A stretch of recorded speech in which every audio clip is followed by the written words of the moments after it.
Ladies and gentlemen, people of all kinds, welcome to the Fall 2022 Sovereign Anime Awards. Before we get started, we do have a few things to make you aware of. First of all, a simple thank you for all of you guys supporting the podcast over 2022. We kind of put this together like on a whim. I don't even remember when we started at this point because there's been so many episodes. It's definitely back in spring when we just wanted to shit on AniList threads. Oh yeah, no, that was pretty funny. There are even About humble precursors where we beginnings. talk about openings and put them on an Excel spreadsheet that I don't know where is anymore. That episode, Oh, it got nuked. bro, I still have got that nuked. episode. It's It still got there. nuked. But 16 episodes later, I think it has grown into something that I'm definitely proud of. Hopefully, you guys are proud of as well. Yeah, of course. I have a blast every time we do this. So And, thank you for pushing this idea for us.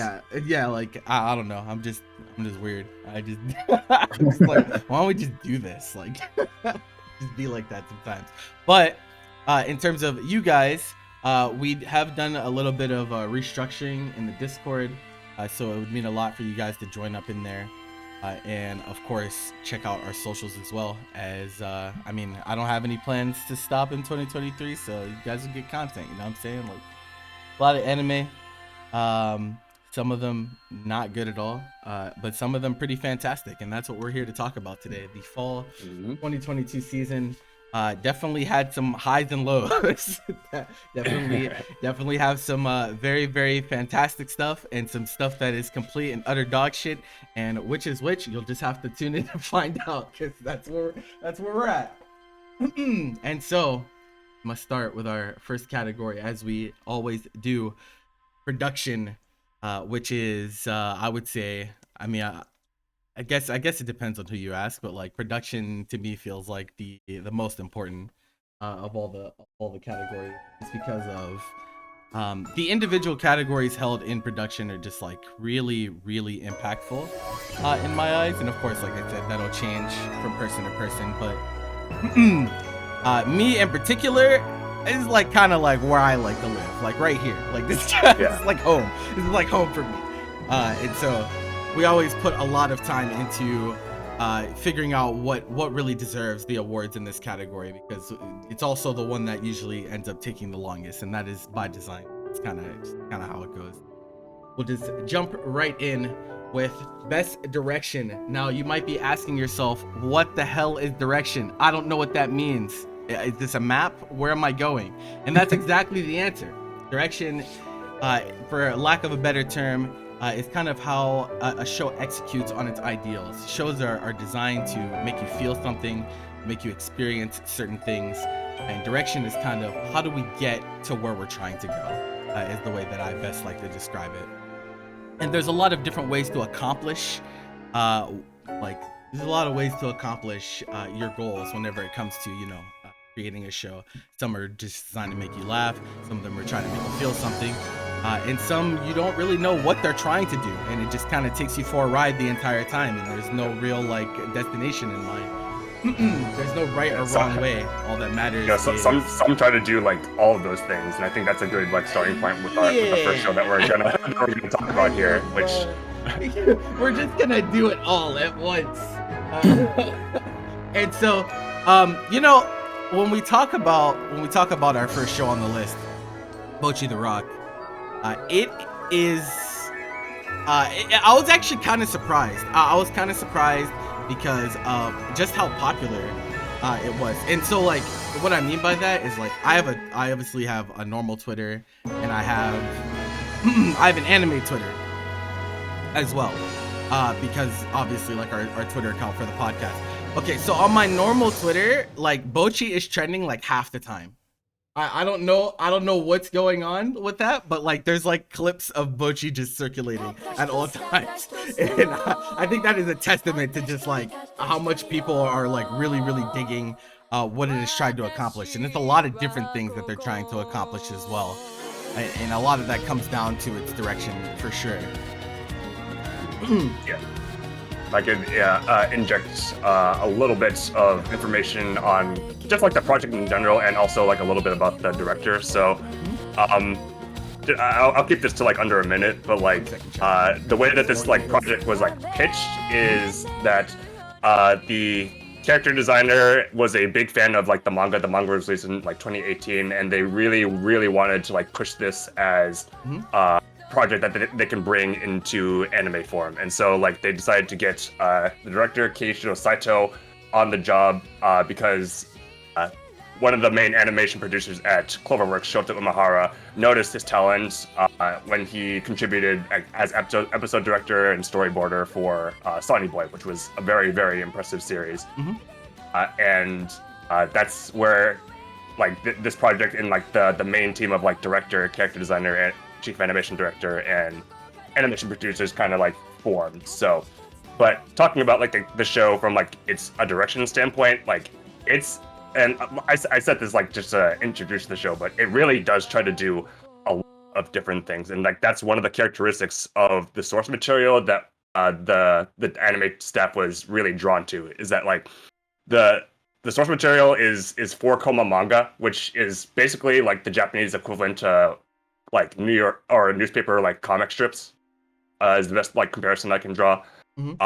And what makes like Bocchi's manga like very impressive is how it's able to juggle like really zany comedy with surprisingly like well told character stories in like such a limiting medium is like very impressive. And the anime staff saw the potential in this, and they thought that they could evolve it into something that is more artful. And this is like not like a jab at the source material, but like, man, the anime adaptation is really special. Like, it's super imaginative and transformative. It is a nice balance of everything that like makes the manga like very appealing. Like, and you could just see it in like any like given episode or any like given like scene that you could just pick out of the show. Like, it's really wild, but there's also like times where it's able to like, you know, slow things down and like in its quieter moments like tell a very thoughtful like coming of age drama, and really like give you a sense of what the characters are going through, like what their struggles are. And it like that's like the hallmark of good direction. It really like connects you with the story and its characters in a way that only anime can, you know. And like, to me, the most impressive part about this is how much it was able to like expand on the source material. Because fun fact, I actually like was not like, I did not read the source material before starting the show, but I was curious in how many creative liberties that they were taking with the adaptation, and so I actually like read a lot of the manga alongside the episodes. So I got a good sense of like, you know, where they were coming from and how many of their crazy ass ideas like just paid off in the end. Because man, like some of the things that they do in this show, like I can tell like they just had fun thinking of them. Like sometimes like there's like a random like balloon popping where like they actually had to like film it like in real life, and sometimes like they make like claymation, and they just do a lot of things that like really like it's really like thinking outside the box of like what animation can be and how you can like bring a work to life from what is like inherently like very little to work with, you know? Yeah, it's very interesting. Like it's a super interesting show in the sense that like I mean the only reason I was really like even compelled to try the show in the first place is obviously like it has a good studio behind it. But I think like even they like kind of surprised me with like how far they could go with some of the ideas that they were trying to express, because like I do think the way that Cloverworks chose to execute this one is quite different than pretty much anything I've ever seen before. Like this is like really an amalgamation of there's like a lot of different ideas, and I think like it's impressive that they were able to put so much into it and it still be coherent, because I think it's very easy. It could be very easy for things to get out of control, and very hard for, you know, viewers to follow and for people to keep up with. But this one doesn't feel like it got out of hand at all, and it feels very complimentary, even though it's really just batshit insane. So, a lot of the stuff that they decide to do, and like it really keeps you on your toes because you really don't know what they're going to give to you on any given episode.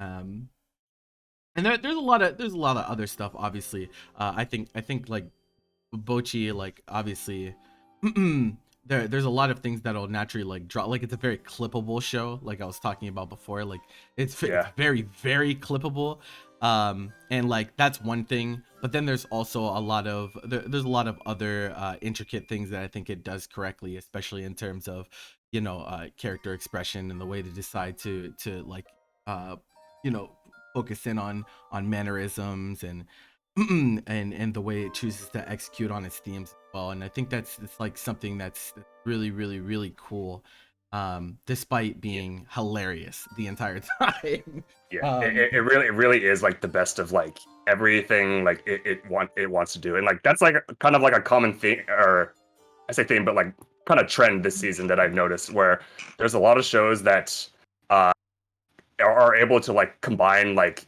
aspects that seemingly are very dissonant. So like in the case of Bochi, like there's obviously like batshit insane, like bizarre and eccentric comedy all throughout the show. Like that's probably like the most like defining like characteristic. Like you said, like that's probably like what people point to whenever they like reference the show. Is like this crazy scene, that crazy scene. It's like there are so many that you can like pick from, but it also like I want to stress this, like it does like these more delicate and more like introspective moments like incredibly well. Like I kind of just like want to like say like a specific scene, but like there's like a scene where like there's like Bochi and her bandmate like Nijika like just standing in front of a vending machine, and they're having like a very like nice heart to heart like about like why they feverishly pursue music and like what they want to get out of like this band experience. And it's a very like reflective moment, and the shot composition and like the character acting in that scene was really through the roof. And the fact that they could do that and also the zany comedy is just like it's like what's missing. Like I feel like there's like so little that the show like doesn't get right, you know. Yeah, I think every once in a while, we get a show that kind of can kind of be used as like the prime example of something. And like this is the most surreal of comedy I've ever experienced. I think this is like it's just very it's I don't know. I can't like use many things because I think there's not many things like it. You know what I mean? There's shows that I could compare to with a lot of shows. There's not really a ton that I could compare to whenever I talk about. I think that's impressive. That's like something that's super special because there's a lot of anime out there. There's no shortage of shows. And so for them to be able to create a show like this in 2022, which by the way, like, you know, meta things, like this is not even the only show that Cloverworks is working on in a given season. And so like that's impressive in and of itself. But the quality that anime has been bringing to the table, especially with the past few seasons, for them to be able to put out something like this that covers so much all at once while also accomplishing its main goal and its direction, I think is super and it's yeah, good. Something I think about like with this show, since like, it's like a 4 coma thing, which is just pretty limiting because like for obvious reasons, like, you only got like 4 panels and you kind of got to move quickly. There's like, I would imagine that there's a lot of room you need to fill, like from like the source material. So then like everyone like working on the show, because Jeffrey was mentioning earlier that it's just like people are having fun.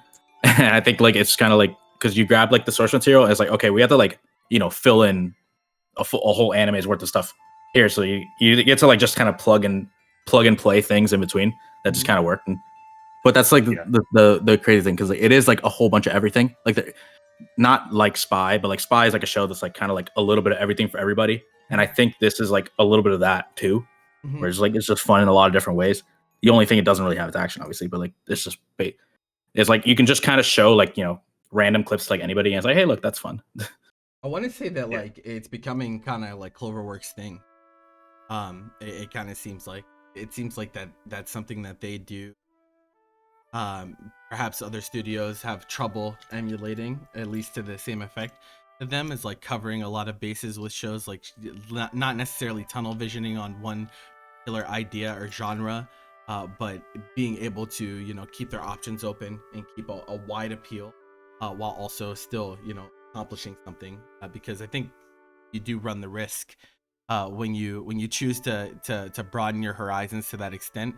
There's always that worry that we're not going to get as much elaboration or as much depth with particular aspects, but that hasn't been a problem for them yet. I don't feel like it's been an issue for them with the shows that kind of fit that mold so far. Who knows if that'll keep up in the future, but I think they've been doing a great job with it so far.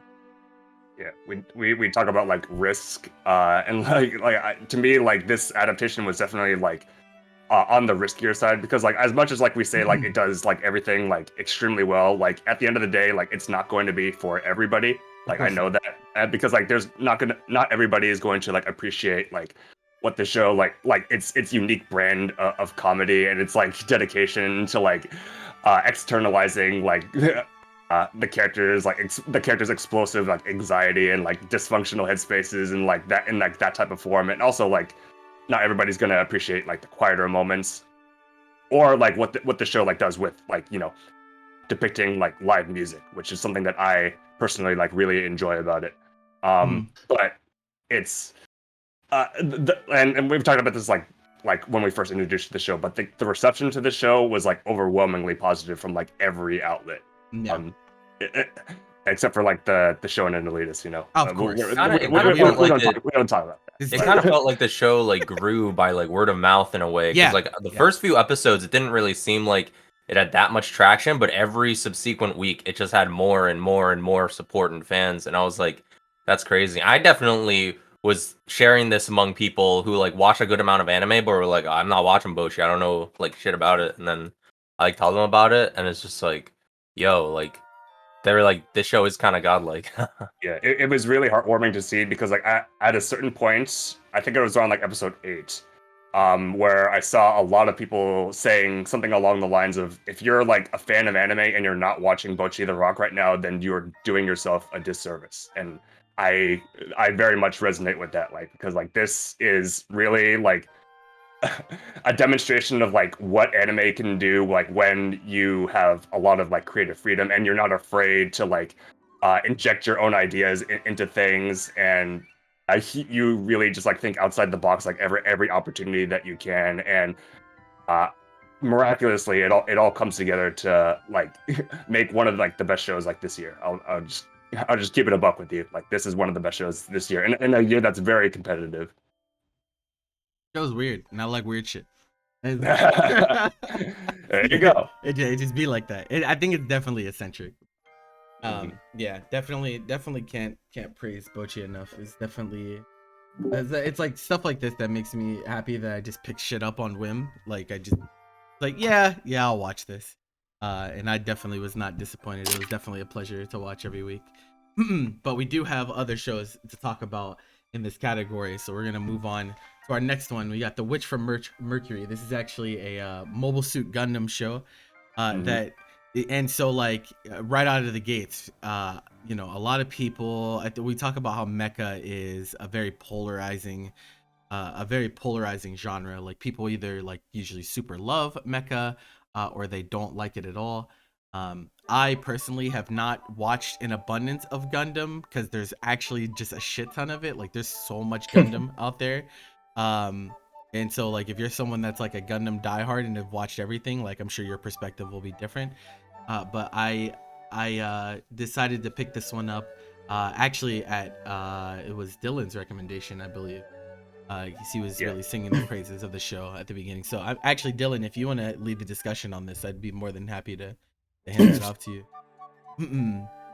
Yeah, I think this is probably I don't want to say one of the more accessible Gundams because I've never really watched any of the others.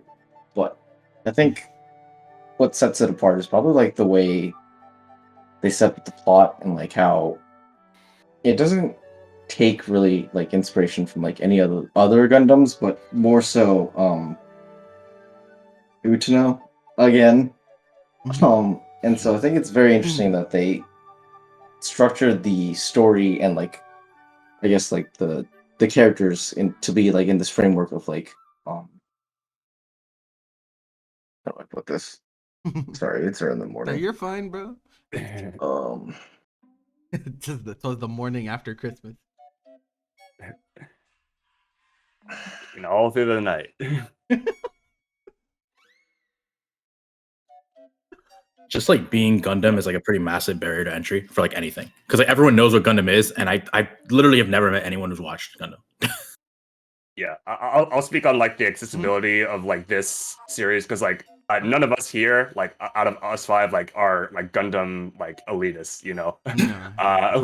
And like one of the most polarizing like part about Gundam is not even the mechs, but really like the politics of every individual series. Like it's something that like you either like really are into or you're just or it completely turns you off from the series. And there's really like no in between in that regard. But I think this one like strikes like a nice balance where like there are politics involved, but like it's not the main focus. And speaking on like its inspirations from Utena, which Dylan mentioned earlier, like this series like takes like very heavy inspiration from like its narrative structure and its like progressive themes that were present in that show.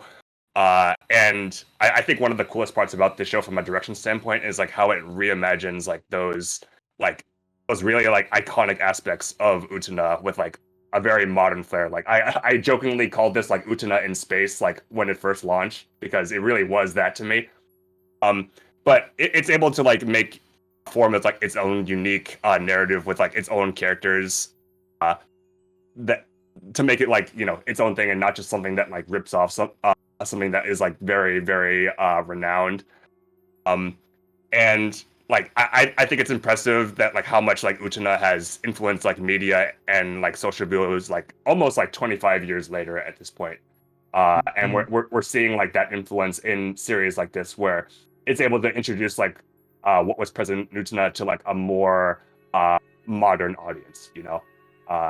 Because like I'm not going to say like this is like a replacement for Utena in any way because it definitely isn't, and you should definitely like watch Utena if you like are interested at all like in what the show had to offer.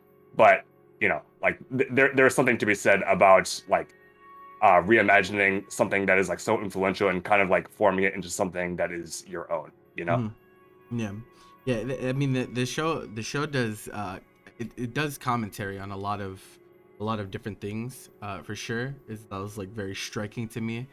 I mean it's still going obviously, but you know, in the episodes that I've seen, like, you know, it's speaking on gender norms obviously is super relevant. And I like the way that they're attacking those issues. I think also their class commentary is very cool.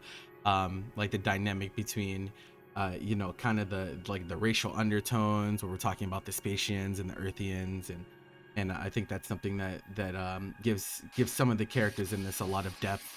There's also you know, Jet Turk and you know, his expectations from his family and like kind of having a big name associated with you, and that like that's like these are all like very not only strong themes but themes that are relatable to the viewers in a lot of ways. I think people in a lot of ways will find something that they really can vibe with, and whether you decide to latch onto the show for any of those reasons, I think there's something here for you. And I think that's really cool. And I think it takes pretty spectacular direction to be able to you know, have that appeal like we're talking about, be able to do, you know, such strong themes, multiple of them in a season, and have them still be, you know, cohesive and coherent. And also, whose mic is freaking out right now? What is Yeah, that? like Jeffrey.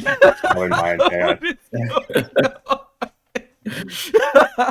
That's what's up. That's like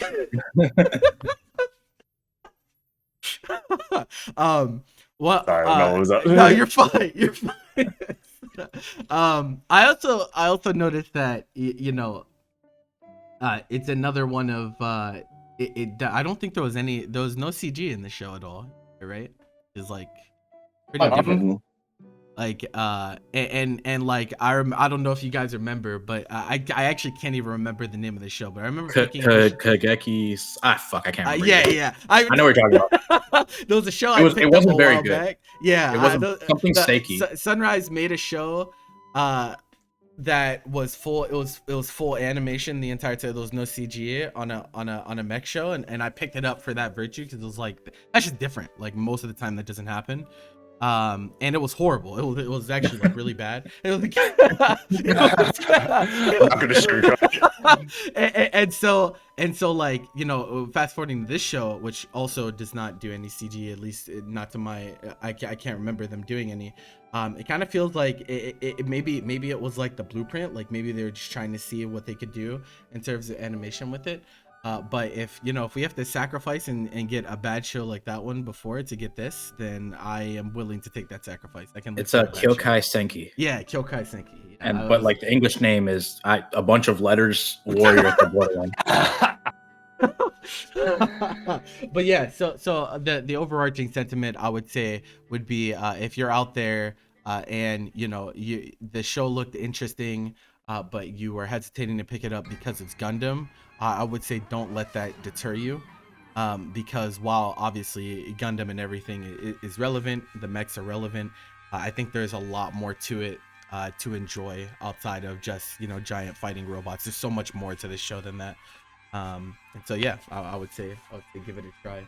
even if maybe you've tried another Gundam show and hadn't liked it before, I would give this one a try. I imagine this one would be pretty different than the norm amongst next shows. So that's pretty much what I have to say on that one. Okay, and then our third nominee for best direction. So we got a few mob heads in here, so I'm gonna let them go crazy. Hello.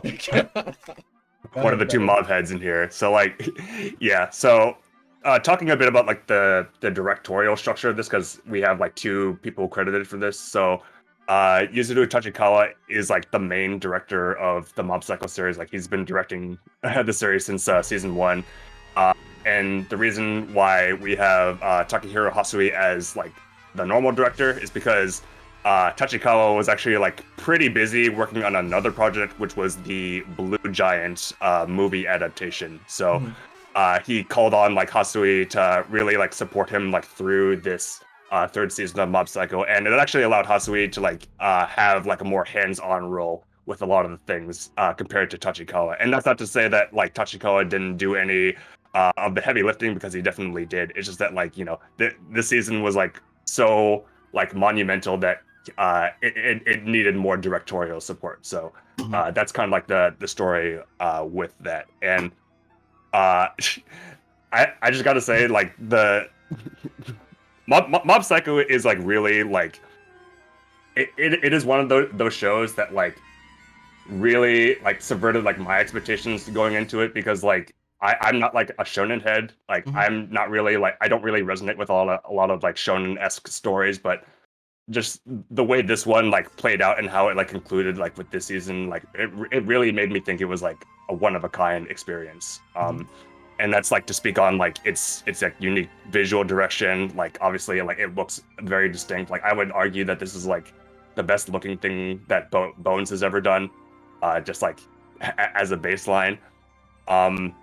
It's like incredibly like inventive with its execution of like significant character moments, and obviously like its action set pieces are like just straight up spectacles every single time. And I'll speak more on that later in another category, but it really has like this unbridled like dedication to telling like a deep and relatable like coming of age story in a way that like pushes the limits of hand-drawn animation. And you know, to me, like on a personal note, it's probably like the best like shonen story that I've ever experienced. Now, granted, I haven't like experienced One Piece, so that's just so that no one gets mad at me. Sacrilege. Just so no one gets mad at me. But I just want to express that this is something that a lot of people like probably will experience, like because like, you know, it's a very popular series. I'm not saying like it's not popular. It's just like amongst ourselves. I was only one of the two people of us that watched it. The other one like being Bobby. And I think that, you know, if you consider yourself like a fan of anime, you should experience this series at some point. Like it's pretty important in my eyes. Yeah, Bobby, I would love for you to speak on where Mob Psycho 3 like falls within, you know, you being someone who's watched a lot of shonen yourself. Like, how do you feel like this season of Mob Psycho really stacked up against its contemporaries? I mean, I don't even know if I I don't even know if it is shonen. Like, Mhm. is it actually shonen? Like, for real? Like, I don't even. It feels like I it, would say so. Like, I think most people consider it to be shonen. I mean, it has the category on any list, even though Okay, I mean, if that's the that's case, I mean that's not very necessarily the dictator there, but yeah, I mean, shonen is like what shonen really means is that there's like a particular demographic that it's like yeah, that it's aiming towards, right? And younger so, males, yeah. Hmm. like, if you were to compare this to like typical shonen battle manga, like this series has always been a lot more quirky, and like the direction of this anime, Hmm. you know, they focus a lot on fluidity, and like characters are constantly breaking model, but like in purposeful, like meaningful ways that are very expressive. Like Hmm. the ways that things occur in Mob Psycho, everything is the setting is for the most part like somewhat grounded, but there's a lot of exaggeration that goes on, right? You know, aside from all the funny psychic power fights and everything Hmm. surrounding that. But like this season in particular, I actually was really impressed by the direction in a couple of ways because it felt like it did a few things that I was not used to Mob Psycho doing. Like there were horror aspects that were like kind of like, oh shit, like I did not expect that. Like there's scenes where there's character where like they like defeat what you think is like a big enemy, and then like you realize it's not over, and the way that they just execute on that, like the timings of like certain cuts Mhm. from one scene to another, and like the way that like the music cuts out and the just like right timing, like things like that, it's just like whoa, like they really make you feel things. And I think like honestly, even aside from stuff like a very specific example like the horror aspect that I was kind of shocked by existing in this season, there are like things that Jeffrey mentioned, like the really touching and like sweet moments that are like much more human, you know. It's really impressive to me that they're able to execute on those so well, where it's like I'm getting choked up over here, you know. Hmm. Like they're really good at just kind of taking things that are not that big of a deal and making you feel like they matter a lot. It's a really good series about taking it's impressive like in its high points where it's being all supernatural fantastical, but I think the parts of Mob Psycho that are truly the most powerful are the really really simple, grounded, down to earth things. Hmm. And that's probably like if you wanted to compare it to shonen, you know, like that's probably the main thing that is huge, because in other shonen it's about the big moments, but in Mob Psycho it's about celebrating a birthday party. Okay. like Do you think that makes it polarizing in some aspects? Do you think that there are some people that would shy away from it, expecting a normal shonen, and then they get like more focused on the smaller organic moments? I think if you're watching the show, you shouldn't expect a normal shonen, Hmm. but Okay. I don't think that they're necessarily going to hate it because of that. I mean, Yeah. I think the appeal of this show is as quirky as it is. I think it's pretty broad. Hmm. Do you feel like this is the strongest season of Mob Psycho? This is the third one, right? So I would say personally no, Okay. but that's only because I really disagreed. So this is the final season of Mob Psycho of Mhm. like the canon content that is like not side story stuff. Hmm. And the final arc took a direction that I was really not a fan of personally. Okay. But if you were to ask me only 9 episodes in how I felt, I would have told you it might have been the best season of Mob Psycho yet. Oh, okay. I see. Yeah, so like the bulk of the season I think is incredible and probably some of the best stuff that we should have been getting from Mob Psycho that like we've kind of come to expect, which is like really high praise for it to be on its third season and it's doing some of its best work. Yeah. I did get a little bit soured near the end for plot reasons, and like I just didn't agree with some of with like where the I don't agree with how the show got to a specific point basically, and that Okay. kind of was annoying. But Mhm. other than that, I thought it was fantastic. yeah, I mean, without spoiling anything, just like on Yeah, on yeah, that point no. where the Bobby was like disappointed and is like it's not so much like where the story was like going in its climax. It's more so like the catalyst of how we got there Yeah, it's was how we not got something that everybody is going to like really vibe with or agree with. Mhm. I personally didn't mind it like too much because like of how like well this like story like executes on its character moments and how acutely it understands like the significance of like everything that the characters have like learned and are like building to up to a certain point. But and like Mob has this habit, like Mob as a series has this habit of like putting its like best moments in like the middle of the season. I feel because like I think a lot of people would agree that like both like the second season and in this third season, like some of the best moments were in the middle as opposed to the actual climax. And that's not to say that the climaxes are like bad. It's just that like if you're like just like comparing different parts of the season, you would think that like, oh yeah, like compared to the middle, like it's slightly more underwhelming, you know.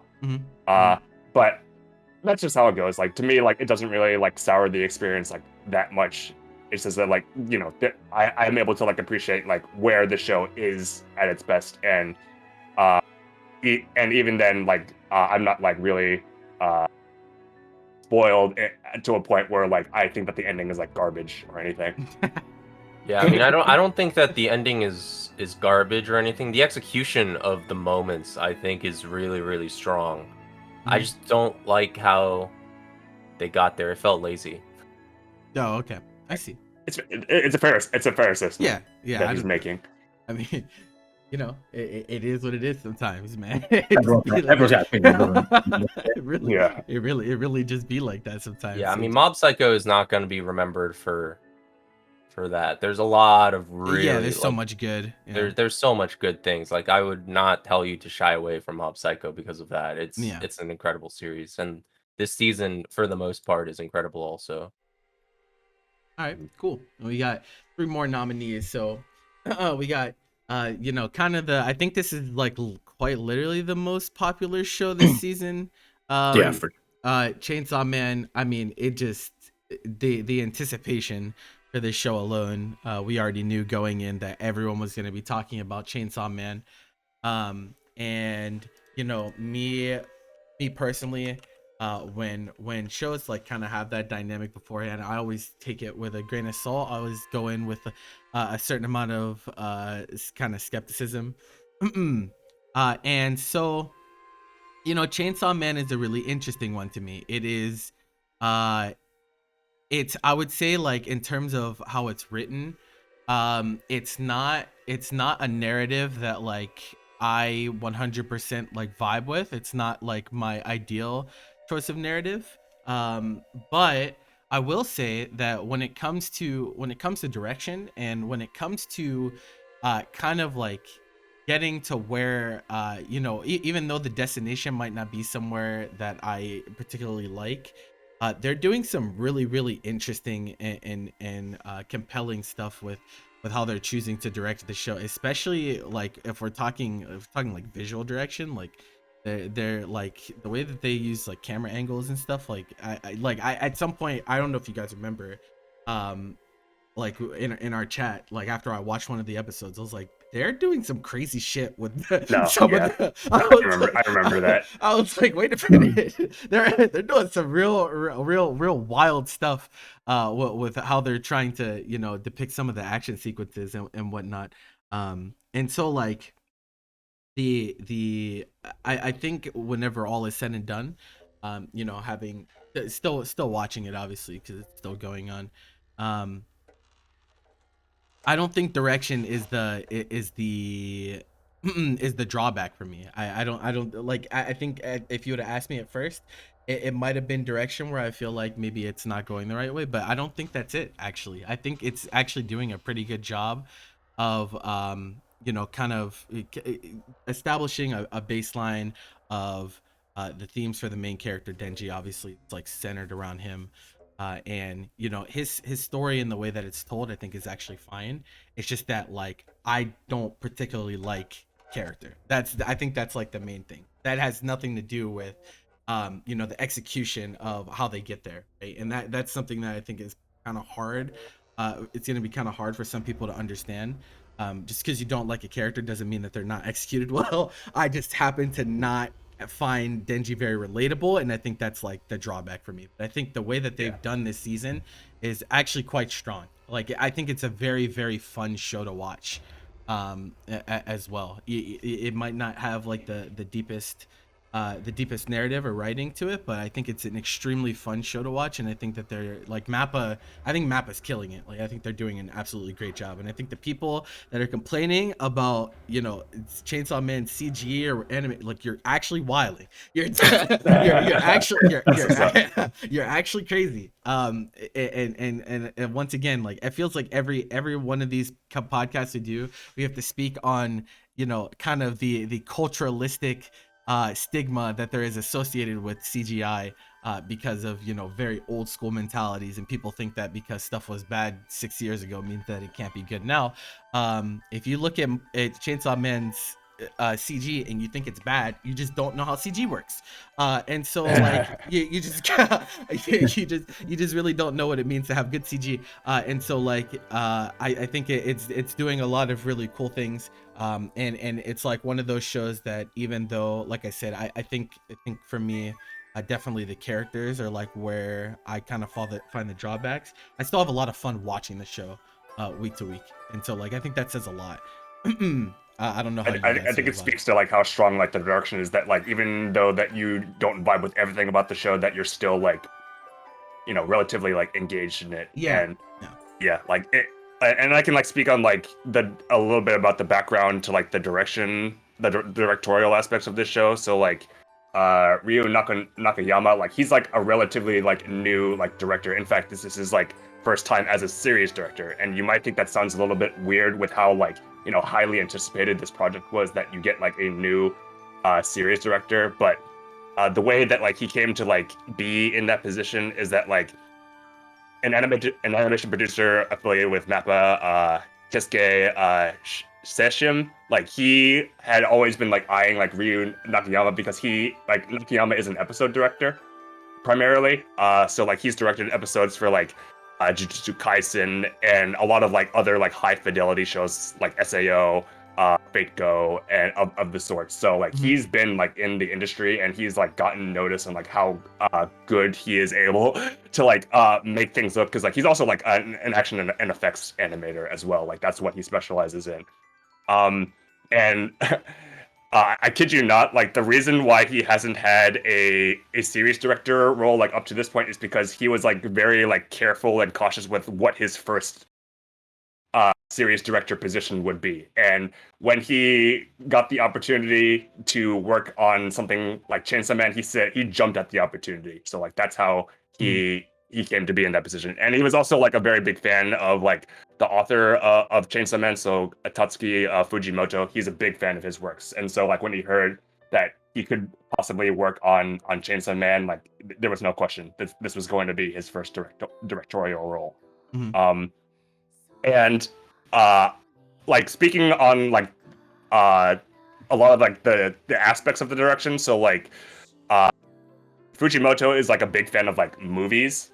So and he includes a lot of like movie references in his works, and he also like takes inspiration on like a lot of like visual like techniques that are found in cinema, as opposed to like anime or manga. And that's one of like the more interesting aspects of his work. And Nakayama wanted to bring that to anime form in the anime adaptation. So you know, him being a longtime fan of like how Fujimoto has like incorporated these cinema aspects in something that is like inherently like not cinema, is what he wanted to like faithfully represent with Chainsaw Man, the anime adaptation. So yeah, there's like a lot of moments where characters like move in very subtle ways, like during conversation. There's a lot of ways where characters, like just the way that they move, you can tell that this is kind of different. Like there's a feeling there's a unique feeling that you get watching Chainsaw Man when you watch like other forms of animation. It almost feels like in a lot of ways that the fluidity of things are, most anime are typically very snappy, right? Like there's keyframing involved, and so there's certain poses that they're trying to emphasize, but in Chainsaw Man, the characters move much more fluidly because obviously in film, when you have real people and real actors, they don't snap into the frame that they're supposed to, be fitting towards. They just kind of flow and what's natural, and Chainsaw Man kind of evokes that same feeling when you watch the characters on the screen moving. And like there's even like other film techniques and stuff, like just the type of lens, like this is something I've noticed, the type of like quote unquote lens that they're using to show you what's on screen, I found like fairly significant in portraying certain things. Like there's a moment where Denji and Power are on a train and they use like a fisheye lens because it's kind of when they first meet and they're not really like partners or comrades. They kind of beef with each other, and so there's like, because they use the fisheye lens where like the gap between them is the most emphasized part, it like creates distance between them. And like just choices like that like it's really interesting to see the kind of approach that they use when they try to make the series, because obviously like it's anime. There's no real like quote unquote lens, but like you can tell that there's artistic intent in how they choose to portray things. Yeah, it's like a completely like different philosophy approaching like an animated series like this, because like I do like have a very like strong appreciation for how series like Chainsaw Man are directed. Like you draw and you animate things as if you are like filming through a camera. And my favorite director of all time, like Naoko Yamada, like she's famous for this type of thing, where it feels like she has a very acute understanding of like what angle things are captured at, and like what like certain shots like need to depict in order for you to like convey like your character stories or convey your themes. And in that regard, like Chainsaw Man is extremely strong, and it's kind of scary to think like what anime would be like if every like show was like made on the same philosophy as like things like Chainsaw Man. Like it's really scary to me that like man, like something that departs so much from like your typical techniques that you find in anime, and it just works. It's just like it really opens up the door for many more things that are anime but don't inherently feel like anime. It feels like something that you can't really like describe with words is the best way I could put it. It's like, yeah, it really is great, and I don't want to like sell this show short in this regard. Yeah, for sure. I mean, it kind of made me feel like I've like some of the same emotions I felt when I was watching Bubble.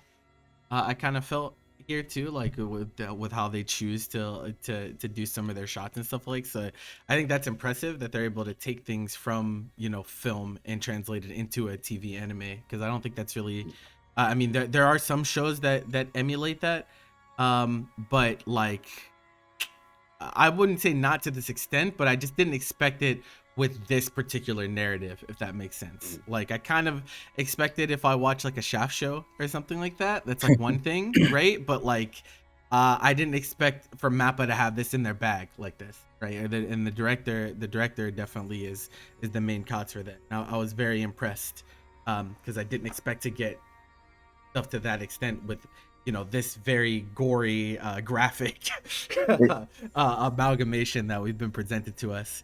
I definitely feel like that dissonance sometimes, because one of the episodes I liked a little bit more was the one where they were like fighting the Eternity Devil, where like it wasn't my favorite episode, but it was like one of the pretty good ones, where it was just kind of like they're going into like all this stuff. I was like, oh my god, I really appreciate like all this like subtle things they're doing, like just like with the camera work and everything they're going, and then like they say the entire time it's like, we're not just gonna go in and like just kind of win, like just by jumping in, and that's exactly what happens. I was like, oh yeah.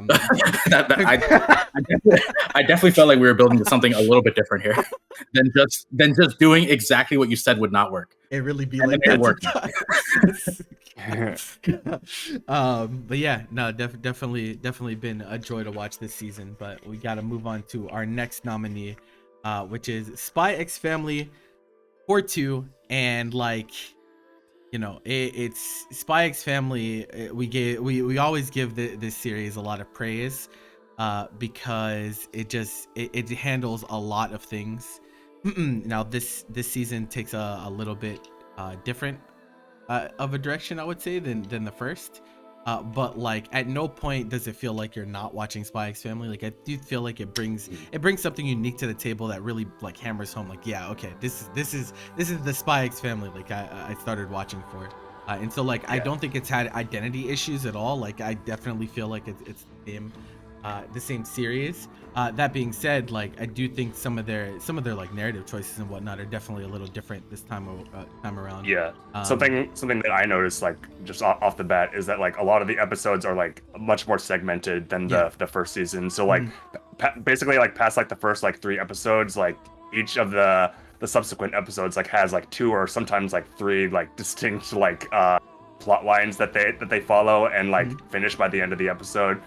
And this is, and like that's not a bad thing. Like I think it's actually like a very good thing, because another thing that I noticed is that there is like a more like distinct focus on like the family aspect of the show in this core compared to the first one, where the first core was like more of like a balance between like, you know, juggling like the spy and the family, like the best way I can put that, where like there, you know, there's action pieces that get your blood rushing, and there's also like those very like heartwarming family moments between like the Forager family unit, and in this core, like that was like the main focus. And I think that's I'll say this now, I think it's a blessing that series like Spy X Family is as popular as it is, because it's, even though that like on the surface you may think that there's a lot of like spy stuff going on, there's a lot of like espionage and like action and fighting and stealth or whatnot, but that's really like not the case. And the fact that like people are still like immensely enjoying this series, like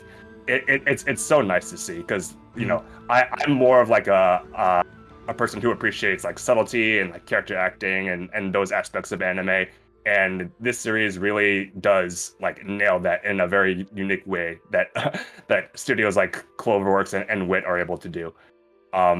And yeah, like this core was like very very spectacular in that regard. Like the individual moments are what define like this core, and there's like so many to choose from that like just people just really resonate with, because like a lot of our friends that we know like who don't watch a lot of anime like are enjoying this this series, and I think that speaks volumes to like how the big deal, like accessible it is, and like also like I'm so happy that a series like this like has a very like wide appeal, because it's not something I would really expect that to happen with, you know.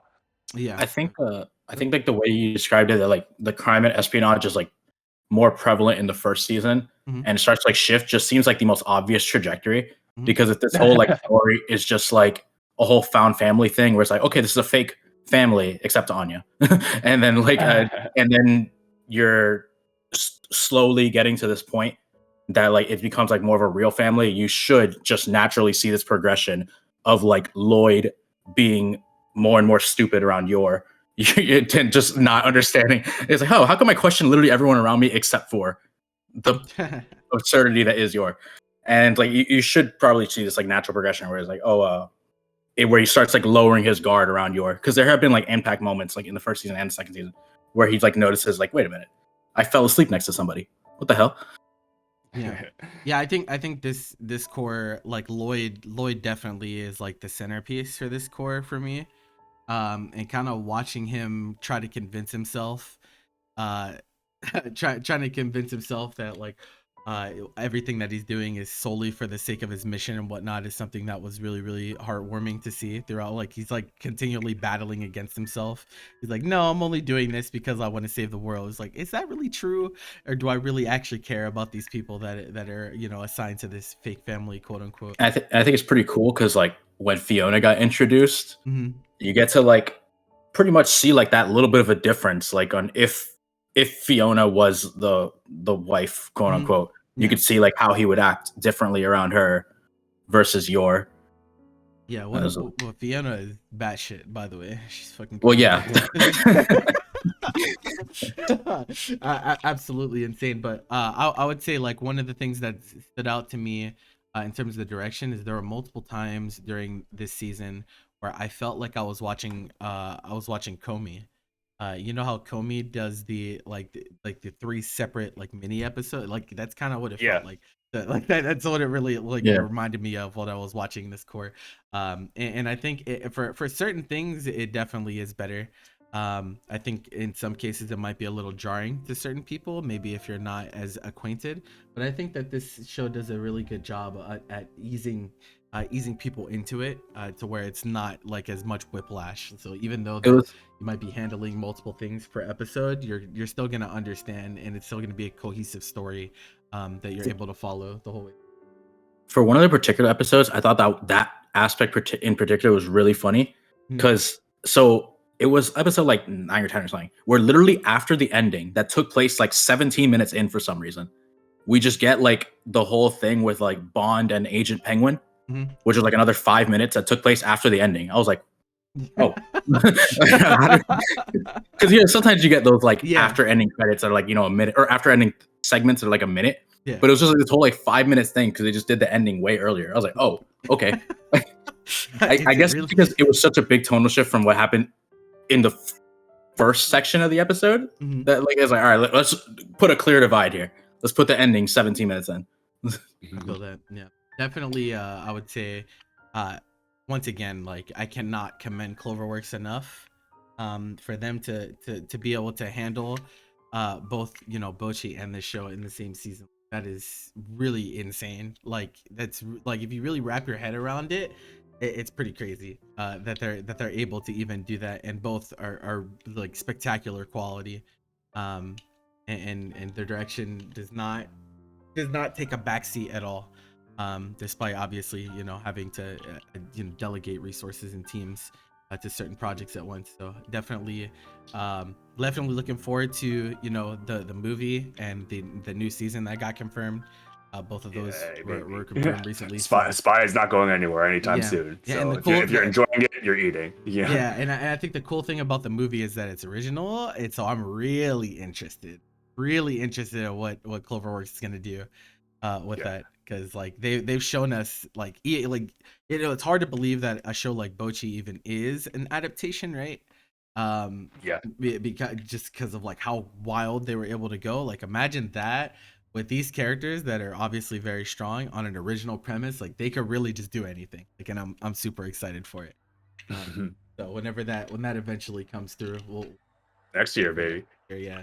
And then our last one, rounding out our best direction nominees, Time Machine Blues. And so for those of you who don't know, this is it's not it's I know it's adjacent. It's not necessarily a retelling though, of Galaxy. Just like it's like another story added on to what was taught to me Galaxy. So it's like same characters, same location, but different things. Yeah, I just finished this morning, actually. Oh boy. And it's like so my type of weird. Like I don't know. Like when I was watching it the entire time, I was like, man, they're just like they're doing a lot of things at once. And also on top of that, right, the show is shorter. It's an ONA, so it's only 6 episodes. They do the double episode on Ep1, thank God. They definitely needed that. 100%. But it like direction on this is like absolutely crazy. Like it's such a master class, and like how to execute so much in such a smaller, like you're limited obviously because they're not only less episodes, but they're also shorter episodes. They're only 17 minutes as opposed to the normal 24. And that being said, like I was really sucked into the series the entire way through. The only reason that I didn't binge it all at once is because I was so tired from after Christmas stuff. I would have just watched it all, but if I did that, then I wouldn't have been able to make it here this morning. So we definitely binged it all together, and we definitely fucking exploded after like every 5 minutes, bro. Like it was crazy. Go ahead. No, you go first. I think like so the structure that this show like went through is like first one, like episode 1, like kind of where it's a double episode and you get like everything that you like need to know, like for like the context of like what's gonna come to follow. I was like, okay, cool. So you have to like commit to like that one episode completely, and once you get through like 2 through 5, where the reason why I think is like the same direction is just that there's no stone left unturned. Like literally everything you saw in episode 1 ended up mattering, because we were just sitting there at times like kind of going like, what the fuck is this dog digging? What is this thing? Like, what is whatever? How did he know to do this? Like, all just random stuff, and every single thing was like answered. There was a lot of like attention to detail. It was like they did not put a single thing in that first episode that like, or any of the episodes really, that like did not end up like mattering later. And like it just makes, and it was really satisfying because while you're watching it, almost every single time. So it's me, Dylan, and Jeffrey watching it together. Like 3 seconds, 5 seconds before we get the reveal, we start to like realize what the hell is happening, and we just start screaming, and then we get the reveal, and it's like, yo. Yeah. The moments of epiphany were like unreal, and like that's not something that you can do. That's easy to do. Like a lot of the times it could like that. Sometimes it could like feel like kind of cheap, or like, oh yeah, like this like random thing that like we didn't really show, but it was there anyways. If you looked hard enough, like ended up mattering. But like everything was given a distinct amount of like attention that you basically got all the answers like in the first episode. You just had to like put it all together, and the show like did a very like amazing job like facilitating like those moments. That just I think like the drip feeding was just so strong. Like in the same year we got Summertime Rendering, where you get these like time travel future like time travel drip feeding just done so well, like twice in a different way, of course, but like it's still, because Summertime Rendering had like a lot of time to do things. But I felt like you know, I felt similar ways watching this as I did with like some of my favorite series. Like I really have a huge respect for shows that are so painstakingly intentional, where it feels like there's nothing that's done by accident, right? And I feel the same way about Abyss as I do about Time Machine Blues. It's like every single thing that they decide to show you, it's gonna matter at some point. There's nothing there that isn't gonna be relevant, and you know, you don't really truly grasp the extent of that until a few episodes in.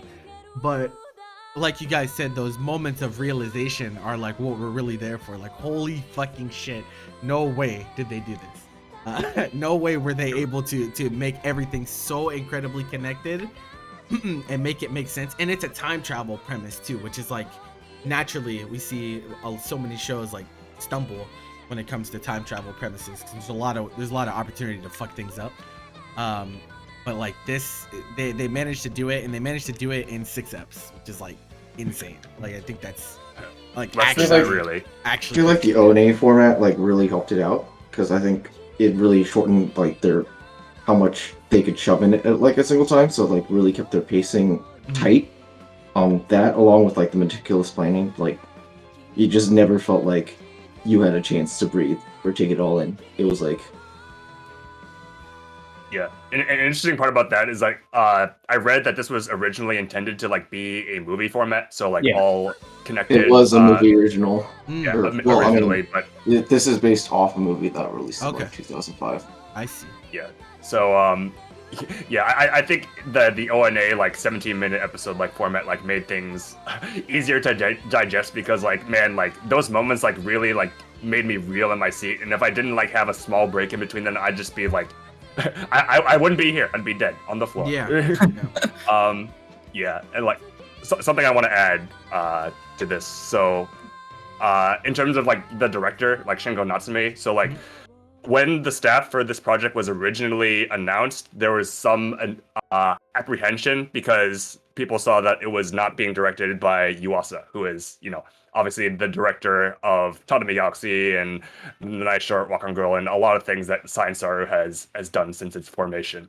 But we're not here to sell Shingo Natsume short, because he's a fantastic director. Like, he is the director of Sonny Boy, and also, if people don't know, he's also directed One Punch Man and Space Dandy back in the day. He is a very like proven director, and his work on Sonny Boy was like really something else. Like it was like so like psychologically like deep, and it's like it's something very akin to like what Yuasa has done over the years. And to me, it was like a natural fit that he was brought on to this work on something that Science Saru has like, you know, propped up to be like the in addition to like one of like Yuasa's like most like acclaimed series, and it honestly it like fit like a glove. Like I think that like he did a fantastic job, and not only like recreating like the feel of Tatami Galaxy, but also like adding his like own like unique spin onto it. Because like you said, it's kind of like a different format for Tatami Galaxy, because Tatami Galaxy is very episodic. Like it's just like one episode is like a new thing that you experience, and then it just like kind of erases everything and gives you something completely different the next time. Whereas this one is like, if you put it all together, it's more like an extended episode of Tatami Galaxy. And I think that Natsume, like, I don't think you could have picked a better director if you had to like pick someone who wasn't Yuasa, Yes. No, absolutely. It's like a really cool take, like a really cool reinterpretation of like some of the main core ideals and like themes of the series. And for them to like wrap it up in like this neat little package was really cool. Definitely a standout. Like, absolutely, this was rated very highly in my eyes. Like, fully, definitely out like, there. Yeah, the way they like manipulated time this round, or time like around this time, I think. Yeah, very ambitious, but as we all know, as long as you execute well, you can pretty much do anything. as long as your execution is there. Not the people who trip over their own ambitions. They always like deliver, and like they will continue to deliver as long as like they are working. Yeah, absolutely. All right, we have our nominees, and with so this one, the vote breakdown was 3-1 this time around. Golden Whistle for Best Direction goes to Bocchi the Rock this time around. Let's go, baby. 3-1. And so like I actually like this was pretty difficult. I think this is a pretty difficult one for me in particular, because to me it really came down to Bocchi or Time Machine. And they're so close. I think when we're talking about directional strength. That being said, Bocchi, like I said, is just done something that I just haven't really experienced before, and I think that's like where it gets kind of brownie points for me, is that I don't really have anything meaningful to compare it to that I've experienced like that. Whereas like Time Machine is definitely unique in its own right, but I think it like almost like it almost clips itself, because I've already experienced Tatami before, and so Bocchi is wildly popular for a reason. Like it's not people being frivolous, it's not one of the cases of people gassing without reason, because we've seen that plenty of times before as well. This show definitely does a lot with the time that it is given. And it doesn't sacrifice anything for that, and I think that's something that's definitely to be commended. Yeah, it's like thing that like. Go ahead. Like, I feel like with the thing with Bocchi, right, is like the willingness to like not conform itself to just like the 2D format, right? Like there are different platforms of like how they deliver the media, right? With like live action sequences, 3D sequences, and top motion claymation. Top motion, like. Sure, we've seen like these things separately in anime before, but like it's not like we've seen it all done together and like done very well, like every time they've done it. The thing that really pushes Bocchi like over like a certain level of quality to me is like how easily I could have envisioned something like this going off the rails. Like it like I said before, that there are like so many parts that like need to be represented to like be an authentic adaptation of like Bocchi the Rock, the source material, and they did that and so much more. Like they were extremely like inventive and imaginative with its execution. Like if they had an idea, they wanted to push it, and there's something to be said about that, where like it's very easy. Like this is not what I would consider like a commercial product. It's like not, it doesn't abide by what people expect from anime as a medium. It just wanted to do something that not anything before it had never done before, and I really appreciate like these types of projects where I can really feel like the creativity from the anime staff, and also like how much fun they had with the project, because like I was following a lot of like the creators like as they released each of the episodes, and they give a little insight like what they had to do in order to like make certain scenes happen, and like it was so much fun to see. And I'm glad that like they're so passionate about their craft that they're like willing to like take risks in each of the episodes. Like this whole like adaptation was a risk. Each episode like was a risk in and of itself, and I'm just like it paid off, in spades in my eyes. And there's nothing else like it. Like you said, Khalil, it's very special to me. We will not forget this show. Definitely not. It definitely will live in people's minds for years to come, for sure. Will there be a follow-up? I don't know. Maybe sometime. I want there so bad. I'm not one to like beg for sequels, but like I feel like there's so much more to say, and so much more that like there's creativity is endless for these people. Yeah. And I want there to like be more of that, so that they can really like solidify themselves as people that everybody like recognizes and can expect quality from. Agreed. All right, moving on to our next category. We have a best animation, and so there's no Demon Slayer here, so back off. We it had to be said. Yeah, every time we have to. And so animation, there's a lot that goes into animation. A lot of really hard work that goes into the individual people that make things happen. And so like one of the things that we always like to say when we talk about best animation on a series is that don't think so much about the studio itself as much as the staff behind it, because they put in a lot of work and effort, and even though it might be people from the same studio, it might be wildly different staff members behind it that can give things extra flair or give it that extra edge over others. But animation, of course, comes down to is it pretty? Does it look good? Do I like what I'm looking at? Aesthetic. Yeah, sparkle. And so there were a lot of it's actually cool because like this season had a lot of shows that experimented, kind of felt like they really tried a lot of new concepts when it comes to animation. And I think that's something super cool that we got to experience so many different flavors in a given season. So if you guys want to talk about our first nominee, Mob Psycho, and its animation, feel free to take it away. So like Mob Psycho, like if you've seen like any of it, you can tell like it has a very like unique like visual identity, just for one. But speaking on it from like an animation standpoint, so to me, like the biggest thing to talk about for Mob Psycho's animation is that they completely opted out of having a CGI team. Like there is no like CGI like individuals or like teams that like need to do like little things for the show. It's all hand drawn, 100%.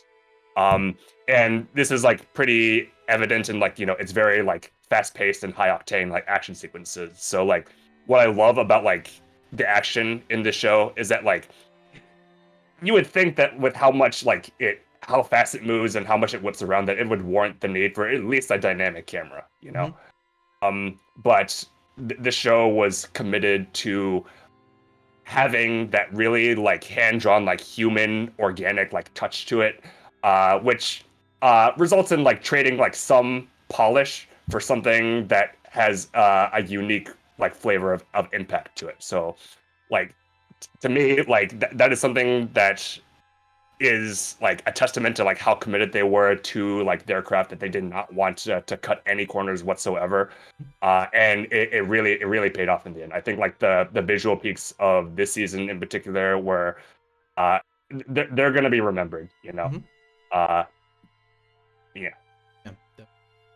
Bobby, I mean, if you look at like the really big scenes, the really big ones, like the series just looks absolutely stunning. Like it's just straight up incredible. Like the things that they managed to pull off, and like Jeffrey said, they don't use CG at all. Like that's just what they said. It's just like, damn. But even aside from that, like if you just even like daily life stuff when the characters are just talking to each other, like it's just satisfying and fun to like watch them like boing around and like have their like expressions and do their little like gestures and stuff like that. So it's just, I mean, the way this show looks, it has an incredibly unique identity, and it does it with incredibly high fidelity. And like it's just, if you watch the show, you'll know within a matter of like episodes, like, damn, this shit do look kind of insane. Yeah, it feels like this is kind of because even though I didn't watch the series all the way through, I have watched some of it to kind of get a grasp of what the direction they were taking with the animation and whatnot. Like honestly, like watching it, I was like, man, maybe this is why like people own so much. Maybe this seems like to me like a lot of people associate Bones like one of those goated studios, and like when I look at their repertoire, I don't necessarily think they're like goats, but like at least with Mob Psycho, it's definitely extremely standout. Um, I think that this is the best like looking thing that like Bones has ever put out. Like yeah. straight up. Yeah, I definitely, because I've also sampled some of My Hero as well, and I like this looks eons better than My Hero to me. I kind of wanted to talk about that a little bit. So like a couple weeks ago, there was like some discourse like comparing like Mob Psycho to like My Hero Academia, as in like, oh, the production on like My Hero looks like kind of scuffed compared to like Mob Psycho, which is like kind of objectively true, but also like you have to like consider like how much time like each of their production cycles has, because like Mob Psycho has put out something like every year since it's like since it began, and like that is a very like stressful like production cycle and production environment, whereas like Mob Psycho takes 3 years in between all of its 3 seasons. So like season 1 was 2016, season 2 was 2019, and now we get season 3 in 2022. So all across the board, it was like 3-year gap in between each season, which says a lot to like how much like care and consideration like the staff wants to put into making each season, because that 3 years is a long time. 3 years is not an insignificant amount of time. Like you can like be at a different phase of your life in 3 years, and absolutely. I'm sure like the animators like really like felt that as well. But it's really speaks on like their dedication to make this like a product without like any holes that you could pick at. Yeah, definitely. I mean, I wasn't trying to like bash on My Hero or anything like that, but I do think it's like one of those shows that like kind of suffers from success in that regard, just because it has to constantly put things out to keep it in the forefront of like people's minds and popularity and whatnot. And so like obviously when people are able to take more time and care with the series, and you get obviously like their potential is kind of brought out in that regard. Definitely. There's also just like multiple teams that work within studios, for sure. And like obviously My Hero and Mob Psycho are running concurrently, like right now. So it's like I mean it's just kind of how it is. You have different when you have different people working on different projects, you get different results, right? So what you're saying is it just be like that sometimes. Is what you're trying to say. It do be like that sometimes. For real. No cap. Oh gosh. Okay, relax over there. But our second nominee for best animation, Chainsaw Man, and so like we talked a little bit about kind of the direction that they took with animation and whatnot. And so like once again, I just have to say this before we get into deeper discussion about this. Like if you are someone who just like is allergic to CG, cry about it. If you're allergic to CG, and every time you see any type of CG, you like have a visceral reaction and start puking and crying, you need to let go of the past. Because as I'm watching Chainsaw Man currently, like their CG is pretty great. Honestly, like it's pretty good. It's really good. It's not even that bad. Even amongst like. Good. It's so funny because like I think like Chainsaw Man like really like separated the people who know what they're talking about and the people who don't when it comes to like using like 3D assets in anime. So like if you don't know what I'm talking about, so like in the first episode of Chainsaw Man after it aired, there are a lot of people who were in an uproar at the CG in like the action peaks of that episode. So But what a lot of people like fail to realize is that like a lot of what happened in that was actually just like 2D drawings and animation layered on top of 3D assets. So Yep. and it was like half 2D and half 3D, and people just like didn't even realize. And Yeah. and there's a very good like article about like showing like the process and how that's done. If you like want to like search for that, but it's really interesting to me. But yeah, like people actually just don't know what they're looking at, and it's kind of crazy. I just think it's so weird. It's so weird to me, right? Because, you know, when I like we love this medium to death, and one of the reasons that we love this medium to death is because within the medium there's so much room for creativity, so much room to try different techniques and approach it in different ways. And so like I feel like there's so many people that you know, they see something that feels unfamiliar or it looks different to them, and they reject it outright, which is like kind of weird to me, considering that I feel like a lot of the draw to anime as a medium is that it's able to do stuff that no other medium is able to. And so it's like such a weird conflicting thing in my mind. So like when we're talking about how Chainsaw Man, you know, melds the line between 2D and 3D, like that's something to me, I look at it and I'm like, that's super cool. That's something so cool, that you know, we haven't you might not necessarily have experienced it the way that this show is presenting it. I don't know, it's just such a weird conversation that people have, like and it happens every time there's CG in a show too. Anytime there's CG in a popular show, no matter what, we always have this conversation. I don't know, it's so weird.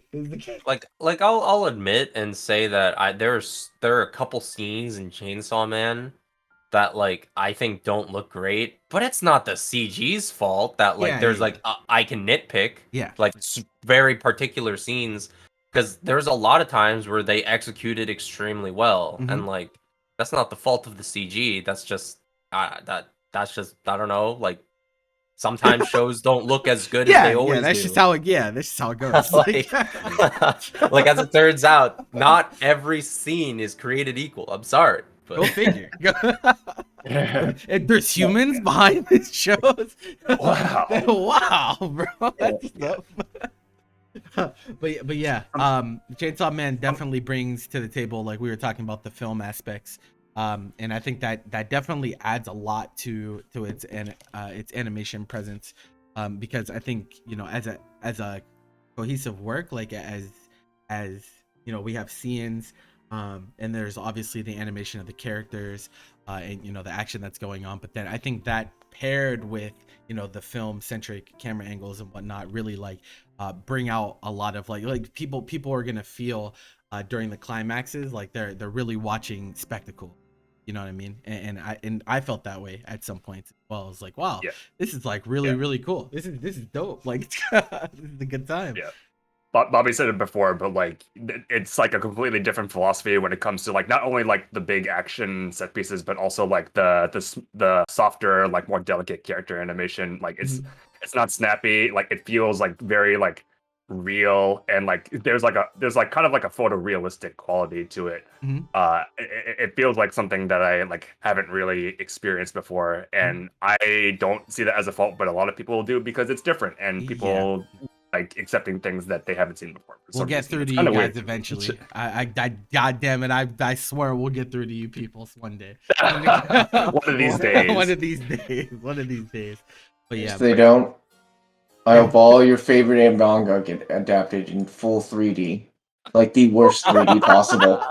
So I'm just that petty. God, so fucking annoying. Unbelievably. Maybe he doesn't understand. A bunch of big fucking no, he's right. crybabies. No, it is annoying. You know what? He's talking right now, bro. Like he's spitting, bro. Anyone who maybe doesn't understand, Dylan's favorite manga got a pretty bad CG adaptation. Oh yeah. No, bro, no. Like that, but you think you can complain? Watch Berserk. He's like, I've been through the trenches. I know what it's like. I have battle scars from war. That's actually hilarious. But our third nominee, Bochi, is like kind of very, very different than the show we just talked about. So like Bochi's animation is just like, they just like, Bochi is not a human. like is kind of the best way I would put it. Like she is like a spectral entity, and her character her She's just an character can alien, just bro. turn into anything at like literally anything at any given time. And so like and it really does add a lot to like, I think there's something to be said about they're telling a lot of what it feels like to be socially awkward through the animation. And so like they're expressing just how alienated and how foreign things feel to her by making her character turn into a fucking puddle, or a puppet, or whatever. Like it's just like they just the deterioration of like the animation quality is a feature, not a bug. Yeah, Yes. it's intentional. Yeah, 100%. It's like things are crumbling around her, as her perception of the situation just like continually gets worse and worse. It's so funny 'cause, like all the friends just see it happening. And Yeah, they're just like, oh, okay. Aw, this again. they're like it's 'Cause normal. Yeah, Usually, like, when that happens, like a lot of times, anime when that happens, it's solely just like a self-perceived thing. yeah, But now all the friends are just like, oh, she's a puddle. yeah, Or depending on their reaction, they might be like, oh no, she's a puddle again. yeah. Depending on the I thought scene, it was sometimes they'll hilarious Go ahead, Bobby. go ahead. when the little sister was just like she like walked in and was like, "Mom, Dad, Bochi's doing the thing again." He turned to ash again. No, it was hilarious. It's so funny just like how much like they go above and beyond too, because like in one of the later episodes, when she's like outside crying, like one thing that I noticed was like her hair beads, like the yellow and Oh, blue yeah. hair Killed me. they were, That was like I the was like, saddest what moment. the fuck? I was like, They always represent like how Bochi is feeling. If she's melting mentally, her hair ties melt with her. Like if she, I'm like, this is crazy, man. What are they doing? Another one was the T posing, like The use of bad oh my 3D, fucking God. like the intentional use of bad 3D. Yeah. Unrendered Bochi, bro. Like They definitely. Uh, Go ahead, dude. oh, something I want to say about like the animation. Like every time I talk about this series, I'm always like talking about like how well it like blends its seemingly dissonant qualities, and I think the animation is also like a great example of like what this show does in order to like achieve that. So like, you know, there are like an abundance of zany like and bizarre comedic sequence that you could like just like pick out from the show and show anybody, and they'd be like, wow, this show is like batshit insane. Yep. But there are also like the more gentle like character moments, which I always talk about, and how I really love those, and like those are the moments that like really speak to me and to my values as like an anime viewer. And also like the way that they make the live performance sequences. So the way that they like captured like the live performances is a pretty common technique of like layering 2D drawings and animation over captured 3D assets that were recorded using real people. Yeah. But something I want to like really praise is how much like care and consideration went into like depicting like the characters' personalities and like their body language, like through the way that they perform. Like usually like it's just like whenever like these types of sequences happen, they just like have the people like playing and just like they normally would, but there's a lot of like idiosyncrasies to each of the characters that need to be like portrayed visually. Like for instance, like Nijika like is the drummer of the group. She's usually like, you know, very like enthusiastic and outgoing, but like when she's playing, she tends to be like very stiff because, you know, there's a lot of responsibility on the drummer to like drive the group, and if she messes up, then the whole thing falls apart. So she's very stiff when she plays. And Bochi is obviously like has a very hard time like looking up because like she's afraid of like what people think of her, and so her body language is like, you know, very closed, and it's like you could just like see like how nervous she is. And so like these aspects were captured in the live performances. And the fact that I'm even able to like talk about like how they record live performances on top of everything else I've said about the animation is crazy. Like this series really does everything it wants to do. Like it goes above and beyond what is standard practice in my eyes. Definitely. All right, moving on to our next three nominees. We got Spy X Family And man, like the thing I could say about Spy Family's animation is that it's quickly becoming like a gold standard for me. In that like it is so goddamn consistent. Right? It just never. I have never watched the show at any point and been like, man, that just didn't look right. That looked weird. Like that just and Cloverworks, like when they decide to, and Wit for that matter, when they decide to like really go over the top, like, and they do decide to do that seemingly randomly in the show, like whenever when Yor is like going to try to give I can't remember what she lost, but she lost something. Her gym uniform. Yeah, her gym uniform, and she's like flipping over buildings and shit like that. I'm like, whoa, bro, like what? You didn't need to do that, but I'm glad that they did. Yeah, like that. Like it's like never do they need to do that because, like I said, they're so consistent, and they're obviously like very good at their craft. They never really have to do those things, but I think every once in a while they're just like, we got to show you guys why we're goated studios, and they decide to just like crank things up. And it's Those always tennis games went hard, yo. Yeah. Oh my fucking god. Bro, Last that tennis was one of the sequence. best episodes this season. I love that episode. Like, I absolutely. remember the forever. last tennis sequence. That was one of my favorite chapters in the manga, and then I watched that episode. I'm like, yo, they did that more justice than I could have imagined. That shit was sick, bro. I was like, oh my god. Yeah, They went ham for no reason. I like the like some of the characters, namely Anya, that they just like move different because like Yeah. Anya's just like a stupid little klutz. Mhm. So she just like kind of walking just always look like horrendously and like she's just gonna like just compare her to walking like the other children in the show. Whereas like I could tell you're like dumber. An imposter. I can tell you're like dumb. Miguel will never get over this, bro. Like we keep telling Miguel that like Anya is literally like 5. Like Yeah. I don't think there should be an expectation that she is like intelligible. Look, she's around other 5-year-olds and she doesn't look like them. She doesn't walk around like them. She's less smart. She's an orphan, man. I'm sorry you hate children that much. No, but honestly, like branching off from that, right? I think one of the things that drew people so much to the adaptation in the first season was you know, they even add in some extra flourish that the manga could not, because obviously it's a different medium. And so like to Miguel's point, like the you know, the subtle little like dances that she does, or those little like, you know, little sparkles whenever she's like when she's reading someone's mind, or even like some of the sequences whenever, you know, Bond's looking into the future and stuff like that. I think that stuff is like really pushing some of the characters like over the top, where they're already like pretty good characters, but like the animators really put in that extra bit of love to make you really attached to them in a lot of cases. And I think that's super cool. And they just keep delivering. Like it just never like I said, they're making it harder for every other anime. Like they're making it so difficult, because if they're able to keep this level of quality up for now 2 seasons, right?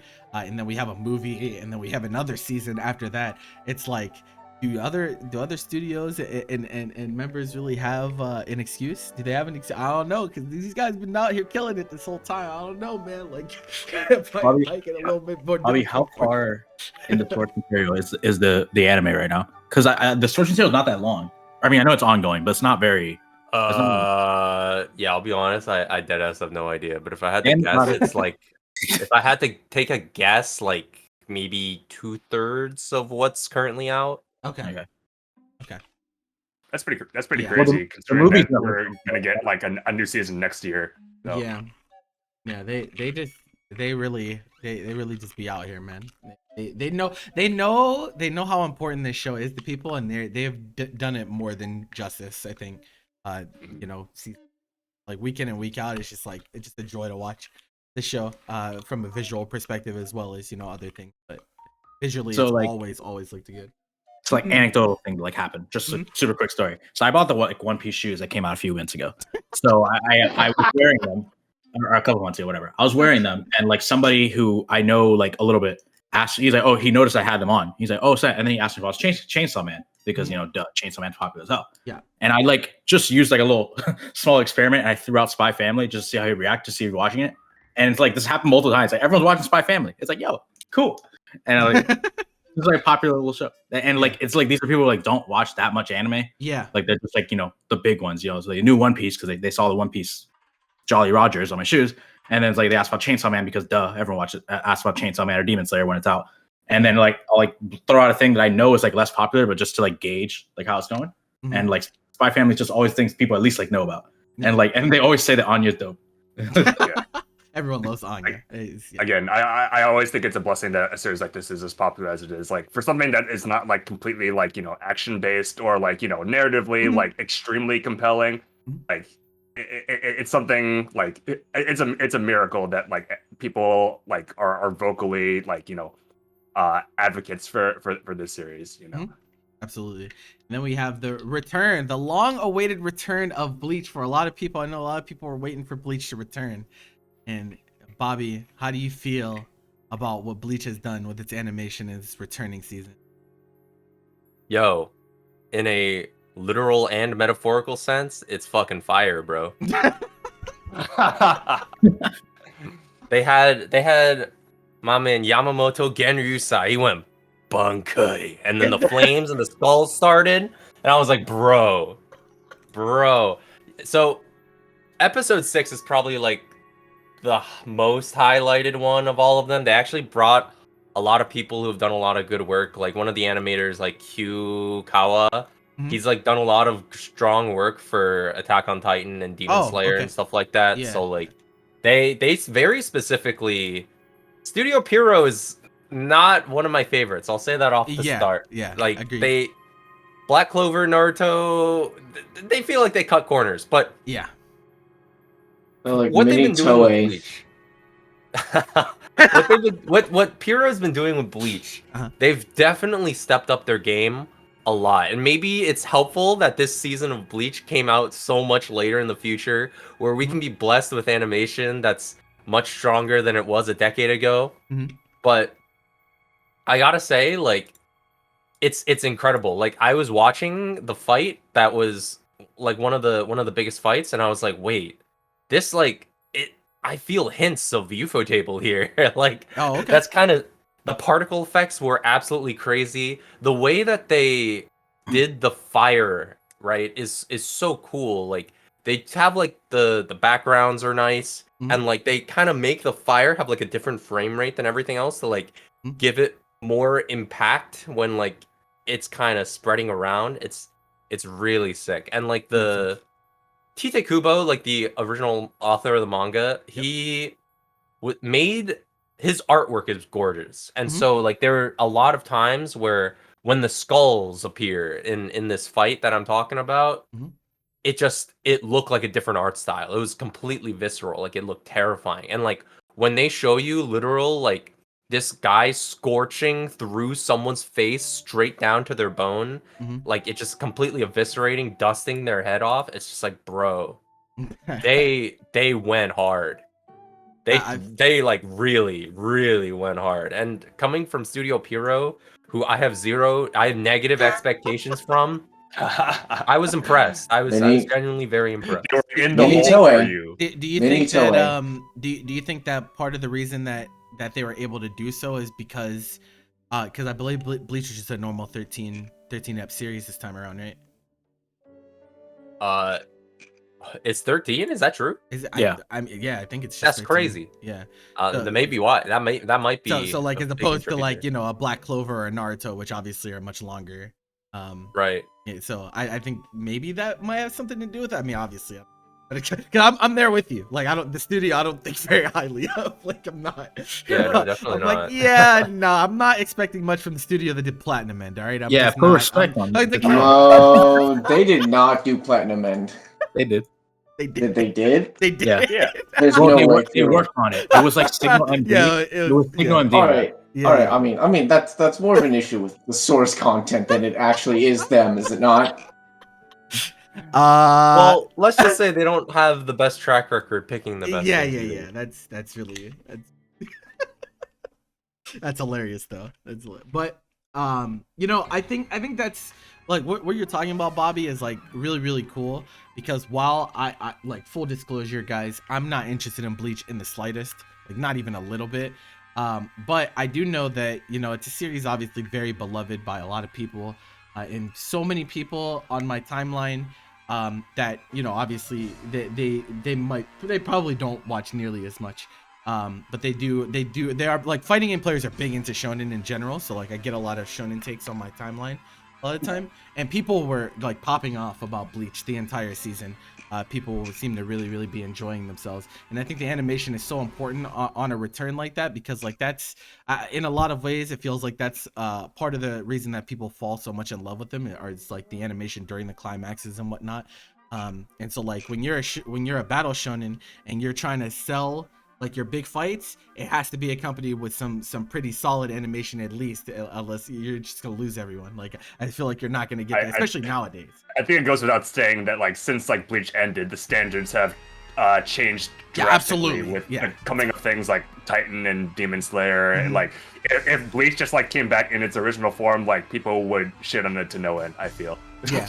Like, No, for sure. No, for absolutely, absolutely. It's good to see that they've adapted though, because like I feel like there is the capacity for some studios or some animators to kind of be stuck in their old ways and try to, you know, get by doing the same thing over and over again. Like anime nowadays is just too good. It's too good for you to not evolve. And so it's cool to see Bleach go through that evolution, because it's like one of those things that I feel like people fantasize about. Like, man, if they just brought Bleach back with like what they could do now, shit would be crazy. And now you actually get that.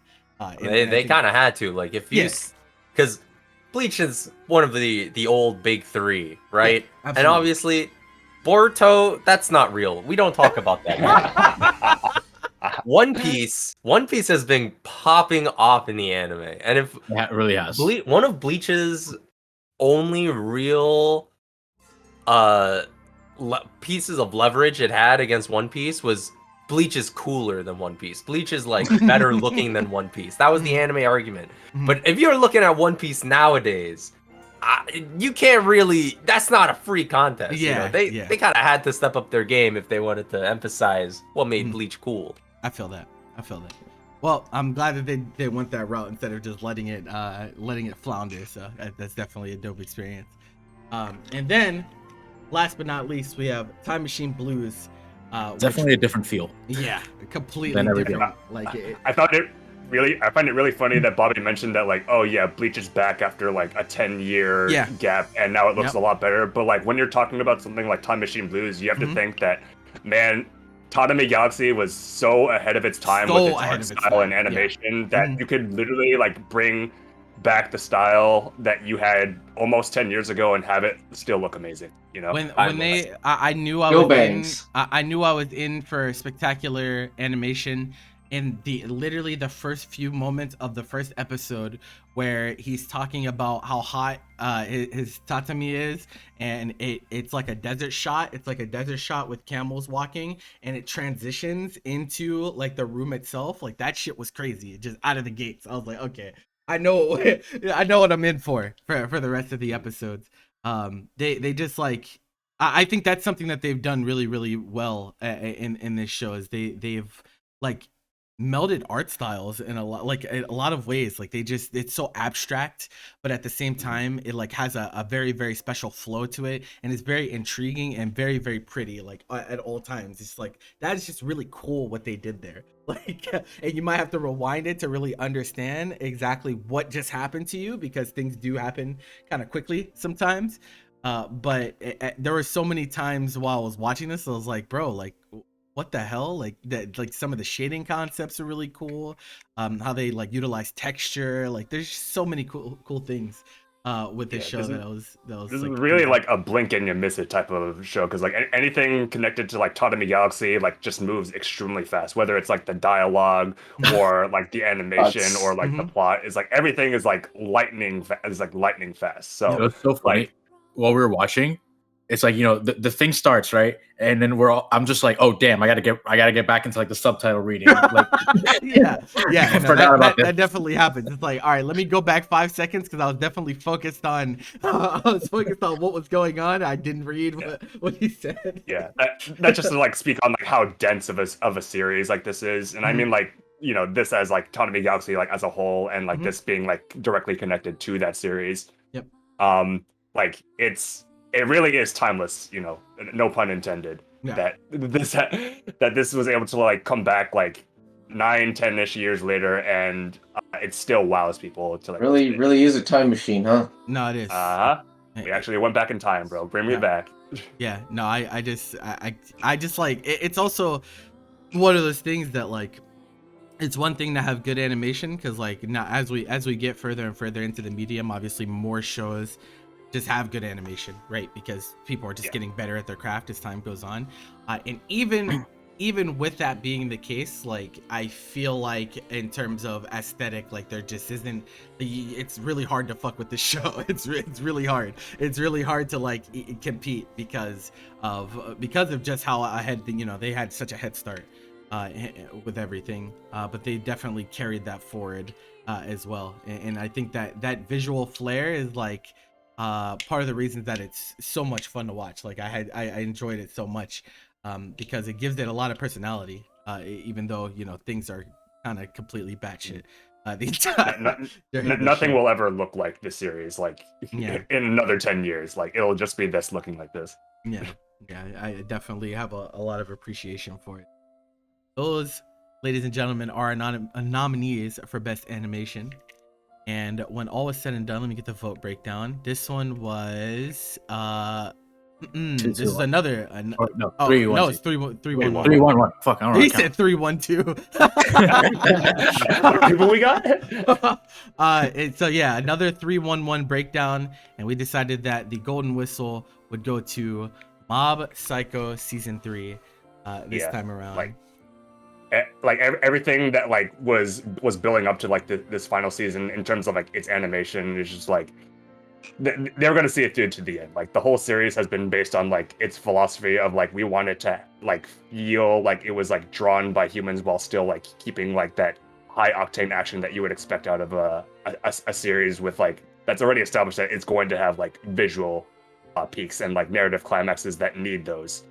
And I really like appreciate the philosophy of like not using CG. Not that I have anything against a CGI nowadays because of what we talked about, but it's like a dedication to your craft from beginning to end. Like this was like a 6-year journey that I think really, really paid off. And I don't want to like draw the comparison to like Bones' other works again, like we were talking about like My Hero and how it's like not doing like as well in this regard, but it's not. But like just the care that went into the production cycle and the fact that they took so much needed time in order to make sure that it completely delivered on in its animation was it's something that doesn't happen too often, because like one thing we didn't mention is that like the production of the series was like finished like way ahead of time. Like this aired like obviously fall season right now, and it was finished pretty much in spring. So like the anime staff could like lay back and just watch their product unfold. And to me, that's something that's really like it's really special because it's not the norm, because a lot of like anime projects are like working up until like the last episode is released on TV, which is just crazy to me. Like regular TV shows are not like that. And anime is fucking crazy. And if more shows could be like Mob Psycho in this regard, like anime would be a much healthier industry. And I can only hope that like people in the industry like look at the show and think that this is what we need to do. Yeah, for sure. All right, on to our next category. We have Best Character Design. And character design, there are a lot of interesting character design this time around. And so like that it was like actually interesting because like this season there were like quite a few like shows that have just a lot of characters like in like I kind of felt like that whenever I was watching a lot of shows this season. It's like just a lot of characters. And so having good character design is just like naturally important, because if I don't like looking at your character, I feel like if you don't like looking at a character, it's harder for you to get attached to them. And like there can be character designs, of course, that are designed to make you feel like you don't want to look at them. That is definitely a thing as well. But there were a few shows that we felt like took a step above, trying to make their characters stand out in a bunch of different ways. So that's what we're looking for. Yeah, for sure. And so our first nominee, of course, Bocchi the Rock. We just can't stop talking about this show's visuals and what it does and its character designs. Like I said before, like some of their characters are just like not, they're just entities. I would be more more apt to call them entities than anything. Yeah, speaking on a little bit on like the nuance of like that has to go into that. So like the character designer Kedorida, they're dope, by the way. Like they've only been in the industry for like a few years, but like what they've been able to like bring to the table for series like Bocchi, because like this is the first time as lead character designer, it was really something else. Because like a little like peek into like the creative process that they took is that like Kedorida initially envisioned the characters to like have a very high line count, which usually involves like more detailed like characters, but like he got directions from Saito, the director, that like it would be better suited for them to have fewer line counts because of like how flexible they needed to be in order to like accomplish the comedy of the show. And so like that was a very like nice decision in the end because of how spontaneous the show can get. And I do want to highlight that the final designs like highlight a lot of the subtle qualities of the characters' personalities, because it's not like the show is like doesn't have like well fleshed out characters, because it definitely does, and a lot of that like, or a big part of that is because of how like they're designed. So like just as an example, so like Nijika and Kita are often seen as like very similar characters, like they're both extroverts, like they're both like very lively, but there are like subtle differences to them, because like Nijika was designed to be more of like a mature leader type, because like she is like the leader of Kesoku Band, so she was drawn with like slightly more adult qualities, whereas like Kita is much more like childlike, and so her cuteness was emphasized more, and like that was like really the thought process that went into like designing them and deciding like what they wear and like how they do facial expressions for them. Something else that I really like about the character design in this show is like how it changed from the manga. So the best example of this is Rio, because like in the manga, a lot of the characters are drawn a bit more blob-like, just because like that it's more suited for like comedic like 4 stuff. But in the anime, she's drawn to be like much more cool and collected, because like that's what her character is, instead of like just being like a blob. So like she's really like strong-willed and like independent, and her character design like really reflects that in the anime better than I think it did in the source material. So there's a lot of like creative liberties that went into like portraying like these characters more authentically, which I definitely am down for.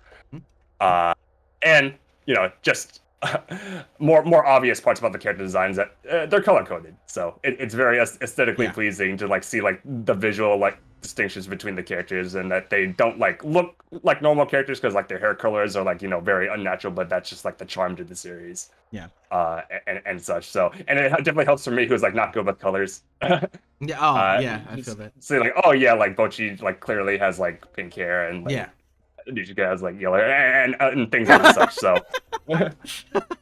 it'd be like that, man. Hey, we appreciate every small aspect. That's fine. I'm not mad at that. And then our next nominee, it would be Akiba Maid Wars. First time we're seeing it up here. And from a character design standpoint, now this is what I mean by this show just has a lot of characters, because there's a bunch of different like maid factions and whatnot that all have like kind of their own centralizing theme or aesthetic, and so like they had to establish that theme, and then kind of build unique characters around that same theme. Whether that's it's the little ears that they have, or their hair colors, or how they dance around. And then on top of that, there's also characters that are just not maids that there's time that has to go into like their design and whatnot. Like, and then there's just a panda. And so like it's just there's just a lot. There's a lot here for different reasons. And like go ahead. one thing I like about the character design in like the show is, again, going back to the trend I established at the beginning, where like there's a lot of shows this season that combine dissonant qualities. So like, obviously in this show, like it goes with like a very forward made aesthetic combined with I guess like the first spoiler of the show, a turf war premise. Yeah. So like the designs like the designs of like the costumes, but also like how the characters like end up like carrying themselves, like blends like the cute and like frilly designs that are very varied, by the way, with an overall like intimidating aura that a lot of the characters have. So it's like it creates like this weird effect where it's like, man, I think I've seen anything like this, or I've never felt like this type of dissonance before.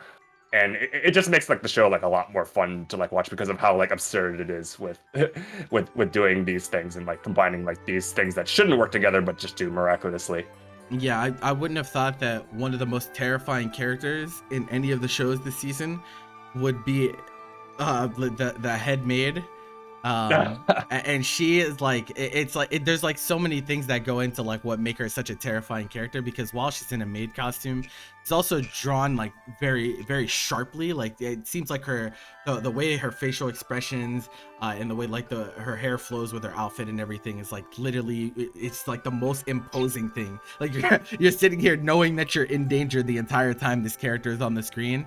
And you know, being able to invoke that feeling with design alone, I think is like just a testament to, I think they accomplished their goals with the character and a lot of characters for this show in a lot of ways. Yeah, so for sure. I want to speak a little bit on the character designer Manabu Ni. So like I've been following them for a long time because like they draw like very dope fan art for like my favorite series. So like Sound Euphonium, they do a lot of UFO art. But they also like post a lot of their original character designs on this site, and it's like really like nice to see that like their designs like getting more opportunities to be put into official anime projects, because you know, like it. And the crazy thing is like they continue to like post art like even as their series is going on. So like the whole time that Akiba Made More was like going on, Monobuni continued to like post original character designs that he's just been working on like in the background, and I'm like, dude, that's cool. And I really like, it's really nice to see them get more opportunities, just on a personal note. Yeah, that's definitely. And then we have another new appearance. We have Urusei Yatsura, and who were the ones that checked this one out? Bobby and Bobby and I. You wanna head this one? Bobby and I. Very cool. I mean, Bobby, you want to start or?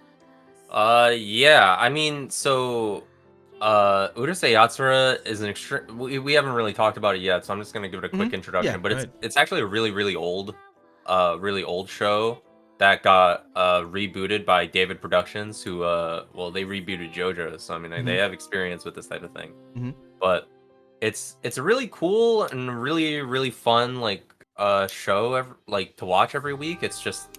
It's like good lighthearted fun. It's really speaking on the character designs, it has like that really like retro old feel in terms of what a lot of the characters look like. The original mangaka did Ranma 1/2 and Inuyasha, so the art style seems like vaguely familiar. Well, that's why really prominent mangaka. But the characters, they are really, the designs aren't like overly complex or anything, but they're all incredibly distinct and all very unique. Like they're all very recognizable from each other, like at a very quick glance. Like things don't really, there's a distinct art style, but characters don't feel samey. And I think that's really important for a show, to have a cast that not only is varied but feels varied and looks varied. It really helps to sell the idea of like the chemistry and how like the characters interact with one another. Yeah, I mean, honestly, like even being someone who I didn't watch the show this season, but you know, yeah, thankfully we're allowed to look at character designs even if you don't watch the show. But even in this like this key art, like there's a lot of variation here, which I think is really cool, especially when we're talking about, you know, since it's based on an older show, obviously. I think there's more there's more of a capacity to kind of fall into things looking samey, like you said. Like that's like kind of an issue that happened back then, is like there was an art style and then every character kind of looked the same within looking at you, Toriyama. But this show, like, I mean, I'm just like sitting here looking at the list of characters, and it's like, wow, this is like, in some ways it almost feels like this shouldn't even be a part of the same cast, because of just how different some of the characters look like next to each other. So I think that is definitely really, really cool in that regard. And like they're using like I think one of the biggest things I'm seeing is that it seems like they definitely go above and beyond, like trying to utilize distinct color palettes for different characters, like abusing, you know, complementary colors and certain primary colors for characters that make them stand out from each other. Even if, like, if you held everything else constant, they might look the same, but since they're you know, using accents to the extent that they are, it makes them look very different than they would normally. And there's a lot of different ways you could do that too, right? Like there's hair, there's eyes, just like so many different things, you know, outfits and whatnot. And then of course there's a main character who, like, what character looks like the main character here? There's probably nothing. Like there's probably no character that looks quite like her. Yeah, definitely really cool direction in terms of where they decide to take the characters. It really is incredible that, like, they took these designs from like 40 years ago, and I'm not gonna say they're like completely the same, but you know, there's a little bit of facelifting here and there. But for them to like be modernized and be introduced into like today's anime, and for it to like not feel outdated in any sense of the word, is like really incredible. True. Honestly, in a sense, I almost feel like the art style came back around in a sense, because if you like look at like the original like manga for Urusei Yatsura, and like you just kind of, if you like go and like reference like what anime like kind of looks like over the years, because it there are trends that come in and out, and it's like interesting because I feel like nowadays with how things look like quote unquote more moe than they did before, like there have definitely been phases of anime where things were much sharper looking, like angles were sharper, like literally, not like sharper as in like better, but like, you know. And so I feel like nowadays things have kind of rounded out a little bit, and so it almost feels like Urusei Yatsura like aged well in that like it came back at a time where its art style is probably the most like would have been the most well received in a sense. Yeah, no, that's a cool point. That's a cool point. Yeah. That's stuff that you only get on this podcast, bro. No one else is gonna tell you stuff like that.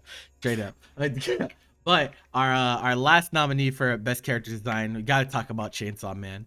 And like, so I think when we're talking about shows that are super popular, most of the time, like one of the things that is very prevalent is that character design makes people feel like the characters are very cool, very interesting. And you know, Chainsaw Man's premise sets it up to have a pretty standout character design because it is natural. The whole premise is like, you know, humans and devils and devil hunters and fiends. Like there's like things that are in between, like different races, different, like almost different species, if you think about it that way. And so like there can be clear distinctions between one or the other. And so like sometimes things will like be very clear, like, oh, this guy is this because he's designed in this way. And I think that definitely helps the viewers in a lot of ways. But then there's just stuff that's just like kind of sick, right? Like I think the idea of the devil hunters having their base character design, and then also, you know, their devil and how they interact with their devil is a whole different design. Like the eye patch lady was one that came to mind. Her devil is like a whole ass like fucking ghost that has like arms and legs and a creepy ass face, and like that's like, that type of stuff takes a lot. Like it takes a lot of time to design things like that. So I thought that was definitely cool. And it's also like monster of the week as well. Like not monster of the week, but like they're hunting devils, so like everything that they encounter is going to be like new and foreign, and they have to find a way to make the devil's design match its theme and like kind of its strengths and you know, its powers and whatnot. So I thought that was cool the whole way through. it's even like more impressive because like we talked about like how like Chainsaw Man was made on the philosophy to like emulate cinema in a way, Mhm. and the fact that it has like all these like really like crazy looking like devils, and how it doesn't really like feel like detached from like what it's trying to do, like trying to be like photorealistic, is an impressive feat. And funny thing that I recount about the character design is that like obviously like everybody like I think recognizes like Denji whenever he's in like his chainsaw form. A funny interaction that I remember is that somebody who had no idea what Chainsaw Man was asked like, oh, like, or what is, he saw Denji with no context. He's like, what is this series called? And then somebody said Chainsaw Man, and he's like, you must be fucking with me. Yeah. It's literally a Chainsaw Man, and like, you know, it just goes to show how distinct the character design is, and how people can just like see it and just like, man, that's crazy. Like, what is this? And then they go down this whole rabbit hole of maybe wanting to watch it or read it or whatnot. Yeah, I would also say, oh, good. I think like, so some of like the specific things that I liked about like the character designs, just like going into like, you know, specific characters, like Power, you know, Power is like a fiend, and like the way she's like presented to us, like, you know, she wears human clothes because she's pretty much wearing a human suit, but like she doesn't treat the clothes like the way like a normal person does. It's like, oh, I'm just wearing this because I'm supposed to. So the shirt's always like partially tucked out, like she's whatever, like she's like drawn to be like, I'm trying to be like a subtle, like an attractive person, but like she is not like really like presented to us like with like much like whatever. She's gross. It's hard to like be like subtle with this Bro, go on. It's fine, man. Just say it. It's fine, man. She's like gross, basically. Like she's presented to us like gross, but she's drawn to be like attractive. Yeah. But like she's not human, but she's wearing a human suit. So I feel like this like intentionality and like the way they like treat the characters is pretty cool. Yeah. Even more like easier to really talk about it, but also just as hard to explain because of the reasons earlier. Like Makima is just like drawn to like pretty much being like a very seductive whatever the hell thing, which from the point of view of Denji is like perfect from like what we know about the show, where like Denji interacts with the girls like similarly, but like the same ultimately.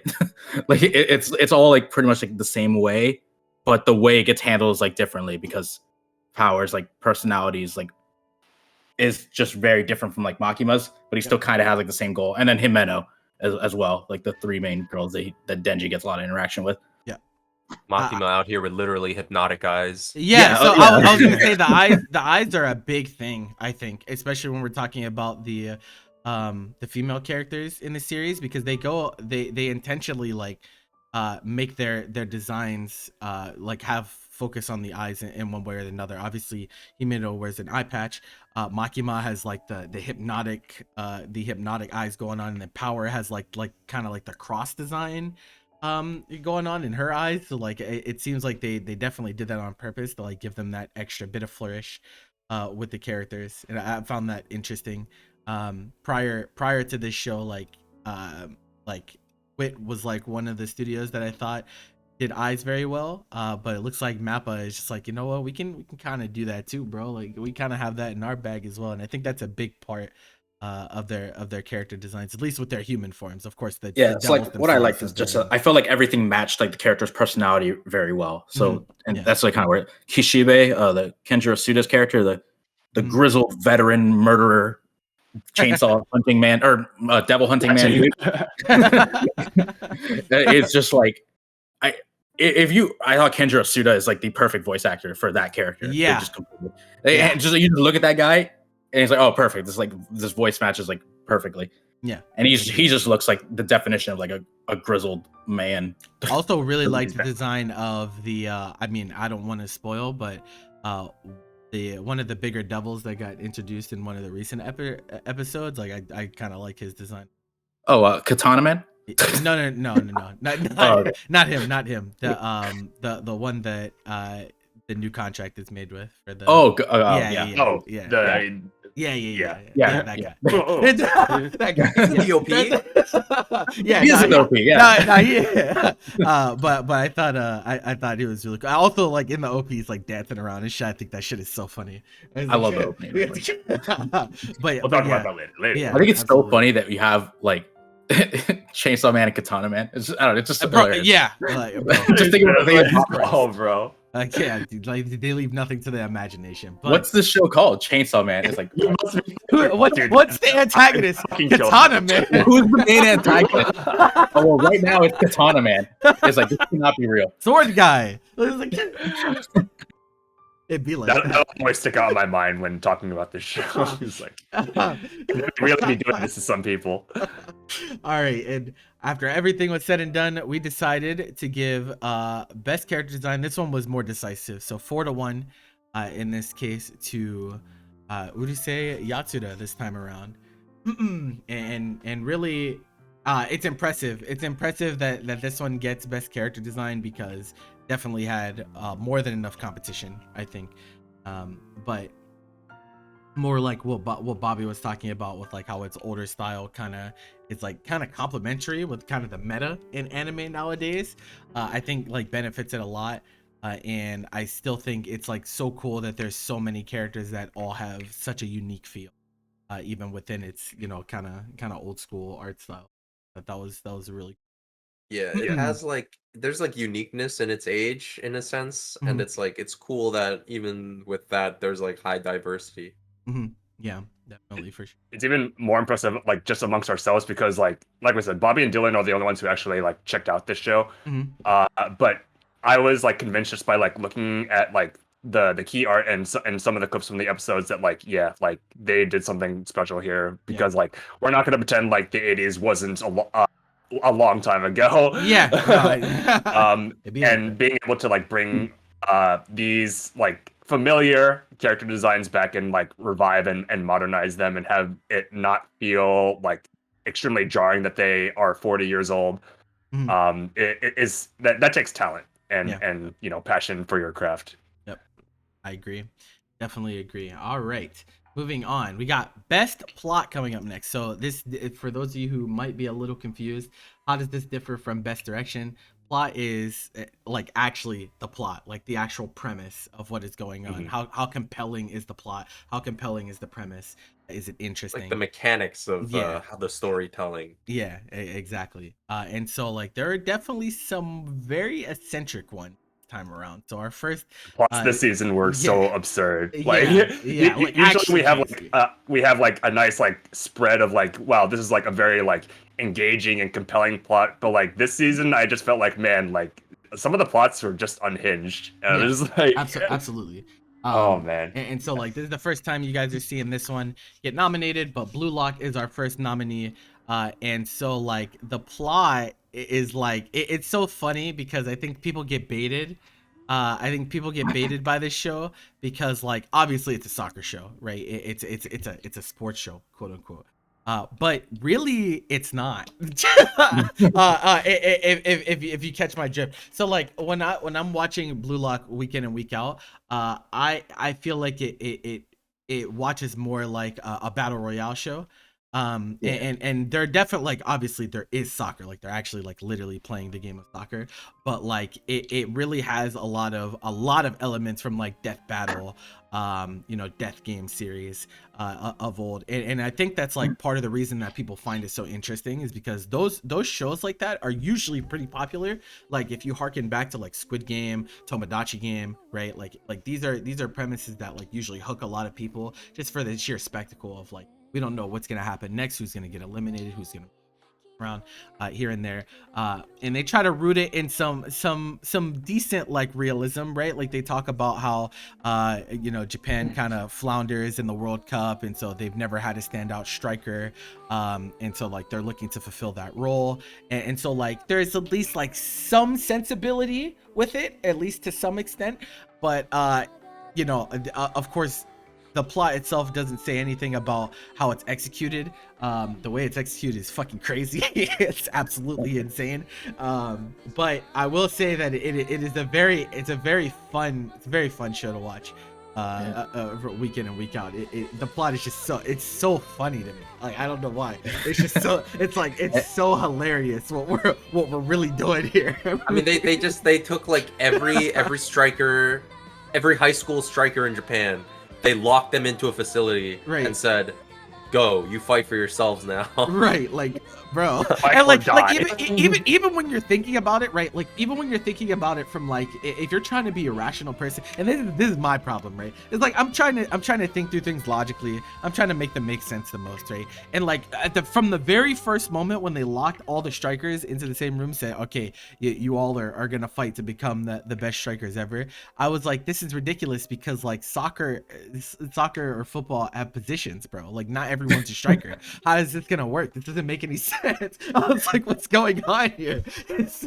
But they have found a way to keep it interesting week in and week out. So I can't be mad at it. And this is what I mean by like, you know, no matter what your plot is, as long as it's executed in a way that it is, you know, making people feel the way you want to feel. It's like, you know, sometimes you gotta roll with it. The thing that worked with this show is that, you know, now we're like 12 episodes in, and you watch the first one, it's like, wow, this is crazy. And then like it works because they go like full send with it. Yeah. Like, they committed to the bit. Because if they didn't, this would be pretty shit. Yeah. Yeah. No, they all in. Yeah. Like when like, oh, this is crazy, and then kind of like stopped halfway. Miguel's Like get old and then like not be very good. But because they kind of went like full send with it, it's like, yo, this is hype. This is fun. Miguel's encroaching on dangerous territory right now. What are you talking about? This is a pretty solid show. Listen, I don't think Blue Lock is good, but damn if it ain't interesting. That's what I'm saying. I'm like, the way you're taking this conversation, you are encroaching on dangerous territory. Dude, this is. I would hesitate to call this anywhere near bad. I can't look away. I can't look away from it either way. Like it's exciting. It is. Yeah, it's definitely hype. And I think once again, I think that's the reason like why it's like a lot of people like talk a lot about this show as well. This was another one of the more anticipated ones this season, and I think that's definitely the reason. Like, I can at least understand why people were so into it. But you know, the World Cup helps. It's pretty ridiculous. Yeah, that definitely helps. Yeah, that's because Japan wore Blue Lock inspired uniforms too, so that's like even more like that's cool. People were comparing Blue Lock to the actual soccer. To the World Cup. Yeah, bro, that people were insufferable, bro. Oh my god, dude, it's insufferable. Oh my god, bro. But oh my god, bro. If I see one more person talk about a real ass soccer player relating to one of these Blue Lock characters, which have fucking X-ray Omega 360 vision and shit, like, all right, bro, like, back up. Dude, the Blue Lock is real. I'm like, all right, bro. But I will say it is interesting. I can't fault it for that at all. Like, it's always good to be interesting. Our next series is I would say even more interesting. Akiba Made War, and the premise of this one is like just a melding of two things that you wouldn't ever expect to be put together, and so for that reason, it's like one that feels like it can only really be done in anime. So it's the idea of there being different maid cafes, and because there are different maid cafes, there's like territory, and there's like a whole like mafia turf war premise that goes along with it. And so like these maids are actually like super cutthroat, and like there's a whole lot of different like politics and whatnot that go into the situation, like completely ridiculous on the surface, right? Like if you read the synopsis for this, you'll be like, this is like the dartboard anime. Yeah, like what are they really talking about? Like, what are they actually talking about here? This just doesn't seem coherent. These are both dartboard anime. Yeah, it's okay, you landed on Death Battle and soccer. Yep. And you landed on like turf war and maids. Like, oh shit. Well, okay. One of like the signs of like a really like absurd plot to me is that like you can like after you like watch a show and you like know what's up, try to explain like the plot as like normally as you possibly can and see like what comes out, and this I don't think you can do that. Yeah, it'd be normally. pretty hard. Yeah, it'd be pretty hard to like try to describe the show to somebody who hasn't seen it and have it seem like something that they've seen before, you know? Yeah. Or something that's been done before. It's like one of those shows that I feel like you have to experience for yourself to really grasp what is being talked about here. And that's It's been the just- case for a few people this season. Like, what's good this season? I was like, yeah, you Yeah, can watch this, but like, you have to watch it. Like, I won't be Yeah. able to. just even like uttering the phrase "made turf war" is just like Yeah. it's probably like the first time it's ever been said. You know. Yeah, it's Yeah. hard to grapple with the fact that a human made this. Yeah. But It wasn't. It What was are a you gonna dartboard. Yeah. you're right. The universe made this. was the wheel picker. It was a pig, bro. Entropy. It was straight The entropy. wheel. It was the wheel picker. Yeah, definitely. These two are super intriguing shows. This is absolutely fucking crazy. And then we have, so man, I just feel so bad every time I see this show. I feel so bad.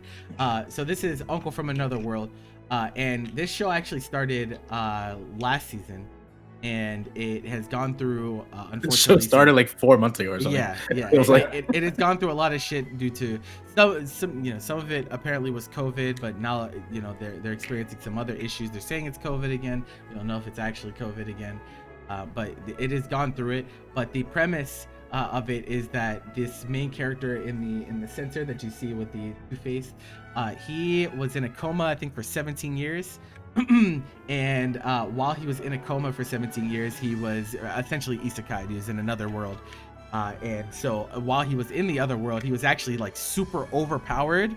But also everyone else thought he was an orc. Everyone thought he was an orc, and so they would call him ugly and insult him and literally sell him for like less than pennies, like not even a full penny. And so like he when he wakes up from his coma, he finds out that he actually has all the powers that he did whenever he was in the other world, and so like there are just a lot of ridiculous situations. And I will say that like this show is really fucking funny. It is really funny. It is legit. Like as far as comedy goes, like I am laughing pretty hard every week. And they did like I am so sad that like it has experienced so many issues throughout its cycle, but I will say that its plot is pretty ridiculous. All the characters are pretty out there too. Yeah, I think one of the biggest cruxes of the comedy is the fact that the uncle had been isekai'd for so long. He got isekai'd before the tropes for isekai existed. Yeah, exactly. And so a lot of the comedy hinges on the fact that Well, Oh, my bad.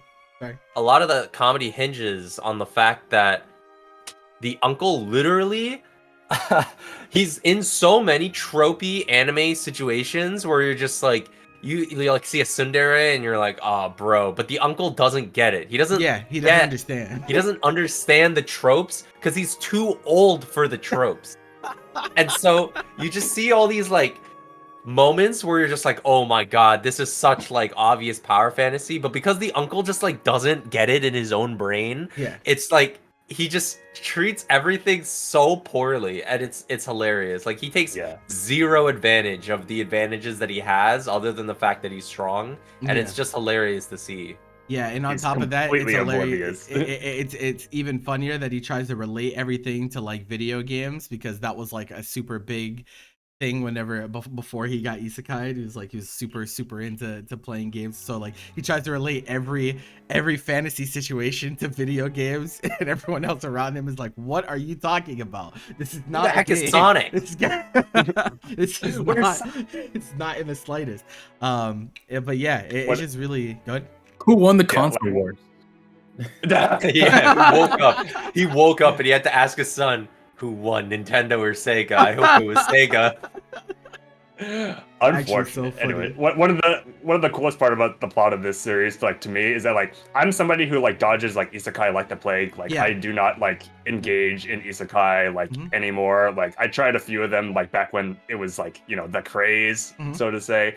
But right now, I just like if you have isekai on like as a tag for your series, it's like an instant like turn off for me. But like with this one in particular, I think like the reason why I still enjoy it, like or I'm enjoying it like despite like what I think about isekai, is that he's literally just like watching it happen. So like it's not even like the isekai part is like happening.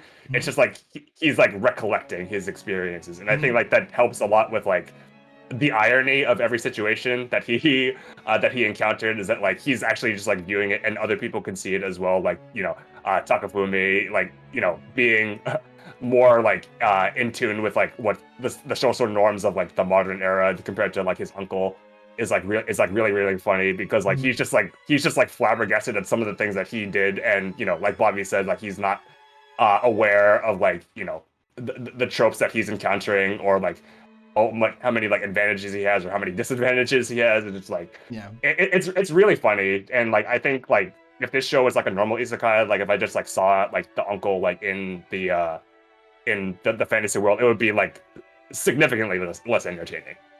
Yeah, agreed. It is. It's just it's such an entertaining show. I just have a lot of fun watching the show whenever the episodes actually drop and don't get delayed. Yeah, it'll be done by next year, I hope. Yeah. And then it'll get delayed. Yeah. And they literally have one episode left. Yeah, it is. Yeah. It'll be like, here's part A. Part B is coming in 2024. I can't believe, no, bro. And then last on our nominations, Time Machine Blues, and I mean, where do we even start, guys? Where do we even start? All things considered, Yeah. the premise is not too complex, right? Yeah. A group of college students, Yeah. a bunch of film students find a time machine, and then antics ensue. I mean, the nature of those antics, very complicated. I was like that. But the general wrap around of what's going on, they just their air conditioner breaks, so they go back to the past to get the remote from the past so that they can use it now. It's not that crazy. Yeah, like right? Yeah, just get in the time machine and go.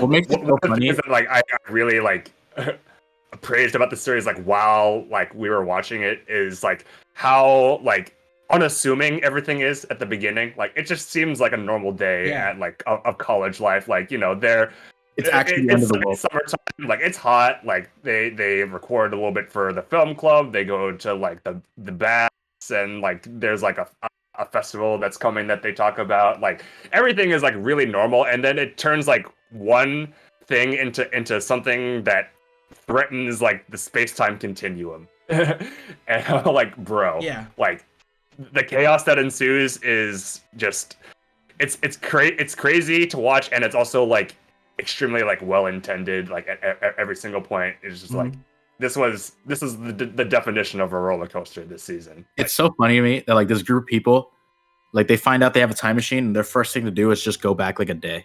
Yeah.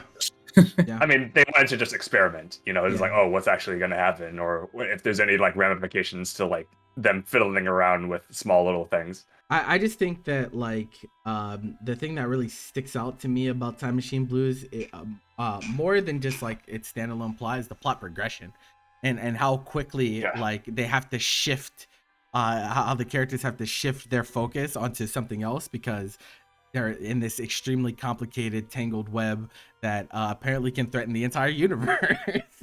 And so things maybe they didn't know that it would. They just they're speculative. Yeah, exactly. But it's like if you're stuck in a time travel premise, is it too insane to think that you might actually just fuck something up really badly?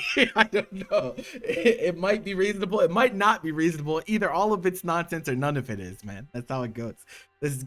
That's how it goes when we talk about time travel. But yeah, it just the characters having to react to, you know, each new development as they have lay out a plan and like, okay, we're gonna do this to fix this. Oh wait, that doesn't work, so we have to go with this now. Wait, why does this keep like just shifting? Like why is nothing going the way that we want it to? Yeah, like the devil's in the details with this series. Like I wasn't really kidding when I was talking about how it's seemingly not that complicated, but when you really get granular and you start looking at what's going on here, like the reason that this is a nominee for best plot is because there's so many details that you can pick up on as you watch along, and every single one of those details gets expounded upon through the time travel. Yeah. And so it's one of those series where you really are being paid, or you're really being rewarded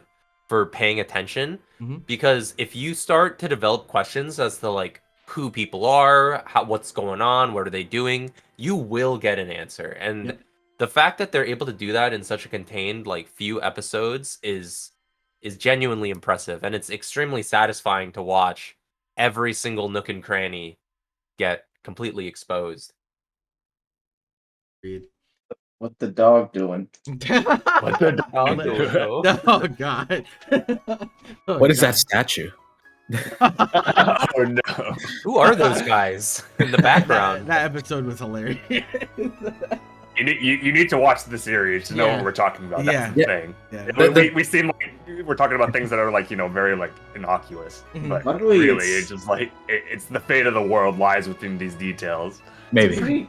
It's a pretty good standalone watch. Yeah, I mean, Yeah, you don't even necessarily have to watch Totemi Galaxy to like get it.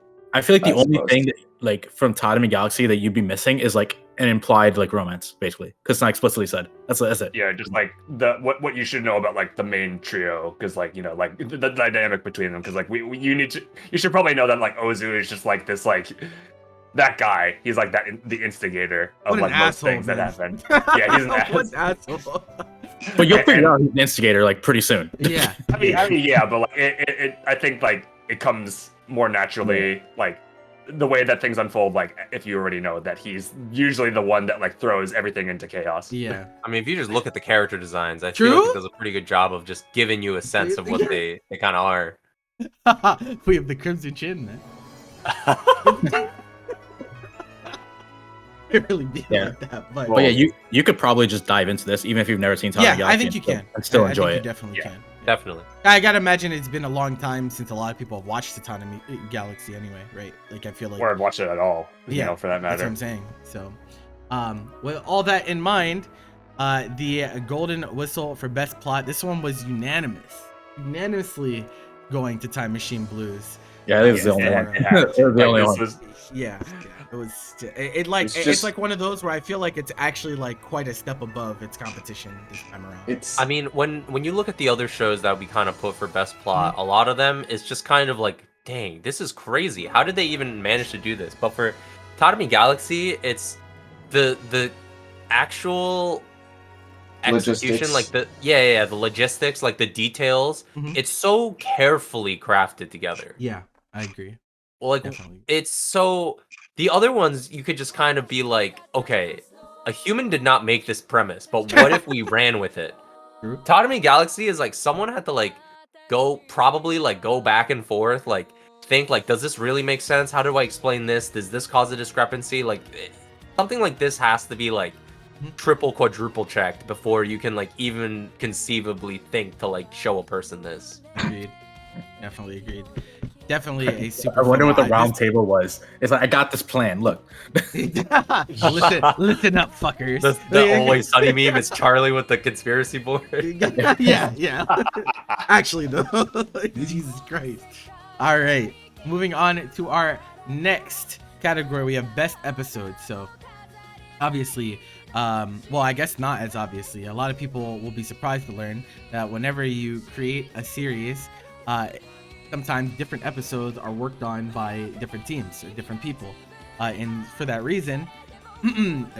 Naturally, like with a narrative, sometimes you're gonna have episodes that are better than others and whatnot, and so this category is used to highlight some of the more standout episodes that we experience in the season. Because even though you might not be the greatest show in the world, you might have some standout episodes. Like there have been definitely, yeah. I mean, it'd be say like it, that. bro. No, it really do be like that. And so we decided to highlight them here. So we're gonna start off with Bocchi the Rock Ep 5. Yes, this was an incredible episode, and like in my opinion, like so like when deciding like what to like put for like best episode like for like this category, like to me like it has to be like a good like standalone experience as well as like a part to like the whole of the series. But like I think that like, if you can like watch it like in isolation and have it be like an amazing experience, like that is like an indicator of like something that's worthy of this category. And I think that out of all the episodes of Bocchi, this was the one. So speaking a little bit on the episode director, like Yusuke Kawakami, he's actually like the the director of all the live performances that happened in the series. So he's responsible for like every like performance that you see where the characters are on stage and they're performing their set lists.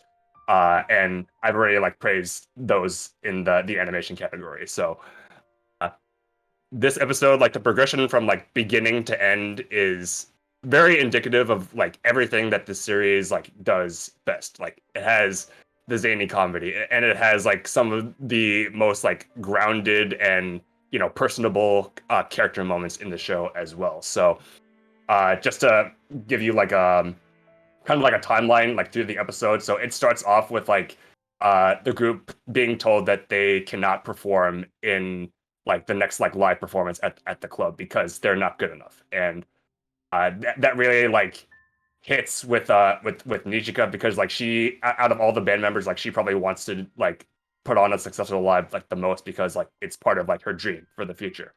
And she like it takes and she sulks in a very funny way like afterwards. And this kind of like leads into all of like the individual band members contemplating like what growth means both as individuals and as like a group because like they are different. And like that's one of my favorite like themes just like in anime is like the distinctions between through your individual efforts and growth through companionship and a group that like shares your passion. Like it's something I'm always down for.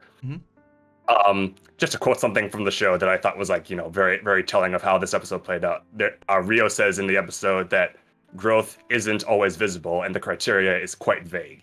And to me, truer words haven't been said. Like growth is like hard to quantify, and it's really something that you can only answer yourself. And that's what the characters are trying to find in this episode. Like Bochi in particular, because she's like out of all the characters, she is the most like aimless.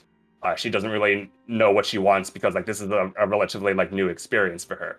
And like that culminates in both like the scene that she has with Nijika, like when they're standing in front of the vending machine. Like that scene was so well captured, like with the shot composition and the lighting, just to like show that Bochi is like kind of in the dark of like what she wants out of this experience, whereas like Nijika is more sure of herself, but she's not really sure like what the next step is to take in towards her dream. And the climax of this episode is the live performance where they audition, and it shows like how well they captured the live performance and all the details with their performance habits and their body language. And the song was amazing. Like these scenes are really really breathtaking. I can't stress that enough. And to me, like just describing this episode, like it has to be like the best like self-contained experience like within this show. Like it's funny in a lot of moments, like as Bochi is in every episode, but like it really like shows like that the show is amazing at everything that it wants to do. And that's really like the selling point that I always give like the show whenever I'm talking to somebody, that it does everything like to an extraordinary degree that goes beyond like what is established standards, yeah. So that's my pitch on this episode. Definitely feel that. It's like it definitely illustrates like a very very important like, transitional period. And so like in my mind, like it would be a real shame if this episode wasn't as good as it was. Because I think it definitely kind of like set a relatively new tone for the rest of the show moving forward. And like it kind of all starts with this tonal shift in episode 5, like answering a lot of very very important like thematic questions, and then also the performance and whatnot also like really cool. And I also like how it's not perfect, right? It's not, it's like one of those things that like when you're performing live in front of people, you will quickly learn that like almost nothing goes exactly as the way you envisioned it. Like you might have this idea that you've practiced really hard, you might feel like you're really ready, and those things might be true, but at the end of the day, whenever when you're performing for an audience, they're gonna notice things that you don't while you're even playing, right? Like there's just stuff that they will perceive differently than you're up there. Just so, to like get specific about it. So like I love it whenever like musical performance performances are able to like depict the flaws within the performers. Mhm. And everything that like Nijika's sister says about the performance, because like she gives them a critique at the end of it, you can see like if you watch the performance back. So like the things that she specifically said is that like Bochi and Kita have a habit of like looking down. Kita, because like she's like not too experienced like with playing guitar, so she kind of like needs to look at her guitar to play, and Bochi because like she's extremely nervous and afraid of the audience. I already talked about how Nijika is like pretty stiff when she plays because of like the weight of the responsibility on her as the drummer and also the band leader. And like Rio is like very aloof, where she kind of just goes off into her own world sometimes, and the performance kind of suffers like because of that. But everything that she says, you can see in the performance, and like it's that attention to detail that makes these performances feel alive in a way that few others like it, are able to achieve. Yeah, definitely a standout episode, 100%. But our next nominee is we got Witch from Mercury, episode 6. Let's see here. Whoops, I accidentally tabbed. Whoopsies! Oh no, I lost my page. Okay, does someone want to take the reins on this for me? Because I mean, like, sure. Well, first of all, I'll say like this. Well, strangely, Witch from Mercury is a series that didn't credit its individual episode director, so I was not able to like find who was the director for this episode. So if you're more if you're more like knowledgeable than me of finding who these people are, you can let us know. But I was not able to find who was responsible for this episode. But speaking like on the episode itself, like I think this is like the most clear and like confident display of like Soletta's character in the series, like from what we have so far, because the series isn't over. The season is not over, and there's a second season that is announced in spring next year. So we have a lot more of this series to go, but thus far, I think this is like, as I said, a clear and confident display of like of their understanding of Suletta, and it really like shows like how much of an impact like her sincere and like infectious like positivity like has on like the people around her, and how deeply she wants people to value themselves, because like that's really like the defining characteristics of Suletta. So just briefly describing what happens in this episode. So Suletta is like challenged by Elon, who wants her Gundam for himself because of details about his character that I don't know how much I want to get into, but basically like he lives for the purpose of like expanding like the Gundam like technology. And that's kind of his only perceived purpose in life, and so it's really all he has. And so like there's this very like big like contrast that forms between like him and Suletta, where he thinks that Suletta has everything. Like she's got like friends, she's got like a wish list of things that she needs to do, she has like ambitions for the future, and she's generally like very like happy and lives a very fulfilling life, where he feels like he has nothing like that. And so that's why he wants to fight her for her Gundam, which is the only one in existence so far that does not like have extreme like negative repercussions for the pilot, which is something that is the Gundams are like infamous for in this universe. And it culminates in a battle like in space between like Suletta and Elon, like in their respective like mechs. And I think like that's the best the best like spectacle in the show in my opinion, is the space battle, because like that's really the only one that takes place in space thus far. And so like it was really like cool to like see what like how much this series could flex with that battle premise. And it also felt like the weight behind what they were fighting for was really impactful as well. Like that is like something that's really cool. It's like Elon is like fighting to prove that he's like worth it, and like his purpose is one that's meaningful. And Suletta trying to like cut through and try to like get through to him and everything, and try to defend her own ideals. That is really cool. Like when they're good. Another detail that is like very prevalent in this episode is how much like Suletta like loves the concept of birthdays, because like I said, she's a character that wants people to like see their own like self-worth, and birthdays are a way to like celebrate like one's existence. Like, and she wants like so earnestly for like Elon to like be happy that like she wants to like celebrate like a birthday for him, because like he doesn't really know when his birthday is. Like that's just he's like that's his like part of his backstory where he's like kind of like he doesn't really have anybody to like know him or like to really like acknowledge him, and so like a lack of a birthday like kind of weighs on him. But like her persistence like in this endeavor like really like rubs off on Elon, who at the end of the episode like believes that he does have something to do, and that people like do acknowledge him if he like puts himself out there.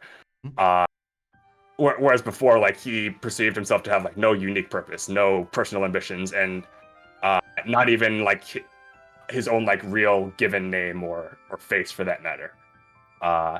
And yeah, this was like this is like showing like how amazing of a character like Soletta is, and like where the plot like may progress, and like what obstacles like might be thrown her way, like to kind of like challenge her values. And something happens at the end of the episode that's very crushing. This is the shovel to the face episode. Yeah. But yeah, that is that episode. Great episode. I wish I knew who directed it, because it was they pretty. just don't tell. They don't withhold the information from us. Crazy. Yeah. Okay, and then moving on, we got Mob Psycho 3 episode 6. Looks like the mid episode, the episodes in the middle of the season seem to be the ones that are yeah. How do you guys feel about Mob episode 6 this time around? Bobby, you want to go?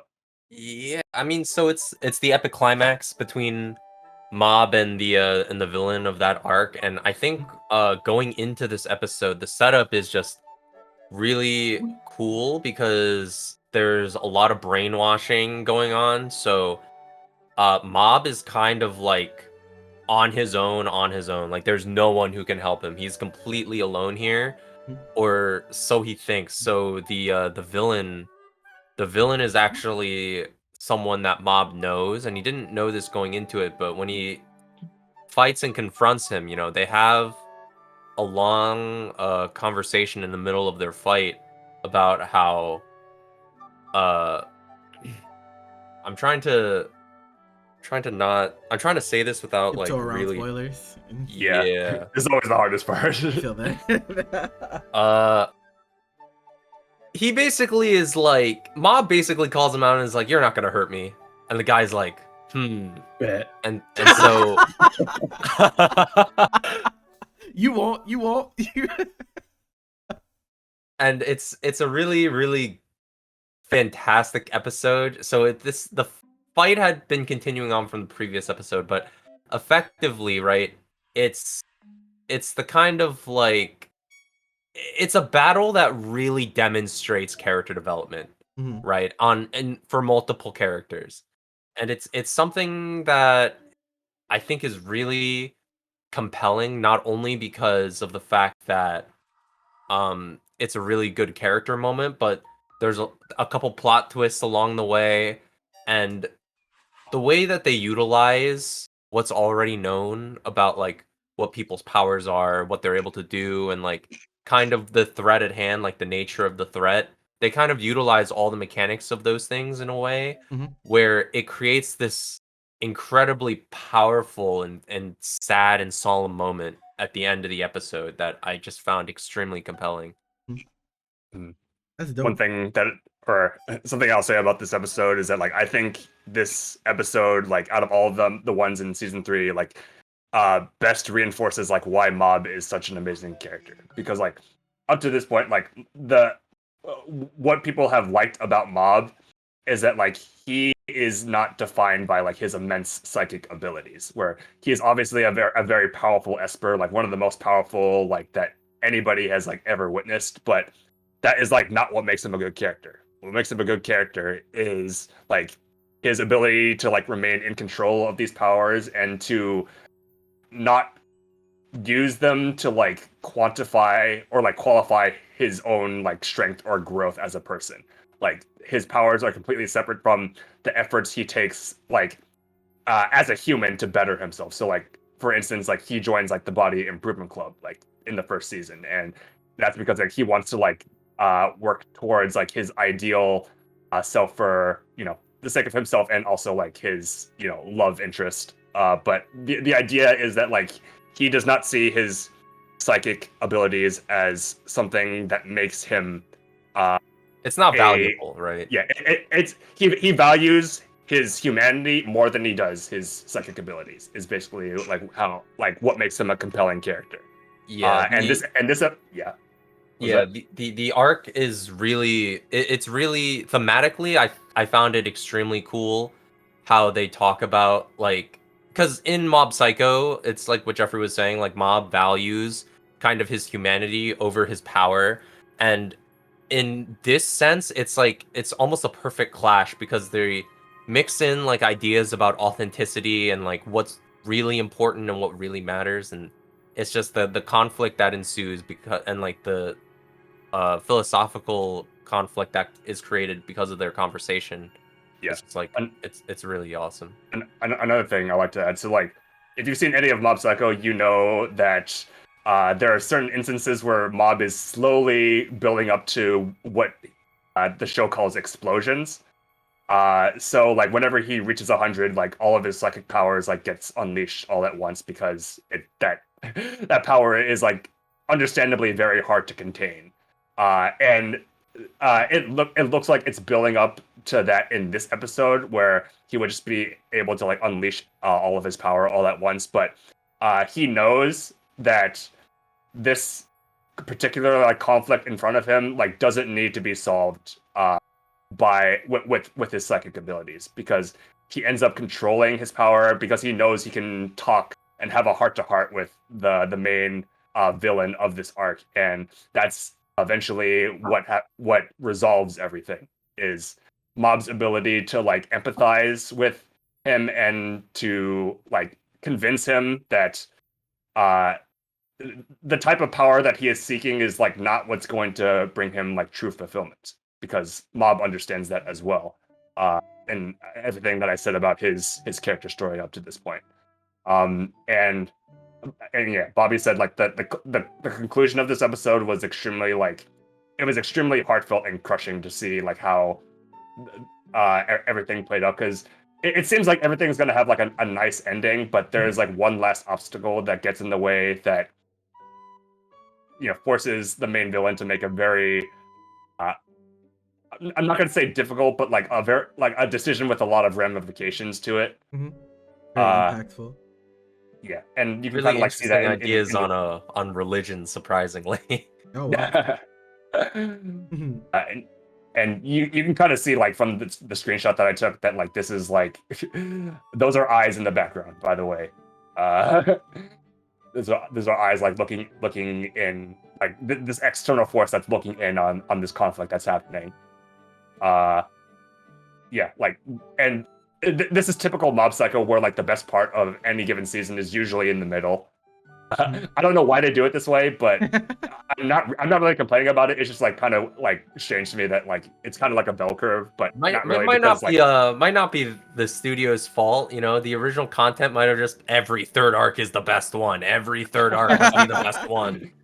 But yeah, like that, man. This really was the climax of this season in my eyes, and one of the best like explorations of like what makes Mob a great character. So, all right, moving on. We got Chainsaw Man episode 8. What you got for us, Miguel? Miguel. I talked about Himeno earlier, just like how she's like when we were talking about like the character design, how she's like the way she interacts with Denji is a pretty like good like writing, in my opinion. And this whole episode is just basically just like her like story.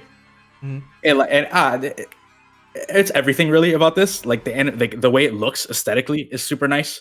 So like this is screenshot is obviously, I mean, you can see a little bit what's happening.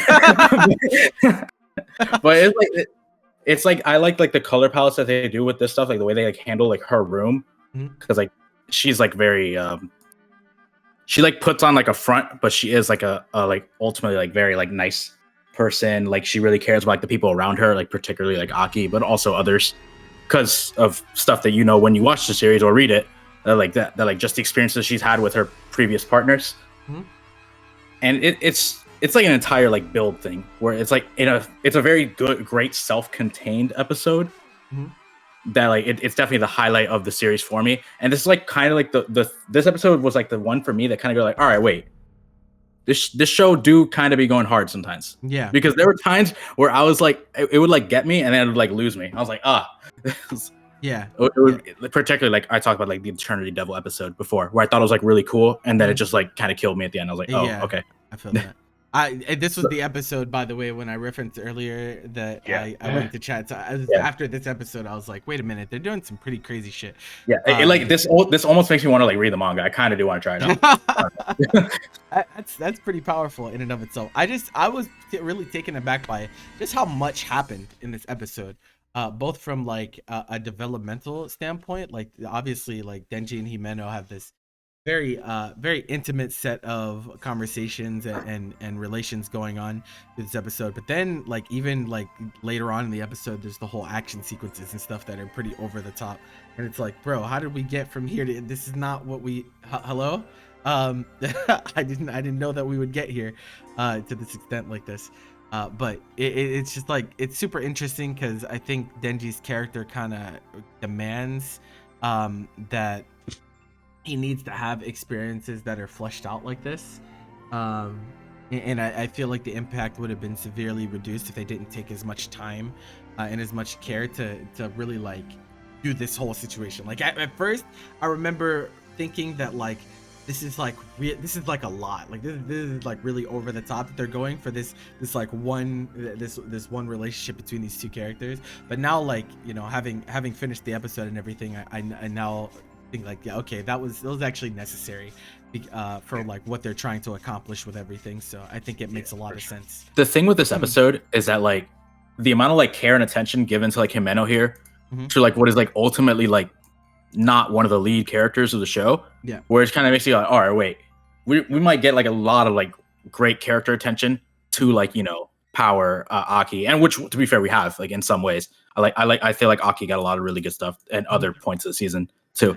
But I was like, all right, wait, this could be like a really great like character journey, because Denji's a little bit weird, but we're not really supposed to relate to Denji because we're not like his age, like, just not really a thing that we're gonna like resonate too much with. But you know, no, I think this episode is like the best demonstration of this series and like this adaptation's cinematography, because was really like through like the whole series. It like every episode like has like its moments of like it's a brilliance when it comes to this, but like this was literally like throughout the whole episode. Like if you just like watch like the opening sequence, like it's when like Himeno like brings Denji home when she's pissed drunk, and like what follows is like a very like almost like unnervingly fluid like sequence of like her like fumbling like through the house and like flopping on the ground, like making it to the refrigerator to get more alcohol.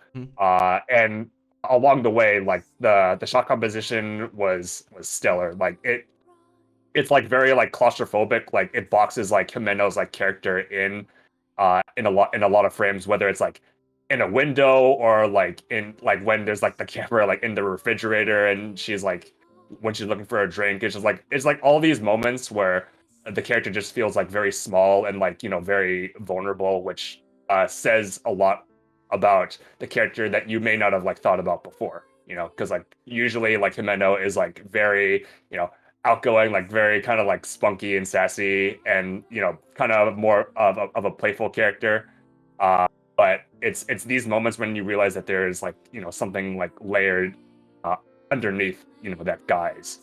And like I said, the whole episode it is like this, and it culminates in, you know, we said a very like high octane like action sequence, and it's kind of like working around spoilers. How do? We're really trying not to ruin these shows for you guys. It is a very character focused episode on a character that you wouldn't expect to get that amount of like attention, like Miguel said. So and like also it is like obviously the Himeno episode pretty much, but this is also like I don't know, like the third, fourth, or fifth time or something where Denji gets something like seemingly is like, yay, you know, like this is what Denji's been asking for, and then like just kind of like not working out exactly. Yep. Like how he expects it is like, wait a minute, Yep. all these like little goals that I want, they don't make me any happier. Yeah, no, absolutely. There was definitely a lot that went into that. Very standout. And then we have episode 4 of Do It Yourself, and this episode was super interesting to me because there were actually a few different aspects of it that I think were both really funny but also very thought-provoking. And so like the clashing of mentality of like Pyorin and, you know, obviously Serifu and Jobko, they like they like have this this like theme throughout where she kind of thinks that, you know, making things by hand, like the value of it isn't really a thing anymore, which is like kind of commentary on you know, how things progress in the real world. Like as things get more and more automated, it feels like there's less of a need for there to be like things that are handmade by humans. And so like she's like coming from that standpoint where like everything is becoming futuristic and modernized. We don't need to do this by ourselves anymore, but the whole point is doing it yourself. That's the name of the show. We're supposed to do it ourselves. You don't get it. And so like there's like kind of a clash of mentalities that happen during this episode where it's like two different factions of thinking on an issue, and I don't think this will be an issue that ever goes away in human history either. Like I think people will always have conversations like that of like where do we draw the line between like convenience and, you know, the care that goes into creating projects and stuff like that. But then there's also really funny moments like I think the funniest thing in this episode to me was when Jobko asks how much she needs to pay for rent, and Purin's mom is like 10K, and she's like, oh, 10K, that's easy, like I got that, Like 10? Yeah, 10K, yeah, because she thought it was she thought she was talking about USD, but she was actually talking about yen, and so she was just like, wait a minute. I thought that sequence was just hilarious because it's like it's so on character for her, being like, you know, so frivolous with her money, and, and just like also not being familiar with how like Japanese customs and whatnot work as she like tries to integrate into society. So it's a very full episode. I feel like covers a lot. Yeah, like I really do love this episode because like to me, like this is the episode where like the themes of the show like really begin to flesh out, and you already touched upon it a little where like, you know, it's like these like conflicting like mindsets of like, oh, like as you grow older and you mature, like you start to see like how creative efforts are like become less and less practical, and you're conditioned to think that like, oh, I should shift my interests and ambitions to something that will assure my success in the future. That type of mentality, and it in a way like that it's very reasonable to think that way, but it's also like kind of profoundly sad because of how much like you can really like discover yourself and discover like what you enjoy and like what you value through creative activities, which is very well demonstrated in this episode through Purin's character. Like I really do love this character and like what she has and like her role in the show, like showing like, oh, she because like she has this mentality where like she doesn't want to like participate in DIY stuff because she thinks it's like old and dusty and but it like her like behavior kind of like conflicts with that because like it shows that like whenever she is working on these things, she's very happy because like in this episode there is a moment where like she's helping Jobako like build like her little like loft area with the hammock and stuff, and Purin is tasked with like making the hammock, and she's extremely happy when she's doing it. She's like, wow, like this is like very fun. And you know, throughout the entire show, like she just pretends like it's nothing of merit, you know.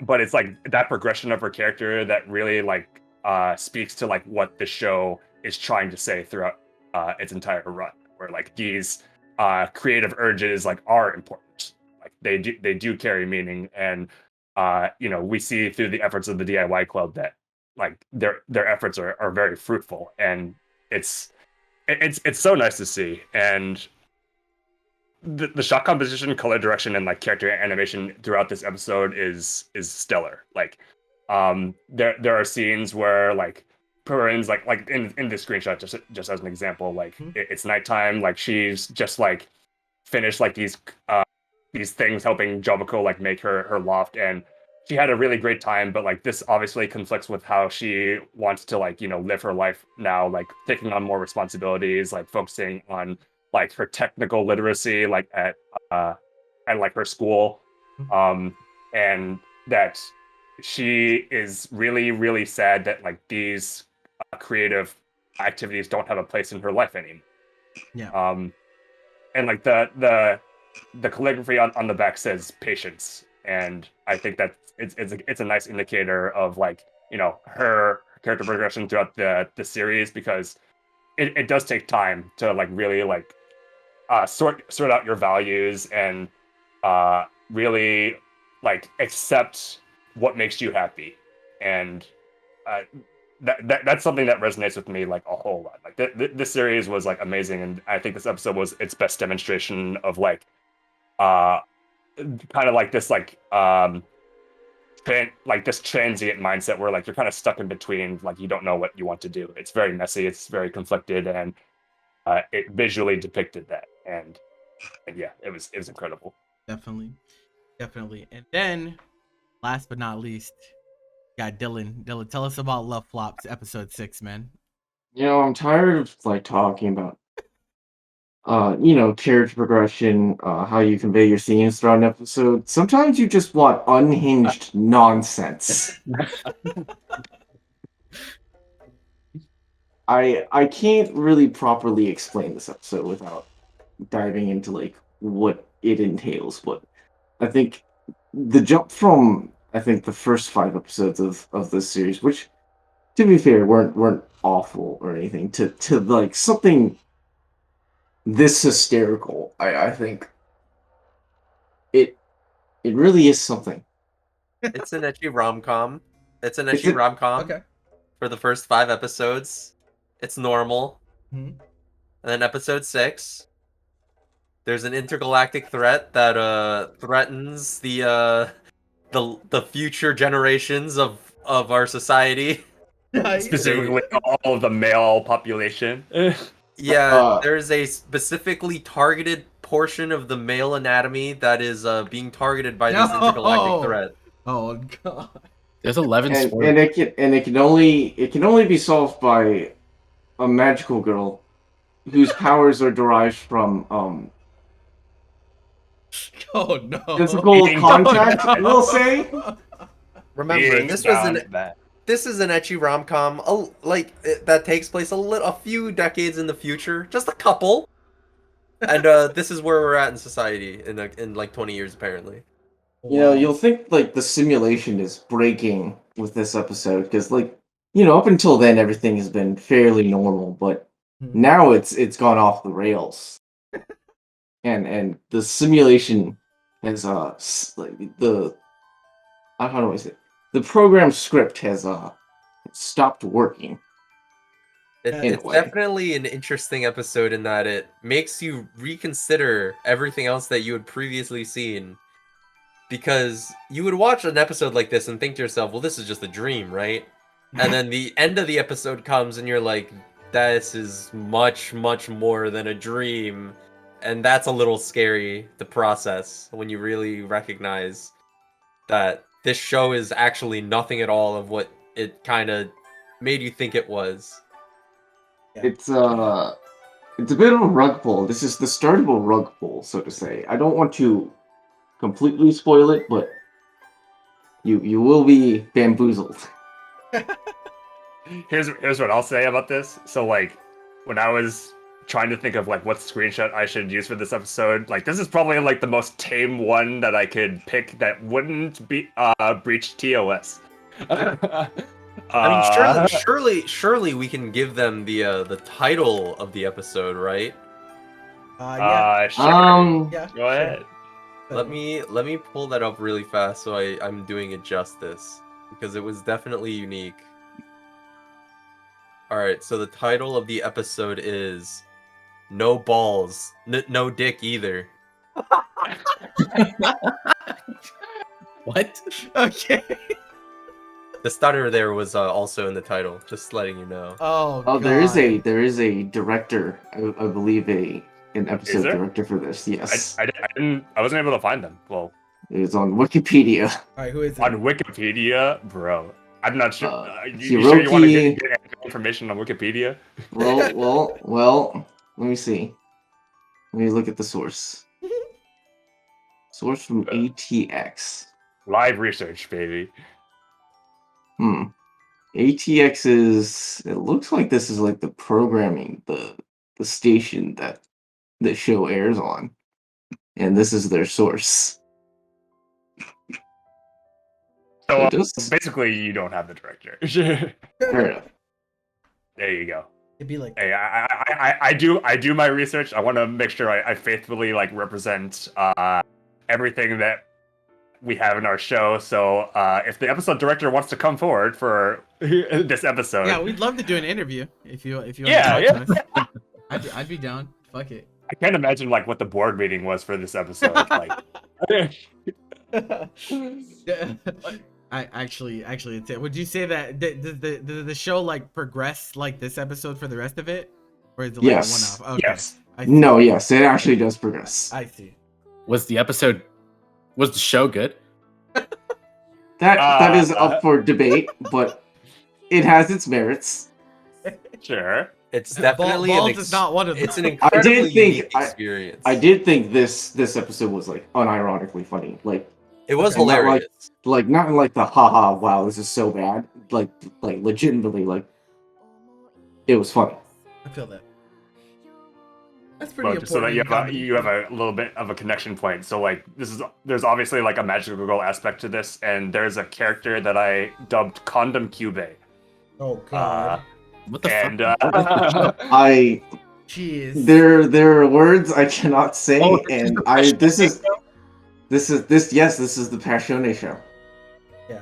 Well, they don't have the best track record. After Dylan coerced, yeah, no, this is probably the best thing they've done, which is the bar is low, but hey, when they have an original work that they can make up on their own, I guess they do At better the than very adapting. least, if it's not good, if it's at the very least very fun. So you're I just- telling me it's better than Roka, Brave of the Six Flowers?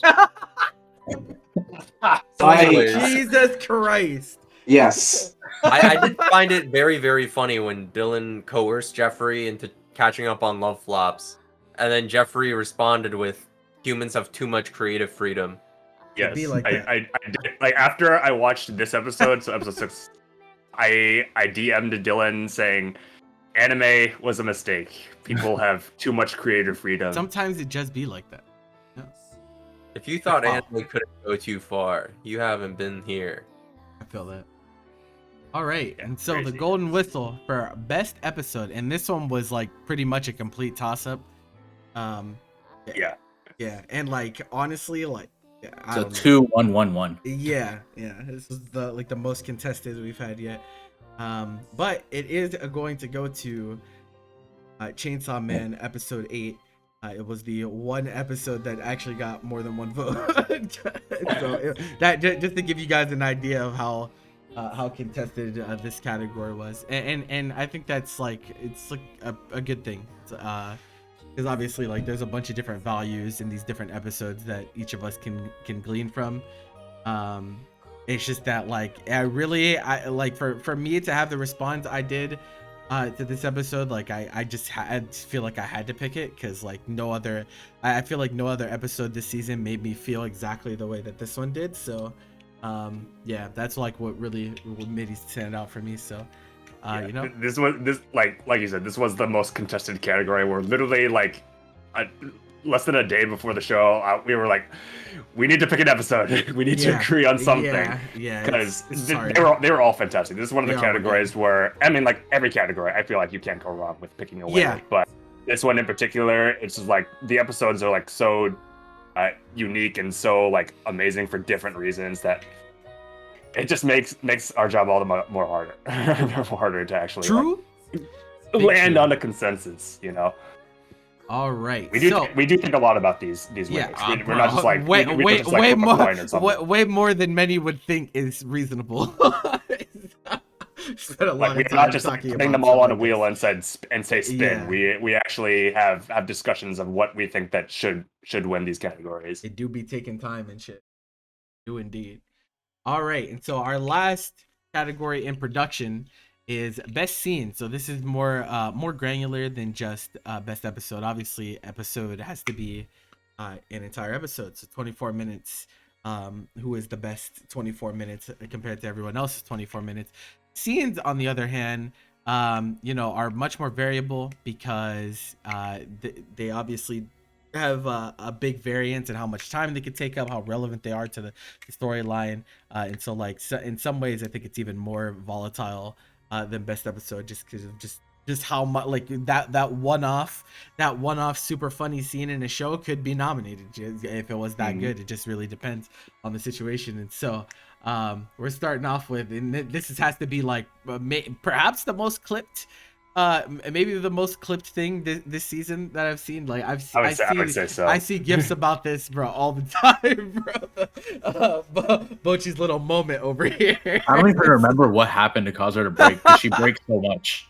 Okay, so the context of this scene, if you don't know, so they're talking about getting starting social media for the band, and it comes up that they may have to get individual member accounts. So and that causes Bochi to physically deteriorate at that prospect, because she knows that like if she gets an account and starts making posts, that she'll like be like very attention whore, and it would send her into a spiral of like relying on something that is like very unstable or could be like very malicious, and she freaks out like in a way that only Bochi the Rock the series can depict in this way. And this scene has been dubbed like by the fans cyber psychosis, which is a reference to cyberpunk edge runners. Yeah. Because of like the type of like physical breakdown and how it depicts it. People like, oh my, like this series is so like, we could have picked any like number of scenes from the show to be represented here, but I feel like this was something that was so good it broke into like the mainstream, where like it was the most clippable thing this season in my eyes. Like people like who came across this clip like just said like, what the fuck is happening to this character? And yeah, like and to me, like this is like an instance of like how like Bochi's like unique brand of comedy is expanded upon like from its source material, because this scene like took a lot of creative liberties like from the manga. Like obviously like Bochi like was shown like breaking down, but in a way that is like extremely like glitchy, and then this eventually like leads into like a comic style like Godzilla reference, and I'm like, what the fuck is happening to our character here? Yeah. A lot going on. And one very important detail to mention about this scene is that Bochi's like glitchy banshee scream was completely unedited from the voice actor. A lot of people thought that like, oh, she just like screamed and then they added like glitchy electronic effects to it to like make it sound like it went with the scene, but no, they used it as is because Bochi's voice actor was able to produce that sound naturally. How a human was able to do that, I will never be able to understand. That's a talent that is pretty crazy. pretty insane one there for sure. That's talent. If there's anything we can say that like, oh, like she can do something that most voice actors just can't. Yeah, like, straight up. Can't imagine that that's something that many people would be able to do at all. I just absurd. And then, okay, our next nomination is from episode 1 of Akiba Maid War, and this scene is extremely funny to me because I was in disbelief after I watched it. I remember like thinking that it wasn't actually what I was looking at, but then it was. So I was like, oh, The fucking song. the Dude, song. So I like think the fact that they sync the actions to the song made Yeah, it really yeah. powerful. Yeah, that definitely was a big thing. The context, if people haven't seen this, which unfortunately we're gonna have to spoil, Is like there any something that context? happens Not in the gonna first help. episode, but it's whatever. Um, so like Ronko and Nagumi, like two maids of the main cafe that we're following, are being chased by a different maid cafe because Ronko has caused some chaos within their turf. Yep. And they're running away, and it just like unfolds into like an unhinged, one-sided, highly choreographed shootout, Highly choreographed.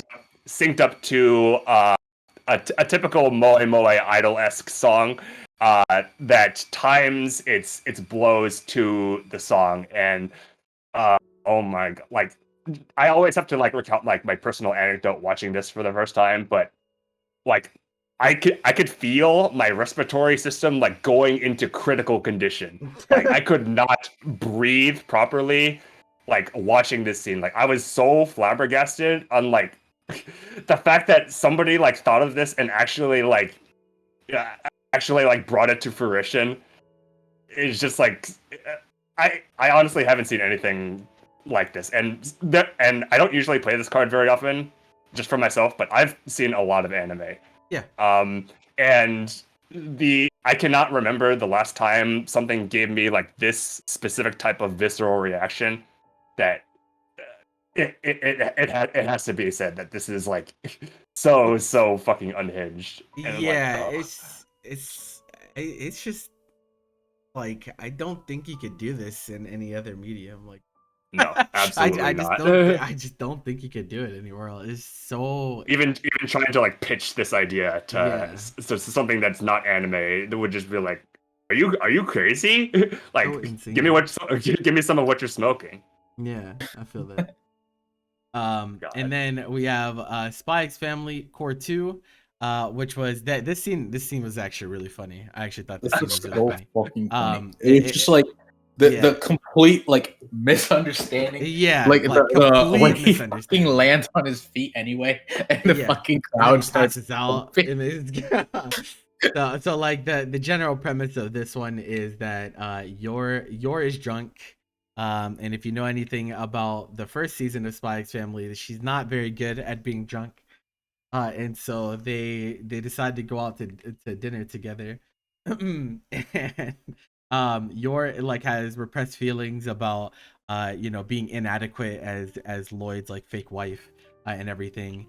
But she's being like very upfront about it because she's drunk, and so it's like she doesn't have any inhibition, so she's kind of just giving everything up right there.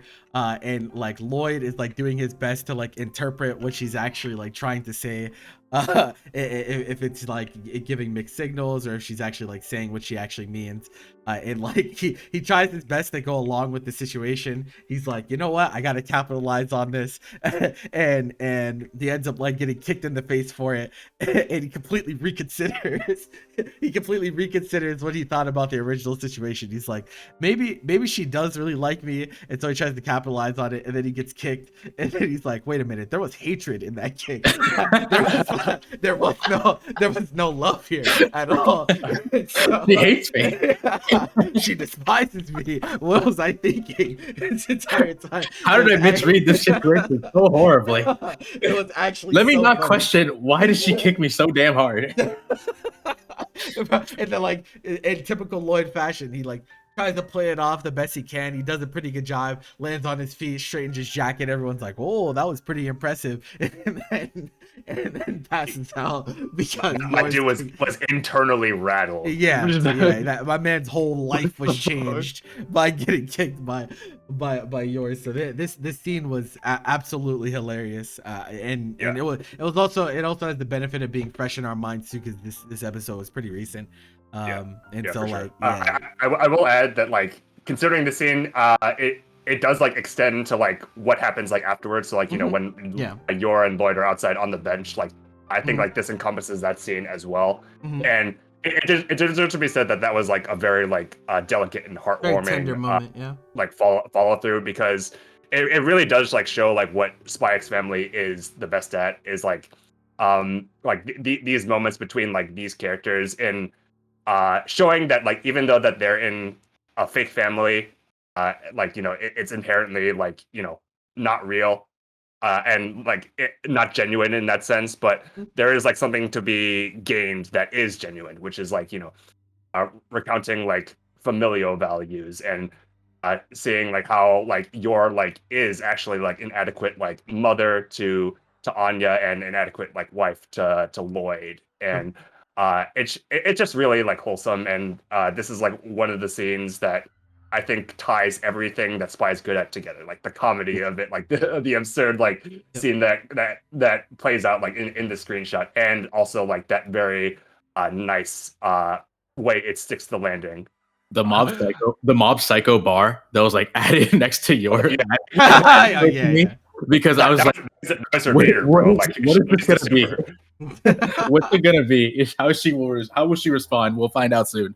Yeah, no, it's definitely a brilliant scene through and through. That shit was hilarious. I could not stop laughing. But moving on to the next one. So first time we're seeing this show up here, we have Arc Knight's Prelude to Dawn, which is like, man, this one was a bit of surprise, because going into it, we have seen shows that have been gacha adaptations before, and I don't think I've seen a good one yet. Like prior to, like, I don't think I've seen anyone that was even remotely good. Like, I watched like Doll's Frontline, and that was pretty bad. The Shaft show, like, I don't wait. Assault Lily was a figure series. It wasn't gacha. I'm sorry. They all blend together. They all, you know what? you know what? You think Not too far removed. it's not? It's they're tangential at the very least. But we haven't seen a standout gacha adaptation, because it feels like they just they kind of know where they're gonna make their money from, so it doesn't necessarily need to be that good. But I think what made me stick around and watch this particular show was how the strength of its first episode, and by extension this first or this scene in general. It's very first scene. Like this scene, like the Doctor's Awakening, we're calling it, like is literally like the first thing that you experience when you click on episode 1. Yeah. And the reason why it deserves like recognition and a nomination in like this category is that it's a stellar instance of a scene that's driven completely by intricate character acting. Like, so the context of the scene is that it's the perspective of what is the player character in like gacha game terms. So like like the Doctor is like the player like surrogate within the games, and also like within this show, and they're waking from like a cryogenic state, and they wake up to the main character Amiya like being extremely happy and extremely like relieved that they have like returned to them. And what plays out is a scene that is like I said, the character animation is extremely intricate. Like the facial expressions and the voice acting like really drive like what I thought that this adaptation was going, or adaptation, but it's more so like an original like premise, I suppose, of this show. And like it completely it plays out from a perspective view. So like this is the perspective of the Doctor. So it completely takes place from like this point of view, and that allows you to like really appreciate like how much they're putting into how Mia is acting, and the emotions that she's feeling because of what's happening. And it's extremely delicate, and I wish that there was more instances like of this level of character acting in anime in general, like, and for that to like come out of like something that is a gacha adaptation that expectations were like already like pretty low for it. It was like it was outstanding, and it is what made me want to like continue watching the show after initially like clicking on it, it definitely it once again like kind of whiplash. Expectations were definitely completely in the ground going into it. that being said, like I think we saw we watched the PVA for this, and we were like, you know what, we might have to give this a try, even though it's a gacha adaptation. And you know, I'm pretty glad I did. Like, and like I said, I think that establishing that first strong scene is super important, for you know, for levying against people's expectations, right? Like if you start strong, then you kind of break that initial doubt that a lot of people had, and that's kind of what it did for me. And made me more compelled to watch the whole this series as a whole, and you know, I think that's very valuable for sure. So definitely a standout scene. It does a pretty good job at establishing the initial premise too. Definitely fuck with that. Then we got Blue Lock episode 9. This shit was hype, bro. I can't lie. I can't Yeah, lie. absolutely. Like, it was this shit was really crazy, bro. What was your favorite part of this scene, Miguel? Probably when Bachiro like started to like go off. He just like opened the play. Yeah. Just the context of like what we're talking about with this scene. So like this is like where Team Z is like down like 3-0 versus what's the opposing team? Team V, was it? No, I think it's I don't know, fucking remember. It was V. Oh, yeah. what's V? It was V. Okay, so like they're down 3-0, like they're feeling like very like outclassed, and Bachira just like pulls out all of the stops and scores like a very, very stylish goal in a way that is like unique to like his skill sets as a striker. And this really inspires like the rest of the team. They basically said like, wait a minute, I want to do that. Or I want to be special, or I want to be the one that like is able to like flex like what they can do like in a game that is very expressive like soccer, and that is like where they start to like mount the comeback. So like Bachira gets his goal, Kunigami gets his goal, and then Shiguri gets his goal in order to tie things up. And the way that plays out in spectacular fashion was it really characterizes like what the show is like good at. It's this is sports hype, bro. Like this is like what gets the blood flowing. Yeah. And yeah, it was like pure adrenaline. Like the entire thing is just like Jesus Christ, man. Surpassing the room limits. Yeah, what's happening, bro? I feel like I got a whole arc of battle shonen in one scene. Like what's going on? I just remember like another cool part for me, like Chigiri, the red-haired fast one. How he just goes like, damn, this guy's faster than me. That fucking sucks. No one's ever faster than me. But he's like, wait a minute. This guy's only good at like acceleration. But if I just do like a long ball and just chase it, I'll beat him over long distances. I'm just like, bro, that's so fucking fun. This show is really extra and like that. It is really extra. It's like picking a card in Mario Kart.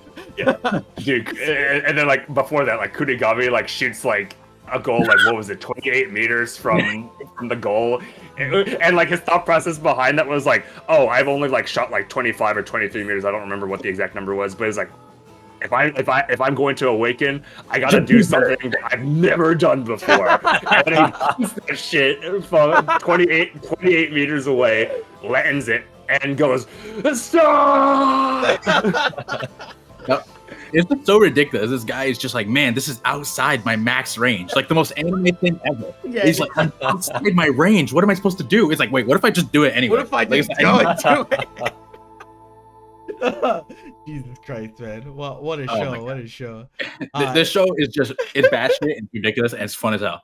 Yeah. This was like moment after moment back to back of just like pure hype in ways that like it really shows off like the unique traits of like all the characters and how they see soccer, and like they will be able to like contribute like moving forward, because this is really where like everything starts to come together for the team.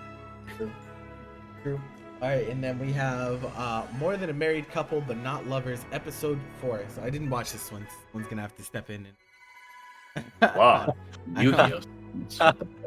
So if I had to guess, right, it's like this scene is obviously not in the original manga. That's what Dylan. That's correct, right? No. This was so him holding the cards that was there. Okay. The entire sequence of the Yu-Gi-Oh music playing out, the towering, I want to say like Yu-Gi-Oh fiend card, and like the light, like the attack counter and the life point counter, all that was not there. This was, I'm gonna say, an homage to like the original Yu-Gi-Oh anime that like they did not have to do, but was very, very cool for them doing so. It's unique timing because of the news about Kazuki Takahashi passing away. That was still only a few months ago. Yeah. So it's still very, I guess, timed. I guess in a way where it's like, it's the kind of thing where it's like you probably could only feel something like that in the moment when watching this or when making it. Yeah, I feel that. So it's kind of interesting that like that kind of thing exists, because even beyond like that exact scene, they even have like a post-credit scene that continues on that I found extremely entertaining also. Yeah. No, Like it was incredible how close they got it to like some of the original Japanese anime stuff. Like I don't know if they got like permission to use the music or if they just recreated it on the spot. Not on the spot, but they just recreated it for the episode. But it was very similar to like one of the OST tracks. Oh, Yeah, from they, the they Japanese really show. encapsulated the see. feeling of it like extremely closely. Like the They had, sound like, font effects and everything. Okay, another question: what is the context? Like, what's going on? Why is this happening? There's no. He's put into a very awkward social situation at this point, and he has many cards from which he can play with, or to play, so that the Cards situation being like a resolves. metaphor. Like the cards are like, oh, I could make a joke, or I could try to bail, or I could try to, there's decisions that he has to make in this awkward social situation. Okay. All right. Well, that's fun. Yeah, it's very random. It's not important at all. It's just like a one-off joke, but like they went so ham. Like there was like a Karibo joke. I think like they turned him into a Karibo. He got trapped into a card like Yugi's grandpa. Yugi. I just think the post-credit scene is so abrupt, where he comes back and he's like, "Did you think it was over? Too bad, my battle phase isn't over yet." And he like says this in like Yugi. Was it Yugi's voice? Like the Japanese Yugi's voice, and it's like very, very, very close. Yeah, like a imitation of the Yugi voice. It's Oh, really wow. good. I was like, damn, this is impressive. My childhood. That's whiplash right there. You're like, wait, what? What the fuck did they just do? You said what? But let's see. Let me see the vote breakdown. This one was 3-1-1 this time around. And the golden whistle for best scene this time goes to Akiba Maid War. And it had to be the scene, bro. I mean, like, yeah, this, yeah. like, my reaction was like so visceral that like I'm still feeling it now. Like I've watched this so many times. I don't want to know how much I want to admit I've watched this scene, but like every single time it still gets me. And we can actually play it for you because it's conveniently give me in a 1 nice second clip. so I can let me pause the whoops. Oops, there we I go. want to pause this because I think you can just click on yeah.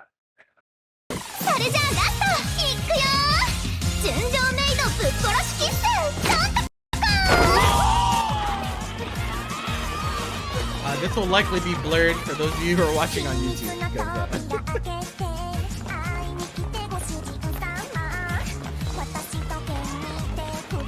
Seems reasonable so far. I'm totally gone.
These poses are so Right. unnecessary. The arm flailing. He actually just killed like Oh 25. my! Millions dead, some would say. The part that like killed me the most was when I think she's like the manager, where she just like claps the little, I don't know what the hell that The fucking tambourine. Tambourine. Yeah, I was like all the music fucking Oh yeah, the parts. manager tambourine. That shit was hilarious. Yeah, everything about this. I mean, I already said it when we talked about it, but like, this is like the token Akiba made war scene. That if Yeah. you know anything from this show, it's probably this, and it's the best demonstration of like it's absurd. Like I haven't seen like the show. comedy. I've only seen the first episode and the 11th episode, but don't ask me. You need to catch But, up, like, bro. why? I don't think you ever topped this. Like, just what? Nah, that shit is hilarious. This is like, whatever. I was like, oh god. But yeah, all right. So moving on, we got past the longest category. That one's always really long. There's so much stuff to talk about when we talk about production. But now we're on characters. This one's pretty self-explanatory. There's some good characters. There's some shitty characters, but we're here to talk about the good ones. And so let's get into it. Why don't we? And first category, gotta start with our bestest boy category. What makes a good male character? I don't know. There's a lot of things that can make a good male character, but it almost feels like you always want to be in their corner. It's like the main overarching theme. Like you're kind of rooting for them to succeed in whatever they're trying to do, whatever that may be. And there's quite a few representatives of that aspect this season around. So our first nominee, of course, the boy Mob. Everyone loves Mob. Who doesn't love Mob? Bro? Shigeo Kageyama. And like, so yeah, Mob, like this being like the final season of Mob Psycho, like this had to conclude like his stories, because like there's been like some parallel like story, like character stories like within like Mob Psycho's like first 2 seasons, and obviously like Mob got significant like screen time and like development in those seasons, but like I really feel like he was like the main focus like throughout all of this season almost. Like, and that just goes to show like they really wanted to like close out his story right. And you know what that story like entails is showing like how far he has like come when understanding himself, and like how he can like really like bring out the best in others. Like in what is like, you know, my opinion, like the best arc of this season, like the one that in the middle, he like resolves like a monumental conflict just by being honest with himself and the person he's talking to, and that is like where his like true strength lies, instead of his psychic powers. And his like dedication to like just being a good human, like a good natured human, really like speaks volumes to like a lot of things that like may seem not contrary, but like more like less black and white than some like shonen things. So like a lot of the times like your physical prowess is like a big factor when like, you know, talking about like shonen values. You know, like, oh, who would win in this fight or who would win in this fight, that type of thing.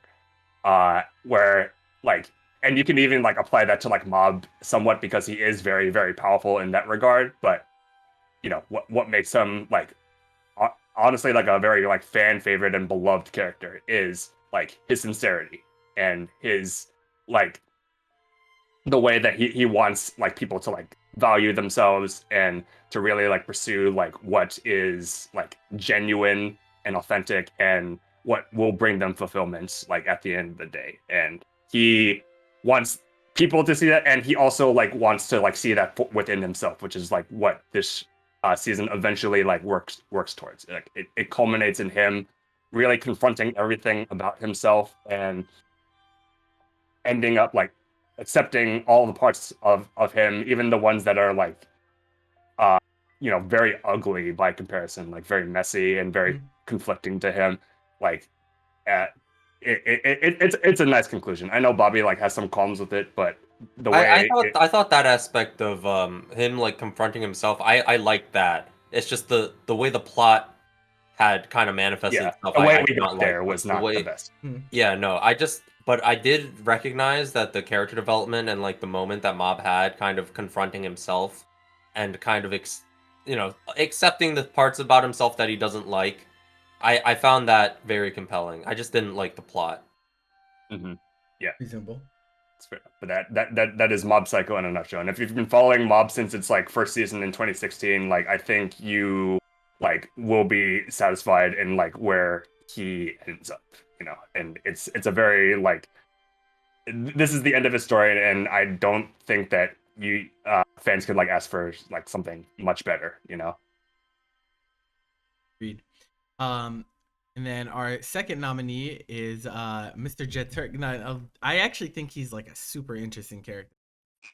He starts off as like just straight up an anti, right?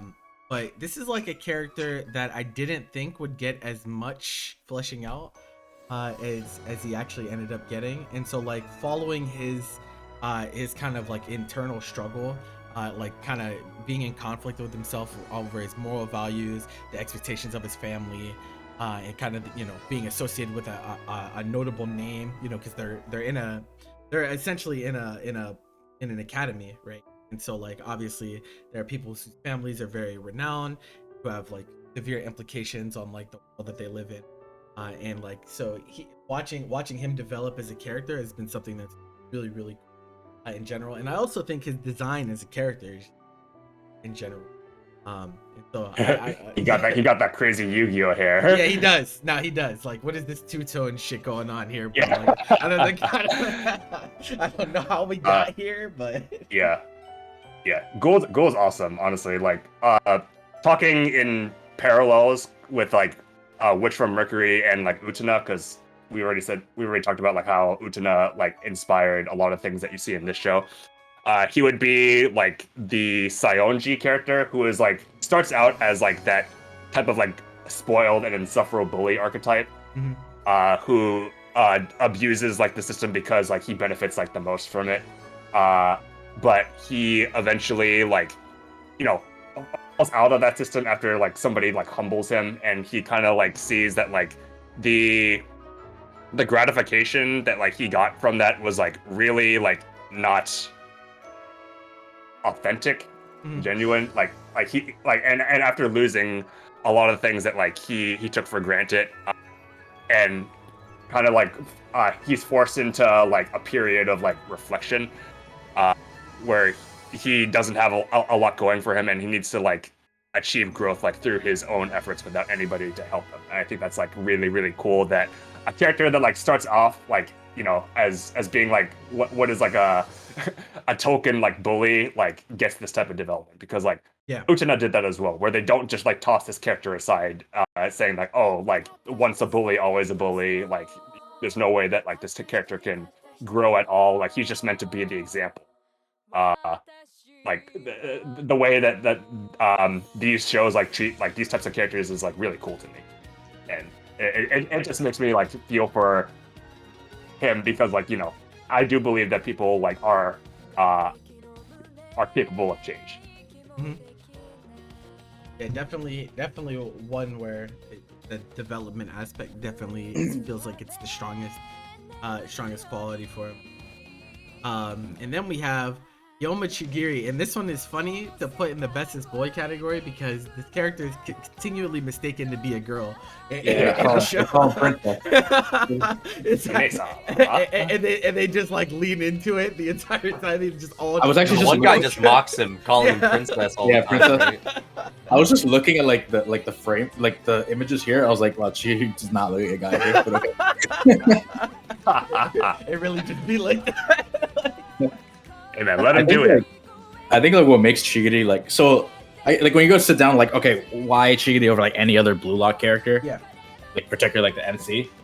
I think like being like doing the classic like injury angle in a sports anime just makes them like want you to root for him, because every fucking sports anime has like an injury angle somewhere. Yeah, pretty much. It's and something like that's really relevant to sports, obviously. Yeah, and like Chigiri is like kind of like reserved in the beginning, like you, because when everyone tries to go over in the beginning of the show, like, all right, what makes you like a sick striker? And Chigiri just like does not give an answer. and like the mystery. they're like, oh, you fucking asshole. We want to know why everyone's good here, but whatever. And then like you kind of like figure out later it's because of like he's rehabbing an injury pretty much, or does not want to aggravate a previous injury. I think the funniest thing about Chigiri in this show is that, like, I think in normal circumstances, like, someone being careful about re-aggravating an injury would be a very reasonable take to take. Like, that would be very reasonable for them to not want to go super hard to not re-injure themselves. But in the show that is Blue Lock, that is considered like sacrilege. Like, no, you're supposed to be batshit insane. Why are you not taking this to level 11 here? So I always thought that was like super ironic about how like being careful with your body is like, nah, you're not allowed to do that here, brother. You gotta go crazy like, or else. The imagery that goes along with like Chigiri's like struggle is also like very cool, and I think demonstrates like how extra like Blue Lock is in literally like everything it does, because like like there's a lot of like chains that like appear like on Chigiri, just like indicating that like he is like, you know, conscious that like he doesn't want to like put as much strain on like this ankle, because, you know, if another injury happens, then that's it. You don't get to play soccer anymore for the rest of your life. And you know, that's a big like weight on his mind at all times. But the moment where he like breaks free of that is just like it's something to behold, and it's like like that's Blue Lock, baby. Like that's what the show does. And I think like you know, like we asked like why Chigiri over like any of the other characters. Like I think that Chigiri like shows like the most growth from his initial backstory to like his current position in the Blue Lock. And that's not to say that like the other characters like don't get like that type of progression, but like we literally understand that everything that like Chigiri has like experienced, like even like before the Blue Lock, kind of like culminates in his like spotlight moments.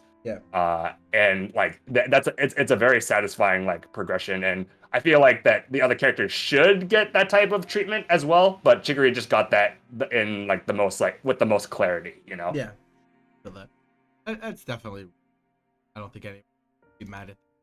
Now we had two more.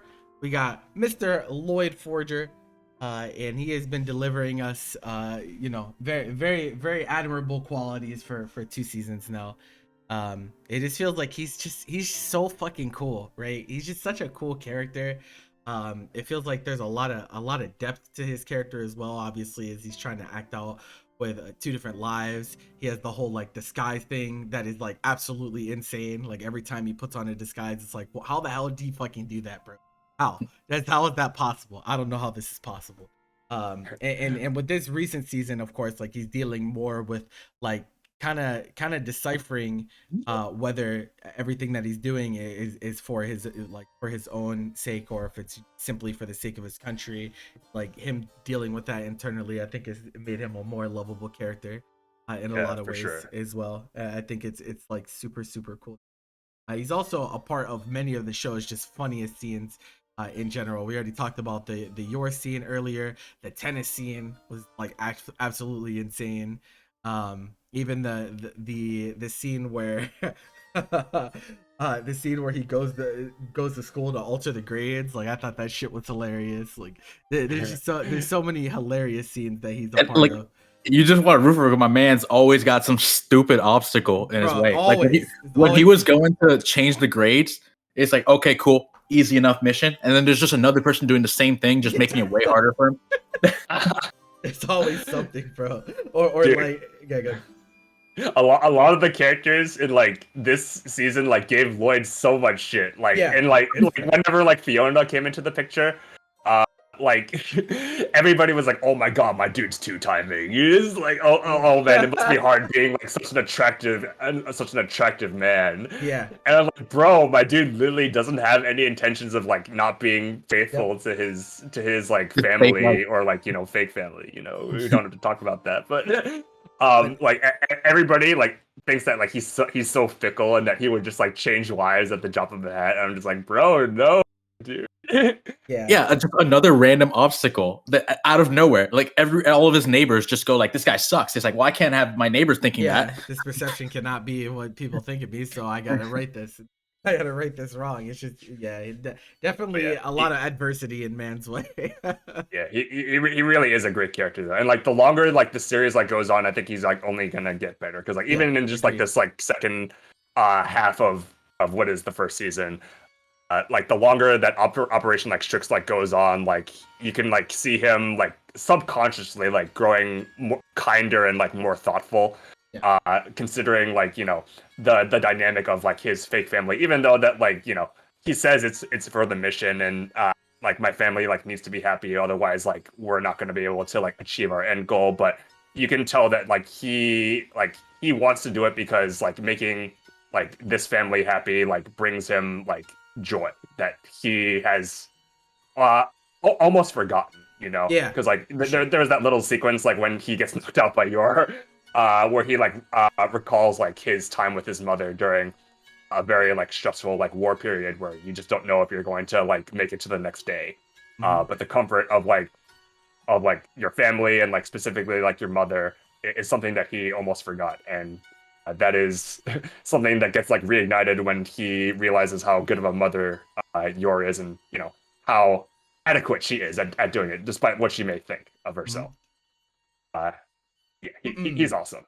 Yeah, he's incredible. And then our last one, rounding it out, is the uncle himself, which is like I think he's so good of a character because like he's like actually super innocent amongst everything, and everyone kind of always seems like he's in it for the like he's like they always think the worst of him when in reality He just also gets actually so much shit from everybody. Yeah, like he actually just doesn't understand. Like he doesn't get it, and he's actually been through a lot of shit too. Like he was like literally having a breakdown over him being sold for like three bronze pieces, I think it was. Like, and they like do the conversion rate. They're like, that's not even 1 yen, bro. Like that's not even. Bro. It's not like it's so. Just throw him in the trash, bro. It's awful. It's like and like it feels like his intentions are like pretty pure, all things considered. It's just like his outward appearance, and I think also like how powerful he is like naturally makes people intimidated when they're around him, but it's actually just hilarious. I mean, he's like very reasonable, very cautious about things, he's just he just thinks people are sus. Like when things happen, like they're so tropey, you're just like, it's so obvious what's going on, but he's just like, I'm gonna suss that. I'm not used to this. Yeah, he's like, it's this just is like uncomfortable. Hilarious. Also, him trying to run a YouTube channel is hilarious. Like it's all the commenters like angry, like these CG effects suck, and he's like, it's real. He's like, it's literally me. I feel like that's so relatable. Like that would happen in real life as well. Like if someone goes in and like puts a video up and it's like actually like something practical effects, and they're like, this CG is terrible. It's like, bro, there's no CG here. What are you talking about? It's not what that is. It's like, what are you talking about? But yeah. Uncle deserves to be here because every time something bad happens to Scott, I'm just like, no. Yeah. No, It's like, bro, dude, not like you didn't do this, anything man. wrong. I think sometimes it's questionable, but there's no malicious intent at the very least. But yeah, it's like every time someone's like, this is kind of sus, he's like, what are you talking about? What do you mean? I was just doing, like he like legit like doesn't know. They're like, you're insane. Like, whatever could you mean? But out of all of the characters that we picked out for Best Boy category, we got it was a 3-1-1 this time around, and we decided to give it to Mr. Lloyd Forger, and I think this is very appropriate given that I don't think he didn't win the first season, right? No, he did not. Yeah, he didn't win the first season. Not that really has an impact here, but even though he didn't win the first season, he was a great character back then, and he's only gotten better since the focus has kind of shifted to him in core 2. So I can only imagine that things get better, as we said, with the new material for Spy Family moving forward. So definitely a great one. But now we must move on to Bestest Girl category. So same a coveted category. Yeah, I know. Everyone always wants to get all tied up in knots over this. People are out of control. But of course, can't talk about this category without talking about Bochi. Look at her, man. This is Bochi, a forma del human. It's a rare form of she does human. not she does not always appear this way. In fact, it feels like rarely she appears this way. And I think what really makes Bochi interesting to me is that she has like the social anxiety thing and everything, and I think like in some ways I wanted to relate her to like Komi, in that way. Like obviously both of them like struggle with social anxiety, but like the reaction to the social anxiety is like super different in both cases. And also she's in the unique position of actually already being successful before everything started, which I think is something so interesting.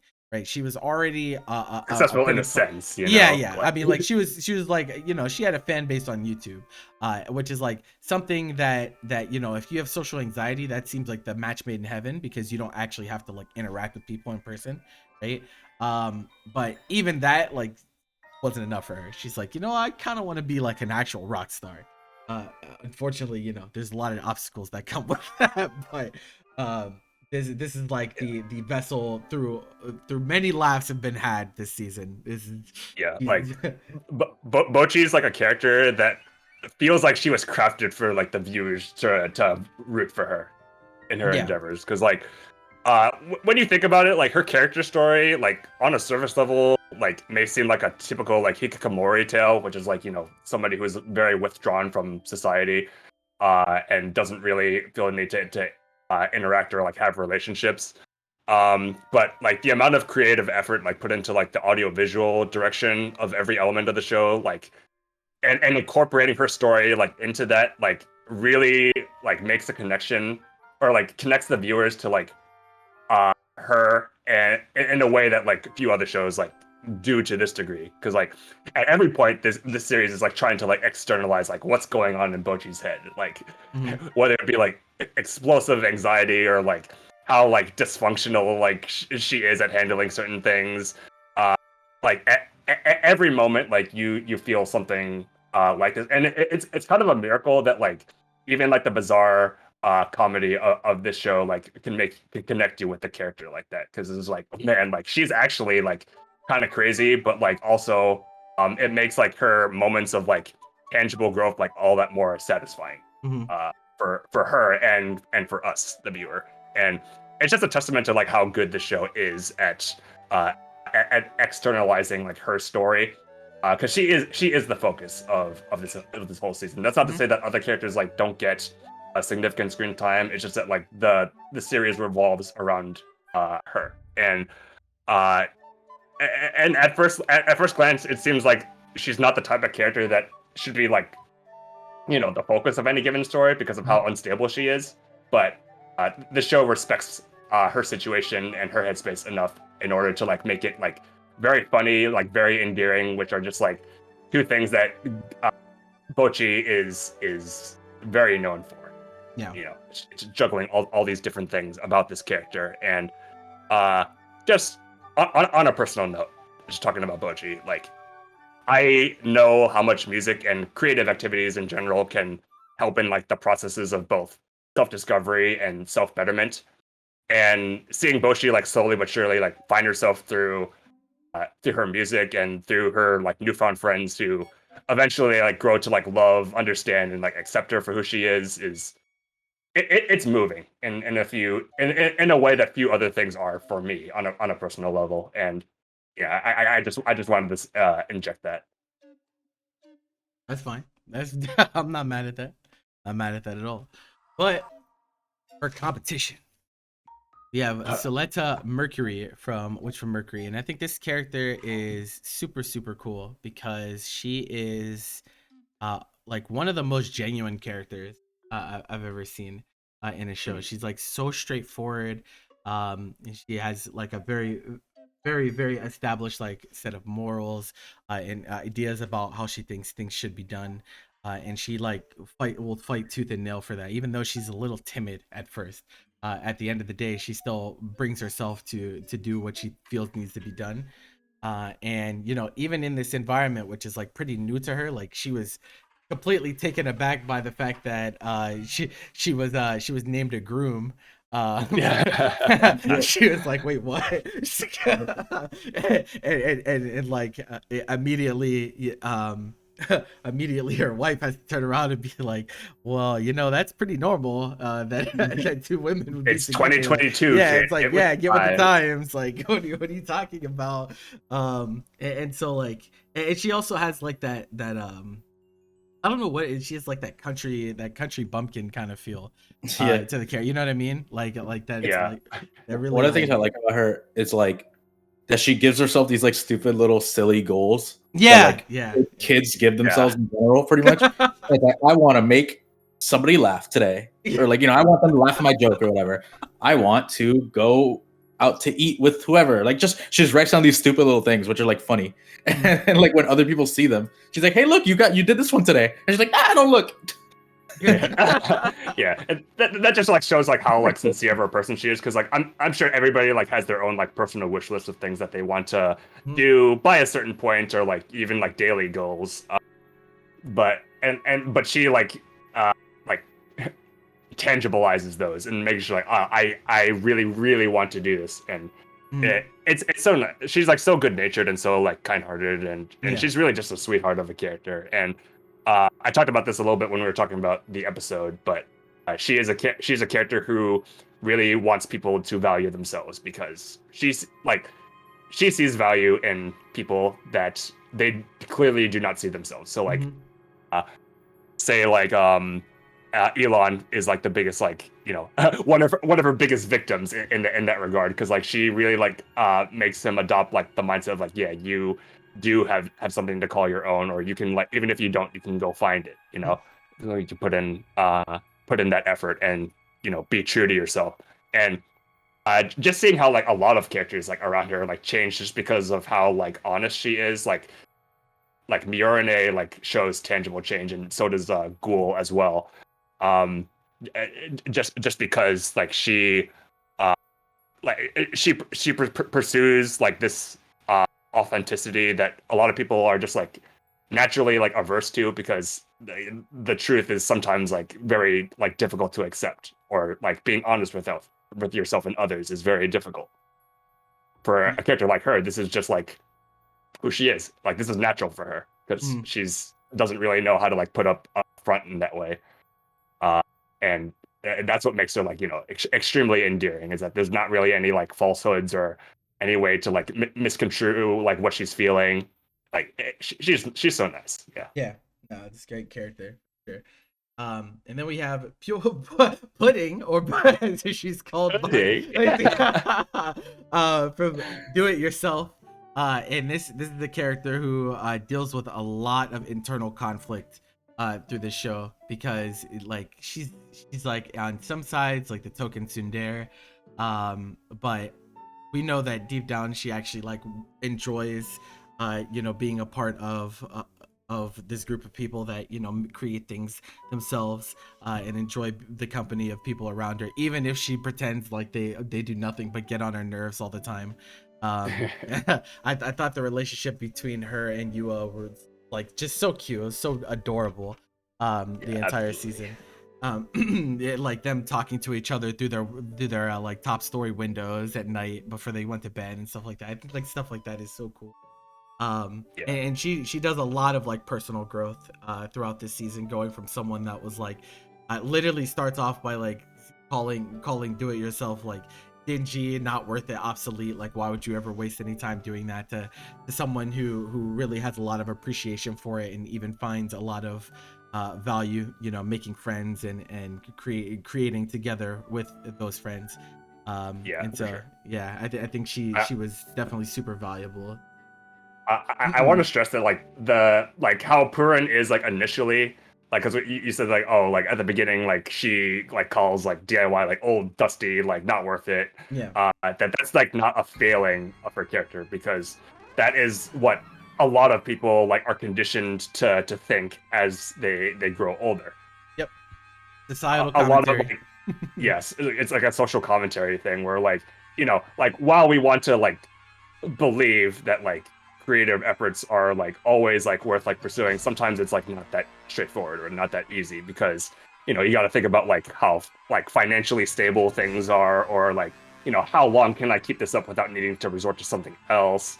And this is what goes through like a lot, or this is what goes through like Perrin's head a lot throughout this series, because like she is already on the path to like be, you know, very successful in like her like more futuristic society, because like she's like very like tech literate, and she's already got like a pretty like stable skill set for what looks like to be a successful future.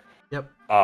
But it's very evident, maybe not to herself, but to the viewer, that she gets a lot of enjoyment and fulfillment by doing these small, little, charming projects whenever she gets the chance to. And a cool thing about Perrin's like kind of character progression is that like she's always like there's an abundance of scenes where like she's framed like looking into the world of DIY from the outside. So like whenever she's like on the bus and she sees like Serafu like walking with like Ray and like Jobco or whatnot, and she's like, what are you doing, Serafu? Like you're like, this is like, and like, you know, whenever she's like looking out from her window as well, like looking into like Serafu's house where she's doing these DIY activities, and you know, there's a very clear yearning that she wants to be like a part of that, but she is very like conflicted with like the things that we've said. And like, I don't know how much I want to say about like where she ends up, but like her story like really like ties the show together and like what it wants to say, and you can't help but like want her to like be honest with herself and really accept that, like, you know, the things that make you happy like should never be trivialized, and that is like a very like important message that I think people can really like discover something about themselves if they like adopt that mindset, you know. Yeah, I feel that. Yeah, it's definitely out here is what I would say. she was definitely like you would think. I think in a lot of ways like a little bit unexpected, just how much impact she had. Like I wasn't 100% on how they were gonna like focus in a show like this, but I do really like the direction that they took, especially like once like Jobco moves in and everything. I think that did a lot for her character as well, living together with her. So all right, and then we got two more. We got Your Forger. Man, this character will always be in every like best girl whatever conversation that people have. Like, she'll always be there. For I mean, one it's well reason or deserved. another. Let's Yeah. not sell No, it absolutely. short. No, she will always be. She's like a mainstay. Yeah, you can't have it. It's not legitimate unless yours in there somewhere. And she's like another character that's like, you know, she is like coping with having to, you know, adapt to this whole fake family thing, despite being a literal assassin. And so like she gets put into situations that she wants to handle like a normal mother, but can't really be handled like a normal mother because she isn't all the way like acquainted with being in that role yet. Funniest scene with this character this whole season, I swear, is when she's playing tennis with Fiona, and she hits the ball so hard the ball shreds to pieces, bro. I was like, okay, this is just out of control. But I think from like this season standpoint, she is like really trying to come into her own as an actual mother, because even though this is like a quote unquote fake family, I do think she wants to do the best job that she possibly can, both being a mother to Anya and being a wife to Lloyd. Like she puts a lot of emphasis, a lot of time, just like trying to figure things out, right? Like trying to increase her skill set as a mother better, and to the point where it feels like a lot of the assassin stuff like kind of took a backseat in a big way. This season she was definitely more of a family character than anything. The tennis scene was so ridiculous because initially the first thought is, oh, she missed. Yeah. And then when you find out after that she destroyed the thing, it's like, oh, both of those were equally as likely. Yeah. And then she's like, oh, you did it again. Like, you did it again. How many balls have you murdered? No, it's actually hilarious. Like she and like we talked about the scene earlier where Yeah, she was trying to get the gym uniform to Anya. Like, she's like so well intentioned, right? She's like, oh, my daughter forgot her gym uniform. I'm gonna jump over buildings and everything to get it to her, and also make sure I'm not what is seen. the fastest way we can accomplish this? Yeah, all of this while Just making go sure over she's it. not seen, so she doesn't affect like Anya's school life, and then it just turns out like it wasn't needed at all. Like that, it's like that type of like genuine concern that she shows, that I think that makes her such a good character. Yeah, She had an abundance of great moments. Like Yeah, we just like absolutely. named like the gym uniform, like acrobat scene, and like Yeah. the tennis scene. But there's also like when she tries to like learn how to like cook for the family. Yeah, Just like yeah. and That was that was really hilarious. that one in particular was like really funny to me because like it's one of the instances where like the show like remembers that she's an assassin, and it kind of like plays into your expectations that something Mhm. gruesome is going to happen. Mhm. Where she like comes home with like all the bandages on her hands and Mhm. covered in like some red stuff that ends up not being blood but rather like tomato stuff. um and it really like speaks to like what is like the true nature of a character like doing it this way, because you would think that like being an assassin, like her value for human life would be like kind of low, but it's in fact like the opposite, where like she really wants to uh be an adequate mother and wife in this family unit, and that she really finds something like real in this family that makes her happy. And that goes against like what you would have initially thought if you just heard like, yeah, this character like kills on a daily basis. Yeah, I also think like her position as like a role model for Anya was like super cute this season, like Mhm. like the whole like bring your kid to work day Yeah, and all that, like Oh my God, that shit was so funny, bro. It's like, She's just like, the audio knows everything that she's thinking and how like she imagines the day is gonna play out, and is like, I'm gonna go to daddy's workplace. like but I'm in danger. It's not what I signed up for at all. But yeah, fantastic character once again. Been a really great character over the past 2 seasons, so we will only expect her to improve as time goes on. And then our last nominee, Ronko from Akiba Maid War. This is a great character, and she's great for a lot of reasons. She gets thrown into like this, like really it is like a young woman's game, right? Like and like the show continually like makes a reference that like, oh, you're like 34 or whatever. I can't remember how old she was, but 36. yeah. And like it's funny that like if bro, if you're 36 and you look like her, then bro, like what are we talking about? Well, I don't know why people act this way. But anyway, like she like continually has to deal with like the fact that she has like that feeling of inadequacy because of her age, and her previous experiences as a maid, and but she's like also a super bruiser. Like she had like the boxing mishaps, the scene that we showed you guys earlier with like they're just like taking down entire factions of people by herself. She's just like a lot. Like she's like a superhuman, bro. She's the playmaker of Oinky Doink Cafe. She Yeah, makes things happen. If you think that, oh man, like we need to do this, but it's gonna be difficult, like just call her Uncle Man and do the job. Yeah, and, It's and like, I also like how she like very clearly has her own like moral compass as well, because she doesn't always decide to like just go off the rails and whatnot, and in fact like sometimes the other members of Oinky Doink like have crazier ideas, and she's the voice of reason in those cases, like, no, we have to do it this way because we're maids, and maids have to follow like certain a certain code of ethics and whatnot. So it's like she's like a very multifaceted character, and that's like hard to do when you're surrounded by a cast like this, right? Like it's just everyone is insane. So having this character that actually has quite a lot to her in different ways, I think was a very welcome addition to the show. It's as cool well. that she's like both battle hardened and like a little bit monotone, kind of like she's like very stoic feeling, but she's actually also very sentimental. And so like just like stuff like that, like even the things you see on the surface with her are not necessarily like how she feels, and that's cool that the show shows you those different aspects. yeah. Something that I'll add about Ronko is that as absurd as like Akiba Maid War is at literally all times, I can say I didn't really expect there to be like actual like moments of like endearment towards any of the characters, but Ronko was definitely showed that like the show is like not opposed to doing that. Yeah.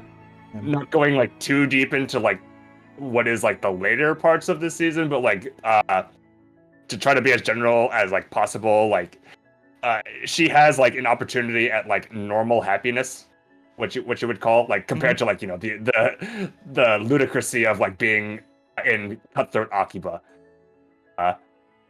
And like she like she like really considers it, and that's not something that I initially expected from her character, because I feel like she's like, you know, very resolute and like, you know, wants to like stick with like the thing that she's been doing for the entirety of like the show. But when the prospect of like normal happiness comes up, there's like a genuine consideration, and it's a very like humanizing like part of the show.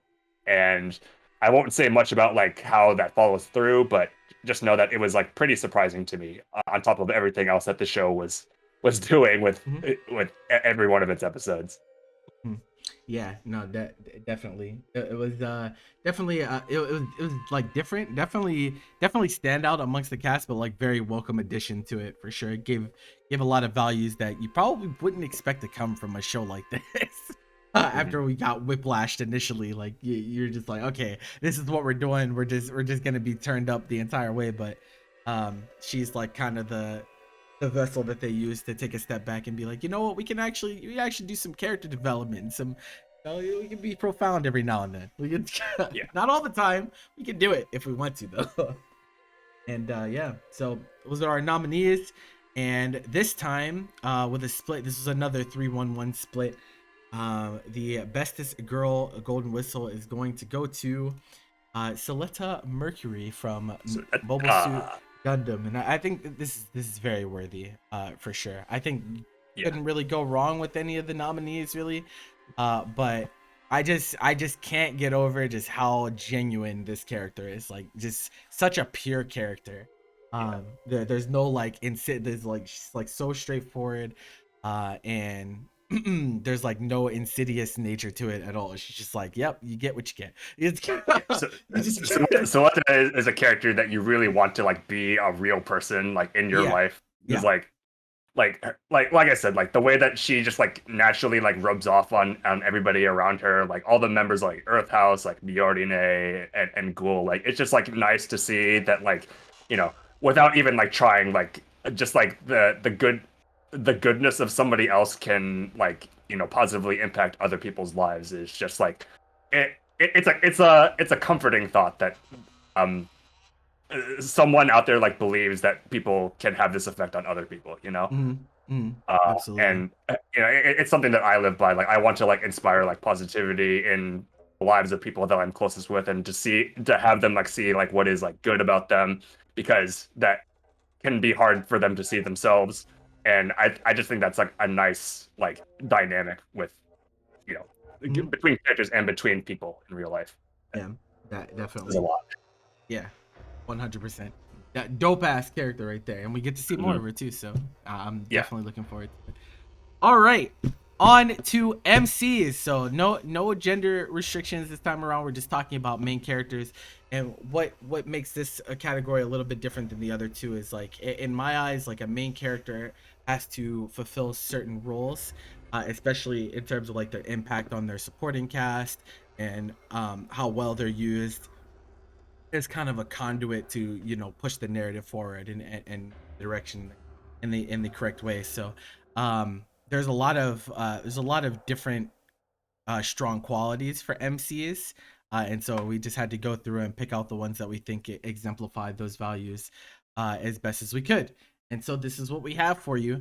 All three of these we've actually spoken on before. If anyone has any extra, I mean, I'm not sure if you guys want to add any extra on any of the characters, but I'll say something about Bochi. So like I said before that, like, you know, at first you would think that like Bochi, like just on a conceptual level, is not a character that should be a main character, because she's like very unstable, and like this would like cause like maybe the narrative to like fly off the rails if like her antics got too hectic. But this show like respects like her so much and wants to like tell her full story, like despite like all like how much it like bounces off the wall and such. And this speaks to like the strength of like how like well the show like is crafted to like make her like the driving force of the story. So it's kind of like a back and forth between like narrative and how strong the character is, you know. Yeah, for sure. It's like the character conceptually is, you know, very well thought out, very well intentioned, and like, you know, very respectable, despite like, you know, her struggles as like an introvert, you know. And the story in turn respects that and wants to say everything about this character. So it's really like what a main character like should be and how they should interact with the narrative. I think it's really important that Bochi in particular is the main character of Bochi. Well, I mean, not just because her name's Bochi, but but I think that she's probably one of the most endearing characters in that she's the most obviously flawed and she's the most different, but those things about her are also the things that the other characters love about her, and it's what endears the audience to the show as well, you know. Yeah. So I think it's actually perfect that Bochi is the main character of this show, because she's the character in which her problems are the most, I guess, obvious, and so it's the most resonant character, I think, of the cast. And I think that everyone else is not necessarily like there to support her or anything like that, but I think it's because of Bochi that, you know, it makes things interesting, not just the band. Agree. Yeah, sure. As for like the other two on the screen, like I've said my part about Mob, like his ideals are like what drive the show and like what make it so compelling up until like the very last season. And like Suletta, like, and I'll say that like Suletta is a very like unique feeling protagonist just by Gundam standards, I feel. Yeah. Because like I haven't seen like pretty much like any Gundam, but like I know that it's very like heavy on like politics and like being like very like politically driven in that way, and like the main character kind of reflects that most of the time. But like Suletta is like, you know, her ambitions are like extremely like pure. Like she talks about like her end goal, like going to like this school is to open up a school herself on Mercury, and that is like not a very like comparatively to like, you know, saying like change the fate of the world or something, or like change the way the government functions, is like a very like, you know, it's not a lofty ambition, it's a very personable, and I feel like her presence in the show like makes it feel like it's a departure from what Gundam is typically like, what typically makes it polarizing. And I think that's what gives people like an entry point, and I think that's like a great indication of like how strong of a main character she is. Yeah, I think throughout this entire show, I've just noticed how much impact she has at a character level. Like, character that no matter who she comes into contact with, she changes them in some way, right? Whether that's for the better, for the worse, she has an impact on every single character that she meets, and I think that is something that is so important for an MC. Like just driving forward not only your own character's development, but the development of those around you. I think that is definitely a quality of a very standout. All right, the next two, we haven't gotten to talk about this character yet. We got Serufu Yua, which is like, it's so funny that they the infinite void. Yeah. This is like easily one of the cutest characters to ever be devised in an anime, and she is like, I really like her because she kind of subverts a lot of tropes. I think like when we get initially presented her as like, you know, the clumsy main character, she's always hurting herself. First of all, you wouldn't think someone as clumsy as her would even be interested in like doing do-it-yourself projects in the first place because of that fact. But outside of that, right, I also like that she's not dumb. I love that she's not dumb. I like, because there are so many shows that do that, like you're clumsy because you're dumb and you're ditzy and you can't hold up. So like one of the best moments with this character for me was when they were talking about their test scores, and they were talking about how she scored third, but she could have scored first if she didn't fall asleep during the test. I also love like how Ray reacted to that when she said third. Like she's like from the bottom. They're like, wait a second. And she's like, no, from the top. yeah. And so like I think she is she's like another one of those characters that just really changes everyone that she interacts with for the better in like pretty much every case. Also, like, I don't know why they decided to, I don't know, this character design choice of making her mouth white, I'm not sure why. It's like the only character. She's the character like that. I think I had some like ideas of what that was supposed to be, but then I just lost them over the course of the show. Like, no, this is just like it's just kind of a funny like character visual quirk. It's because she's pure. Yeah, I mean, like whenever she eats like her like sucumbu, like where does it go?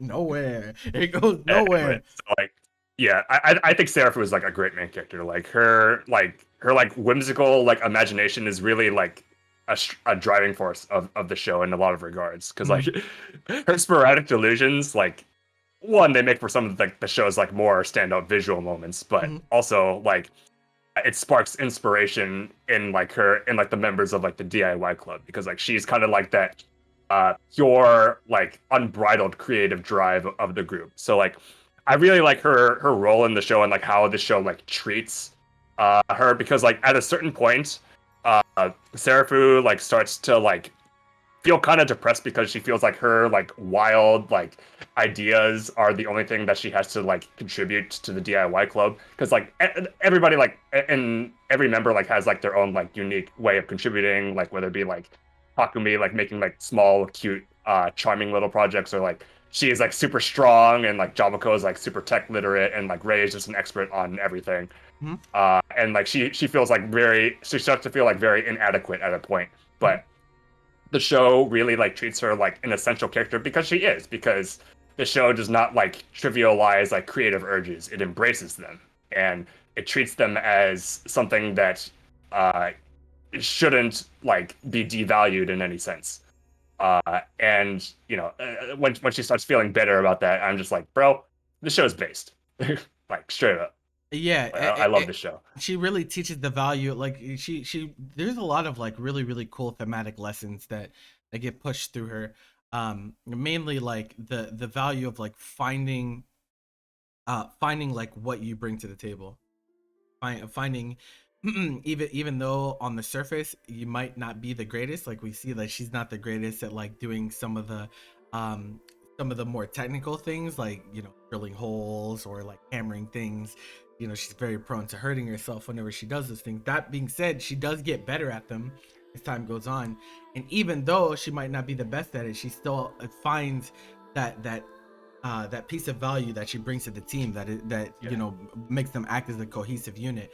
And I think that's just like such an important lesson for like everyone throughout all facets of life. It's kind of finding what you can bring to the table, even if at first you feel like you might not be the best at something. You really never know like what aspects all go into it, and there could be something that is perfect for you when all is said and done, you know. So I always thought that was like super cool from this character throughout. Very strong MC, I think, throughout this season. Unexpected too, just from looking at her. Yeah, like... no, I don't know. She's out here, and then she has the pets and stuff too. Like she's a pig. Like I was like, what is happening? And then her mom too. Like her mom is literally just like older her. Yeah, so like it's okay. We definitely know where you got this from. Actually, insane. Yeah, she's great. Yeah, and then to round out our main character nominations, we got Mr. Uncle. We've been talking about him. He is like, it's funny because he's like the main character in like two different worlds, right? Like we see through his eyes in the real world, and we see through his eyes in the fantasy world, and like definitely wildly different experiences in both. But obviously he's had like such a big impact on both, right? And, like one, like his impact in the fantasy world is that he's like this ultra powerful orc who like everyone everyone wants to avoid at all costs because they don't like the way he looks. Even though he's like out here like having super huge impact on the world around him at all times, no matter what he does, whether it's on purpose or by accident. And in the real world, it's just like, well, he gets to take a little bit more of a backseat. He just gets to relax. He gets to relax with his nephew, you know, make YouTube videos, play video games, and kind of just show people what it was like for him to experience those things. So it's like cool that he like tries to translate his experiences from one to the other. It leads to a lot of the funniest moments in this show. It's just him trying to make sense of the real world after he's been in the other one for so long. It's just a lot that he is presented. Sure.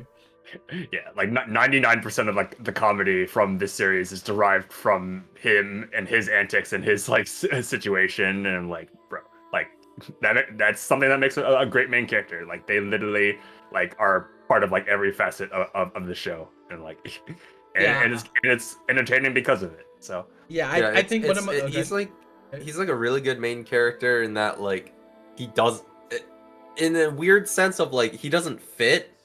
Like he doesn't fit the people around him. He doesn't fit like when he's in his home, like in his apartment with his nephew. Like he doesn't really fit with the youngins. And when he's in the isekai, he still doesn't fit. But like it's because of that like that contrast, that like kind of dichotomy that like he's so useful as like a way to drive the story and the reactions. And it's like, dang. I also think the erasing memory is one of the funniest running gags this season. Him immediately like panicking and be like, no, we have to get rid of this. Whoops.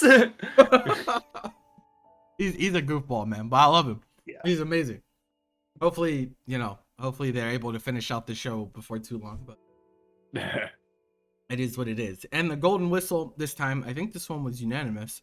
This was unanimous. I think one of 2 unanimous categories this time around. Yes. And goes to Bocchi. Bocchi, the rocker. And like, make no mistake, like all the MCs I think we named are actually pretty fantastic MCs. But Bocchi in particular, the way that she is a main character is like the important thing. Like she is existing in a way that isn't really done before, right? And this character is like just so I don't know, is eccentric the word? Like she's just out there. Like she just kind of does things that like no other character in an anime have really done before. She just kind of just be out here. For a character with such a like an extreme like visual like depiction, like she like feels like still extremely genuine, like despite like the wildness of everything. Yeah, it's like genuine. I feel like is like the story respects her, and like Bocchi is an amazing character, and like the story like in turn like wants to like show everything about the character. And I think like this is a type of like relationship that characters have with the narrative that should be like taking into consideration like a lot more. Is like everything about her and the story like is derived like from each other. So it's like the best way I can put despite that. how crazy she gets, she's still able to teach the lessons that she's supposed to teach throughout it, and she never loses sight of that. And I think that's something that's important, because like we said before, like it's easy to get distracted by the fact that she turns into a skyscraper or whatever the hell she's doing at any given time. Like literally she can turn into anything at any time, so it's like easy to get distracted by that fact. But there's like a lot of substance, I think, and a lot of really valuable thematic lessons from observing her character and how she interacts with those around her. Definitely deserving of best MC this time around. But there is no such thing as a good MC without good supporting characters. And so we I think are most of these new? The only one that is a repeat is Ghoul. Okay, the only Ghoul is okay, yeah. So we talked about him a little bit earlier, but I cannot stress enough like the fact that, you know, he gets introduced as like this bruiser, like snobby bully type, like kind of your Draco Malfoy analog.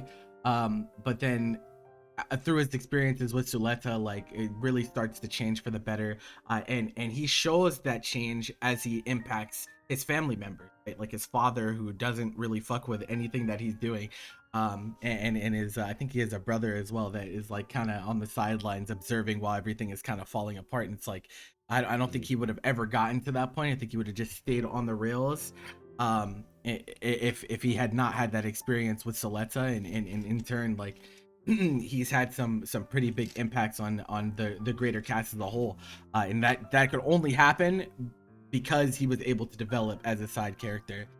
There's so many characters that get introduced and then just kind of get tossed by the wayside and don't ever have any impact, but I don't think that's him. I think he has definitely been a valuable character, even past, like, you know, the initial conflict with him. We focus on it for a little bit, and of course the narrative progresses to focus on other things, but like he's always still like his story still is kept tabs on, and we still get to get updated on what's going on with him throughout. Something I want to add in the context of like talking about Ghoul as like a supporting character. So this was like really cool, like as we're like getting more episodes, but like Ghoul's character progression is like running parallel to like Suletta's in the opposite direction.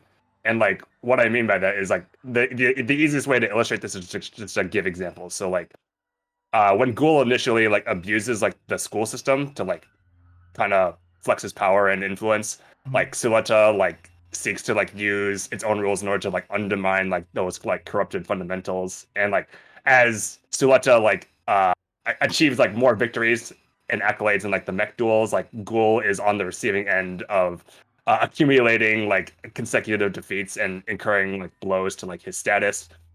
And like when Suletta like finds a new home in like the Earth House, and like she's accepted by everyone there, and like she gets new friends, Ghoul is like ridiculed by his family and basically disowned, like soft disowned, and he's forced to like leave his house. So and like in the more recent episodes, when Suletta is starting to like worry about like her relationship with like Miorine, and like feeling anxious that like the things between them aren't real, and that like she's outlived her purpose as like a surrogate groom, Ghoul at the same time is like starting to like find himself after he's like disassociated with the toxic school environment after he's left.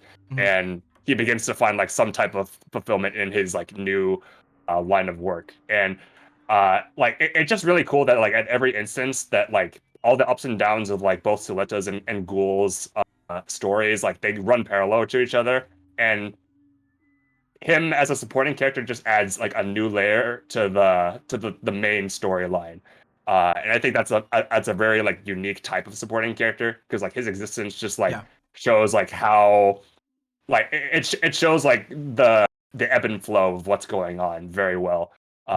And it's surprising to me because like all things considered, he doesn't have like that much screen time all the time, you know. His story is like told through like bits and pieces of like him just like appearing, like being in the campsite, or like him like being told that he has to like leave the school and like go work what is essentially like in a middle class labor force or something. But you know, the impact and the implications that like his story has on the main things that are going on are like very like tangible. You know, I think that's pretty cool. Dope, ultra dope. And then we got Teruki Hanazawa from Mob Psycho. Yes. Yeah, this guy, he's pretty. This season, I would almost say he was like the MVP of all the side characters, honestly, because in previous seasons, he started out as an antagonist, but he had his character developed. He learned that the way he saw the world was a little bit wrong. And so he kind of turned into one of the main allies, you know, the typical like Piccolo Vegeta moment. So, but his character, I think, in season 3 is really, really important, because while Mob is trying to better understand himself and like kind of make realizations about the differences in how he's being treated by people and understanding like how he's been changing, Hanazawa's been a really, really strong, like stable rock type of character for Mob throughout the season. he's always there and he's always, you know, being helpful. Because the thing about Hanazawa is Mob had helped him become a better person previously. And so now this is kind of Hanazawa's opportunity to be the stable support that Mob needs so that Mob can grow into like being a better person, to who he should truly be.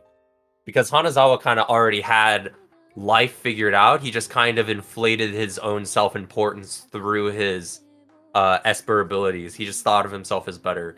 But in terms of like actually like having life figured out, you know, he was kind of fine. Whereas Mob is kind of like, he never really valued his Esper powers, but he never really had life figured out.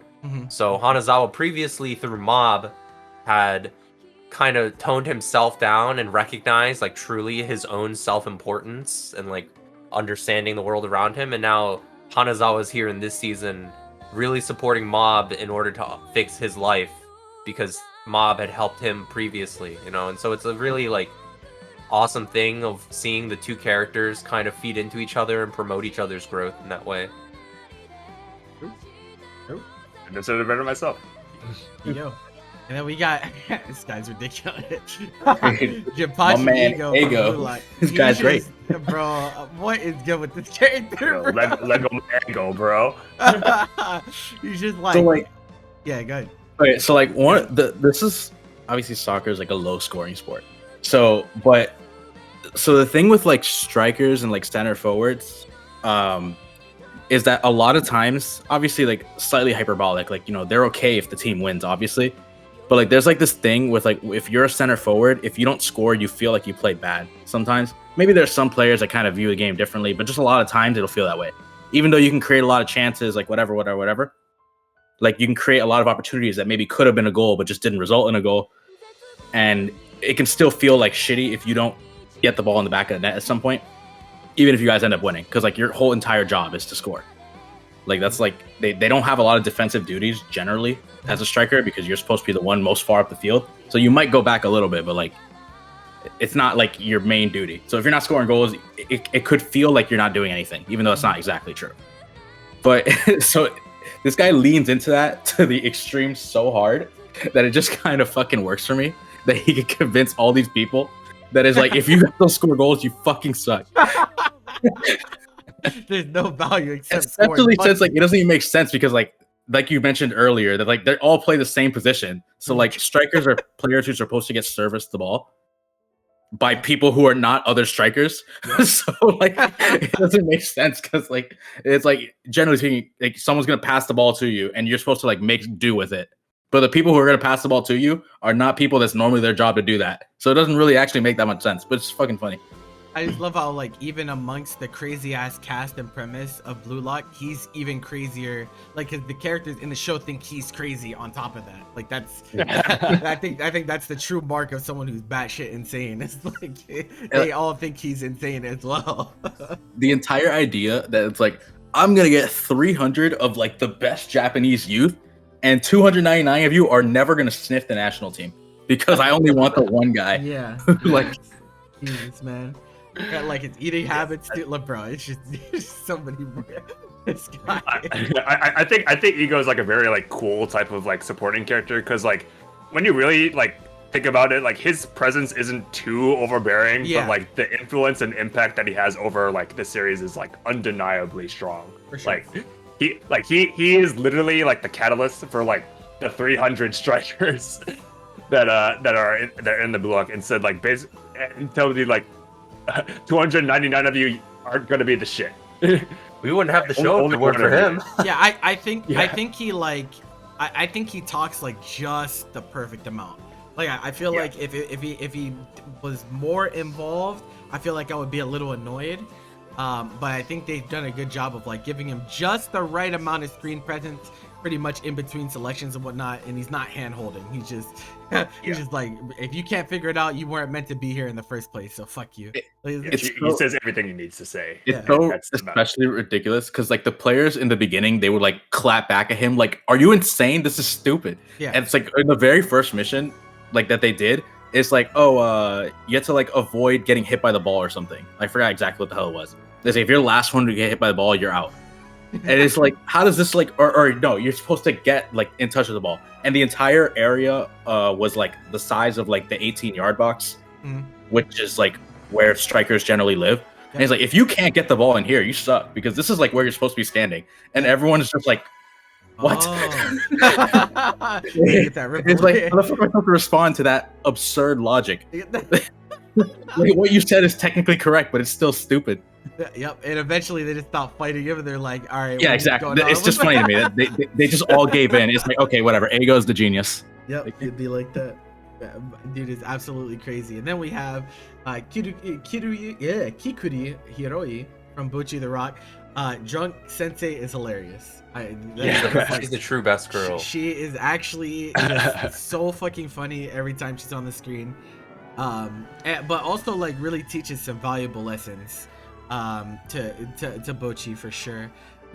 and like I she's just like, I love, she's like so irresponsible as an adult. Like they're like, why are you just getting drunk and going to shows all day? What do you, don't you have like things you need to be doing? She's just out here doing whatever the hell she wants at all times. It's actually insane. Yeah, like she's such a cool character because like she was like introduced like at the halfway point of the show, which is like kind of a strange place to like introduce like any character really. But like her like impact that she has on Bocchi is like, you know, it's very tangible because like in the episode that she's introduced, she says something I really like where like the biggest enemy like during a performance like is just yourself and not the people who like took time out of their day to like come and see you, you know.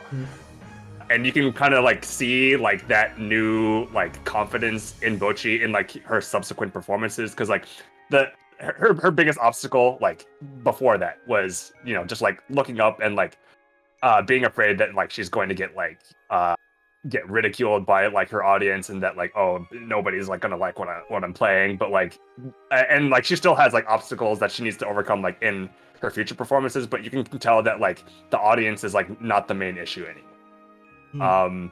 And I think that's really cool. And like Hiroi is really like the most like unlikely like wise mentor figure, but I'm so glad that she is because like she's hilarious. And like, you know, some people give the best advice when they don't have a filter, you know. Hey, you say she's the most unlikely, but they do say there is a thing they say about enlightened Buddhist monks in which they'll just laugh at things that make no sense. Like you'll just talk to them normally and they'll find something extremely funny and they'll start laughing. It's because they see something you don't.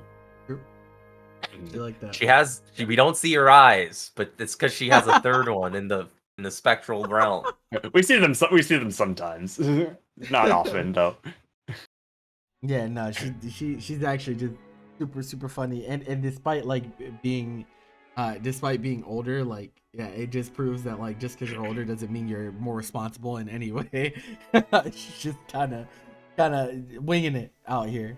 And like she's living her best life. Yeah, no, absolutely. I respect it, honestly. Like it'd be like that. And then rounding out our nominations, we have the manager from Akiba Made Angel-san. Another character. If there was a category for funniest character of the season, this is my vote. Yeah, no, absolutely. No, I actually agree. Yeah. I actually agree. This character, like, it's so funny because she is not a maid technically. And so like all the like every character in the show pretty much is meant to be like super exaggerated and out there, and like she's not supposed to be like that, but she is nonetheless, because like her reactions to situations are just hilarious like at all times. She like gets like spurts of like motivation where she has like the dumbest idea in the world and like, we gotta do what we gotta do, guys. Or she'll be in there just like fucking the whole situation up because she's like a gambling addict. It's like it's just like so many things. There's so many things this character does. Like this character is like so spineless and so shameless. It's so fucking funny. It's like that's the thing where like she's not a good manager, like all things considered. Like she's very inept at what she does at like managing like the Oiki Doin Cafe, but like that's what leads to like her schemes like have such like catastrophic consequences. She's the heart and soul. She's the what? She's the heart and soul of the cafe. Yeah, that's true. It's because she's so inept and so scheming and conniving and awful and terrible that the Oinky Doink Cafe gets such a bad rap among the greater conglomerate. It's so And funny. The biggest troublemaker in all of Akiba. It's like, just to like paint you a picture. So like, if the premise of the episode is that like we need to like gamble at a casino to like get us like out of debt, you can bet that casino is going up in smoke by the end of the episode. Like that's how much like chaos ensues because of like her schemes. Is like. Yeah. Oh my. Yeah. No. It's just like so like every situation she's in is just so fucking funny. It's just it's always. I don't think I didn't laugh one time when she was on the screen. She's always doing something that is like, why is she doing that? I don't know. I don't know why, but here we are. It's just always something going on, and she is like pretty much the sole reason that they get put into these shitty situations in the first place. And despite that, they all like they still listen to her. That's the funny thing. They all still listen. I mean, to her, somehow everything works out in the end. Yeah, no, bro. Like like when she tries to just like escape situations just all together, like that shit is so funny. Dude, you're the one that started in one of the later episodes where she walks in on something and then she and just walks out the door. But that shit was so funny, bro. Oh my. In the later episode when like the register is getting raided, she just opened the door, saw what's going on, she's like doesn't even say a word. We don't even see her move. The door just closes. I ain't touching that shit. You're like, yeah, nah, it's outside of my pay grade here, but definitely, definitely the character I laughed the most at this season for sure. It was just too ridiculous of a character to not laugh at. All right, the golden whistle for best supporting character. This one was contested. I think it was 2-1-1-1, right? Yep.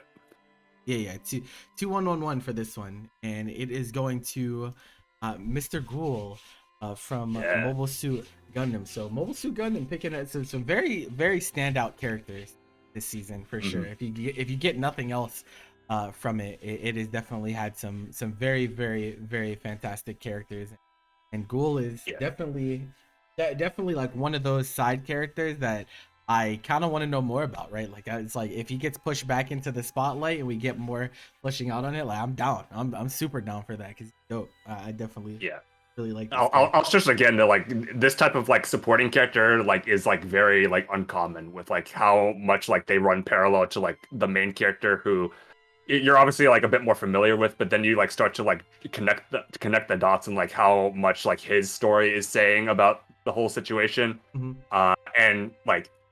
I think it's like very impressive how they're able to do that through what is like very little screen time for him, and true. I do hope he gets more in like the subsequent episodes and season of the show. I'm looking forward to it. All right, last one of the character section, we have best group dynamic, and like this is such a great season to have this category because like a lot of the shows were based on group dynamics actually. Just to like explain, because like this is normally where we would put something like best cast, but I was really thinking about like the shows this season, and a lot of like the best like interactions and the way that they were driving the show was like based on specific groups of characters. So like named groups of characters, not just like the entire like cast in general, but like you can like single out like these 4, like these 5 or whatnot. And this is like kind of like what we're going with to replace best cast is a best group dynamic. Yeah. So we got some very very standout groups this time around, so just talk a little bit about each one. So yeah, of course the Kisoku band, and like once again like it's a band where like each one of them has like specific flaws. Like obviously Bochi has her flaws that are public eye, but it becomes very apparent as the show goes on that they all have like their own social drawbacks as well, and they try to impact each other positively, for better or for worse. Sometimes it gets a little ugly, sometimes, but there's a lot of like subgroup dynamics in this too, because like there's obviously Yeah. the ongoing relationship between Kita and her senpai, who she wants to please so very much all the time, almost obsessively. And so like there's a lot of like internal relationships from the group dynamic as well. Yeah. So even And I think like those like individual like relationships like are very distinctive as well, because like I love like Bochi's like dynamic with pretty much all three of them, like like her and like Nichika. Like Nichika is kind of like the one who like, you know, brought Bochi out of her comfort zone, and she really like is grateful for her like in that regard. Kita kind of in the same way, but like it happens more often because they go to the same school together. And like Rio is like kind of like what, like not what Bochi like aspires to be, but like she understands that like Rio is definitely like more like resolute to like, you know, being independent, whereas like Bochi like does want to interact with other people, but she just can't. But she like the things that she learns from like these three is like very like distinctive, and like, you know, the other like dynamics between like, you know, Nijika and Rio, like they're very close friends, like they're like the founding members of the band, and you know they have like the most like chemistry when they're actually like performing like visually. And you know, like the cute little thing with like Kita and Rio, like the senpai kohai thing. Yeah, like there's something that you could say about all of them, like individually and like as a collective group, because like, you know, as I said like previously, like they do like want to grow together as a band, and you know, discover what that means, because growing together is different than growing by yourself, you know. Definitely true. Then we got the Forgers, and like this is such a cool group dynamic, because you know, Spy Family is really about the family dynamic. That's like the whole point, is the whole like familial values and everything. And they got a new addition this season, Bond. Mr. Bond, and Bond is amazing, bro. Protect Bond. Bond's great, bro. I love Bond. I love Bond to death. From the I want my moment own Bond, dude. Give me Bond. And like He of course has his own super fancy superpower gimmick. He can like see the future. But he is dogs, so the only one who can understand Bond is Anya, because Anya can read his mind. It's like, how did they think of this? It was so, one of like the underrated funny things to me was when Anya's like, Bond, what are the answers to the test? And then he just tells her the dinner that they're gonna have tonight. And he's like, yes, we're having burgers. And Lloyd's like, how the fuck do you know that? Yeah, it's like so cool, because like, you know, yeah, I at first, like in the first season, it never crossed my mind that like, man, this family would be even better with a dog. And like Bond really is like he's like the perfect addition. I think it's like just the right amount of ridiculousness that he can like you know, see into the future.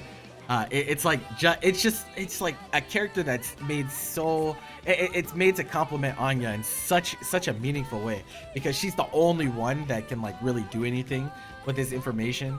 But even her, like even with that information, you know, she's just a child who doesn't really know a ton about how the world works. And so even with all these advantages of being able to read minds and by proxy being able to see the future, it's still like, it's not easy for her. It's not ironically easy for her. Has like the most knowledge and the least agency. Right? Yeah, it's like it's so crazy.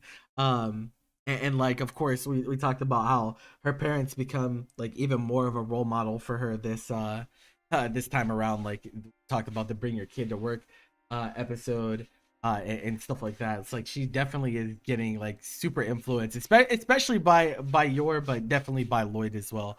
And she, like, I think that the main overarching sentiment as the season went on is that she really does enjoy being a part of the family. Like, that this family means like more to her than like anyone.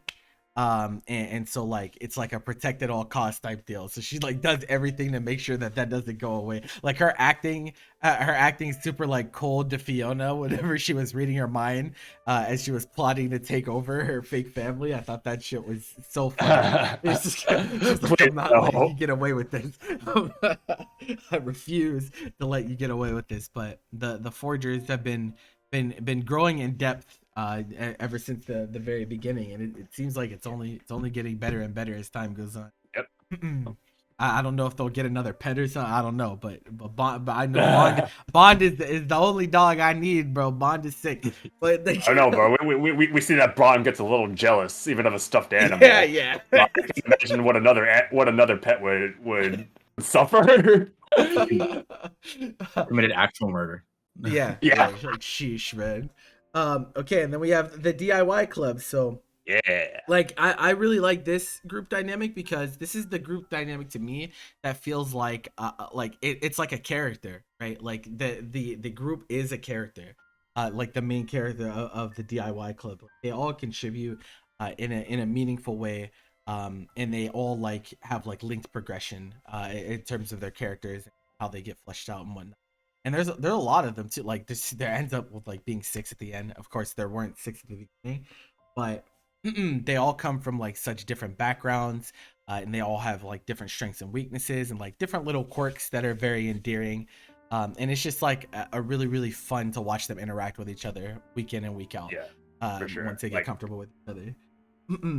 Like in my opinion, like out of like all like the nominations we have in this category, I think that the DIY club has like the most organic synergy. Like out of it, like they just like work like so like naturally together that like like even the things that like make them different are never really like questioned. It's just like it just happens, you know. And like we talked about this a little before, but they all have like something unique to like bring to the table in ways that they contribute to the club activities. Where like, you know, Takumi, aptitude for like small and charming crafts, like she is a powerhouse. She does most of the heavy lifting and most of the, like the important like in between steps of each project. Jabako is like very inventive, and she's probably like the most like tech literate of the group, at least until spoilers, Putin shows up. And Ray is obviously just like an expert, not only in like, you know, doing things, but also like guidance wise. Like She's providing like guidance to every member of what to do. And of course, Yeah, I already talked about Steve. It's like Surfu's like vivid imagination that inspires most of the crazy ideas that like they end up like, you know, investing in. It's really like a group that has like limitless like creative drive, which is perfect for this type of show. And I really enjoyed the show because of this this group's dynamic.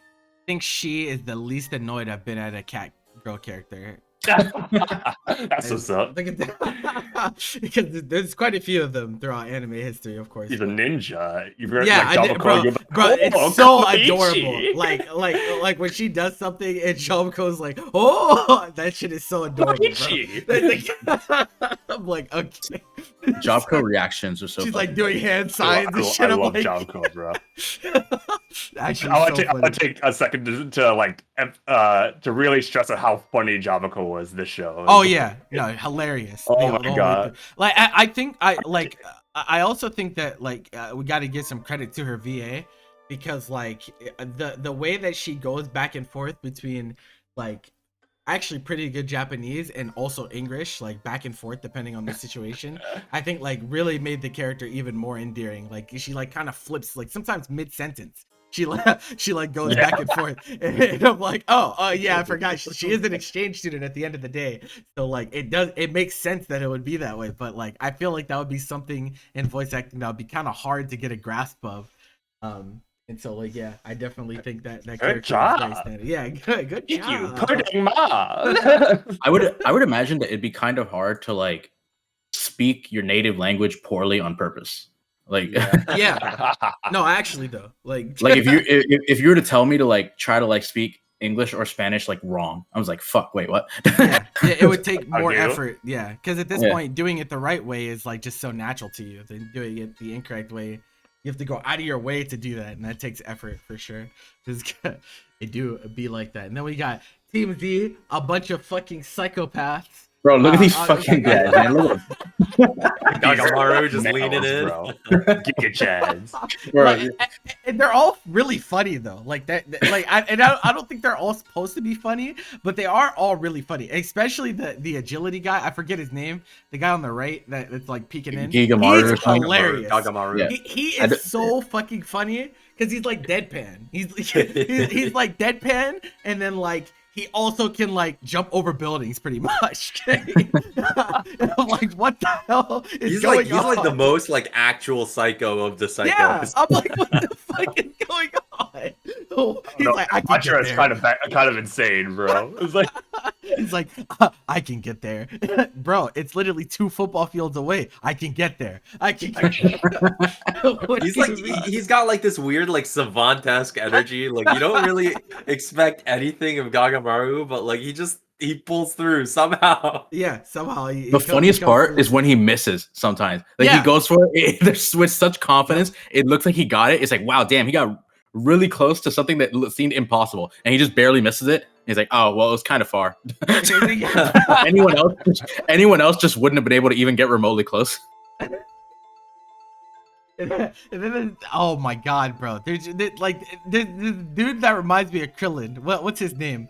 The monk Igarashi. guy? Yeah. He reminds me of Krillin, bro. I don't know why, but every time I look at him, I'm like, bro, what are you doing? Like, what are you Dude, actually? the most useful thing he's done was plant his face into the ball. Like That's what literally. I'm saying. Like, what if hey you man, could they show would have me lost the game if not for that. The one with Inosuke's voice actor, Raichi, number 10. Yeah. Right, that guy him. just Oh, he's screams crazy, Inosuke energy, bro. Yeah, obviously. he's Same for insane. EVA. Yeah. Bro, I'm like, your voice got to be hurting after voicing this character. Jesus Christ. His archetype of character is like my favorite, where they're just perpetually angry, Yeah, like always unprompted, like they're just mad all the time and Yep. they're just yelling. That's like the literally best. mad at everything. Like, Calm down, bro. Bobby, No! Bobby, isn't it kind of funny that he has the same name as the Ace of Diamond Raichi? He does, yeah. It's just like the same singular brain cell. Just that's really tough, bro. But yeah, no, I think naturally, like they're playing on the same team in a sport, so like it would be a real shame if there wasn't some type of group dynamic that got fleshed out during it. And I think it's also like it's a particularly interesting dynamic because they're actually competing against each other, first of all, right? Actually only one person can make it out of this situation, and the other thing is that they're all play the same position on top of that as well. And so like it's just very awkward, I think, in some cases for them, because at the end of the day, like you need to become better as a player, but these people that are helping you get there and forming these relationships with, like, you're gonna have to step on them to get where you have to go. And I think that's like something that they'll probably lean into a bit more in the next 12, because it's a 24 total. have you They're seen the already latest hinting episode? at it, so. Have you seen the latest I episode? thought- Because I'm just like, okay, well, I know where we're going with all this. Like, the biggest MVP is the fucking guy playing goalkeeper. He's like, Oh, yo, yeah. anyone, Yeah. can He anyone doesn't here play do anything. goalkeeper? And he's like, I mean, I can kind of do it. He's like, okay, bro, cool, thanks, bro. Didn't he like lose rock paper scissors? They just RPS and he just happened to lose. Oh, there you go, whatever. Bro, I fully expected for there to be an episode where he scored as the goalie. Like he was just like, I never get the opportunity to score, so I just have to send it, and he like just cranks on from I'm just gonna get across the field and kick from like the half line. I was, bro. At this point, would that be that surprising for a show like this? I feel like it wouldn't be. It would. I don't think that would be too out of the question, but Kunigami in shambles. His maximum range. yeah, Jesus Christ. And then we got the Oinky Doink Cafe, of course, our main characters from Akiba Maid War. Not only including our main maids, but also the manager, as we talked about before, and then also the panda. Is the panda like an actual thing? You gotta watch the show, bro. You gotta watch the You show. gotta watch the show. But yeah, no, this group dynamic is so funny because like they just have to. It's like a situation where they have to send it. Like they have no choice because they're in debt and they have to pay things back. So they have to think up these ridiculous ideas and just kind of roll with it, or else they're just not gonna be able to survive. And I feel like they get more comfortable with each other as time goes on. Because at first, of course, it was very rocky, and there was like a hierarchy. They were like, "Oh, I bring in this much money, so why are you talking to me and whatnot?" And then they quickly realized that, man, we're all gonna be dead. We're all gonna be very early dead if we don't do something about this. And so I think that's the main Getting reason all they the decided to pick stuff them up. all getting like their individual episodes too, to like round out like the characters and like the cast, and like understand how they what they believe in, like how they interact with each other. Like I remember Sheepon's episode where like we start and we see her without her Gyaru makeup. I'm like, who the hell is this? Yeah, And then I like was like, huh? her episode in particular, I was particularly endeared to. I was just like, oh, this is like really cool. Like how we see what the cafe is like when it's trying to run well, and like we understand like that's not like in her heart what she wants, because Yumechi is like she's gonna do what she gotta do. She's always out here doing what she has to, and Shippon's like, I'm here because of like the heart, like low key. I'm here because it's fun and I want to look pretty and bring in the money. It reminds me of Zombieland Saga in a lot of ways.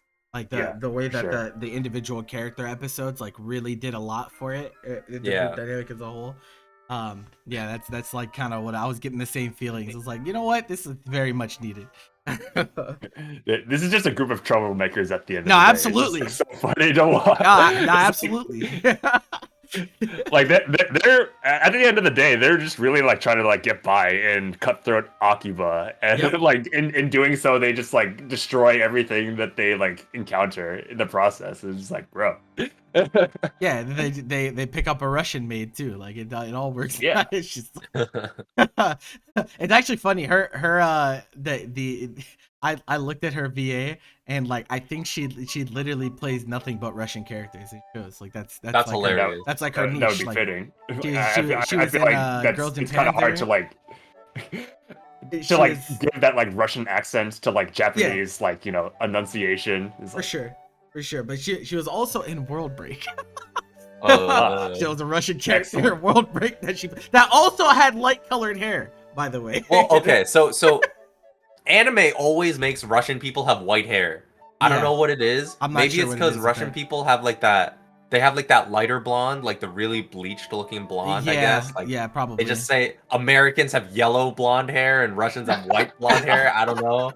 Like, I mean, if you look at her herself, like the VA, she has very light blonde hair. Like, so I mean, maybe she just maybe they're just using her as the benchmark. Like, yeah, it'll be all right. But yeah, our golden whistle for best group dynamic, and this was another super contested one. 2-1-1-1 again, I think. Yes. Yeah, another 2-1-1-1. Going to Kisoku Band. From Bokchi the Rock. This is a very close one. I think each one got a vote except for Blue Lock or something. I think Blue Lock was the only one that did. Yeah, Blue Lock didn't get one. Yeah, but what's up? Either way, you really can't go wrong. Like, especially like for me, like I will cherish the memories that the DIY club gave me forever, bro. Straight up. I will always carry those memories forward. There's just a lot. There's just like it's so difficult. It's such a like the cream of the crop this season. They're just like they were so close together. Like all the good shows were like so contested.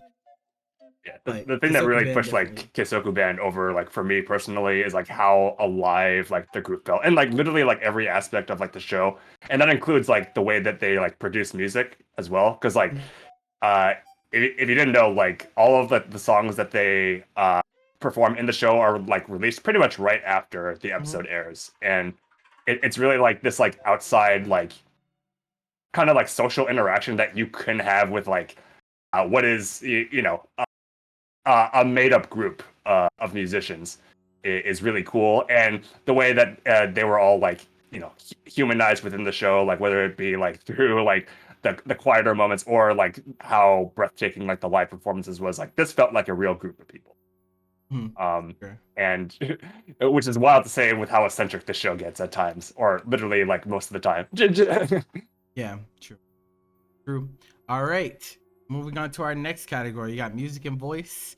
And so we get to talk about some of the some of the openings that start first, and there was some really interesting concepts done with the openings this time around, to the point where the like collection of openings this season are like it was super stacked this season. yeah, like I'm just gonna keep it a really buck. Like, really like I was like, Jesus Christ, man, it's so hard to pick. So we're starting with Chainsaw Man. And I would like to point out that like at first I wasn't sure how I felt about this opening, but I think it's so appropriate for how the show is. Like I think it's like crafted like nearly perfectly for kind of the vibe of the show and what it's trying to make you feel throughout it. Like it does a lot of very interesting like visual quirks here and there. It's very like fast. There's a lot of like very fast transitions.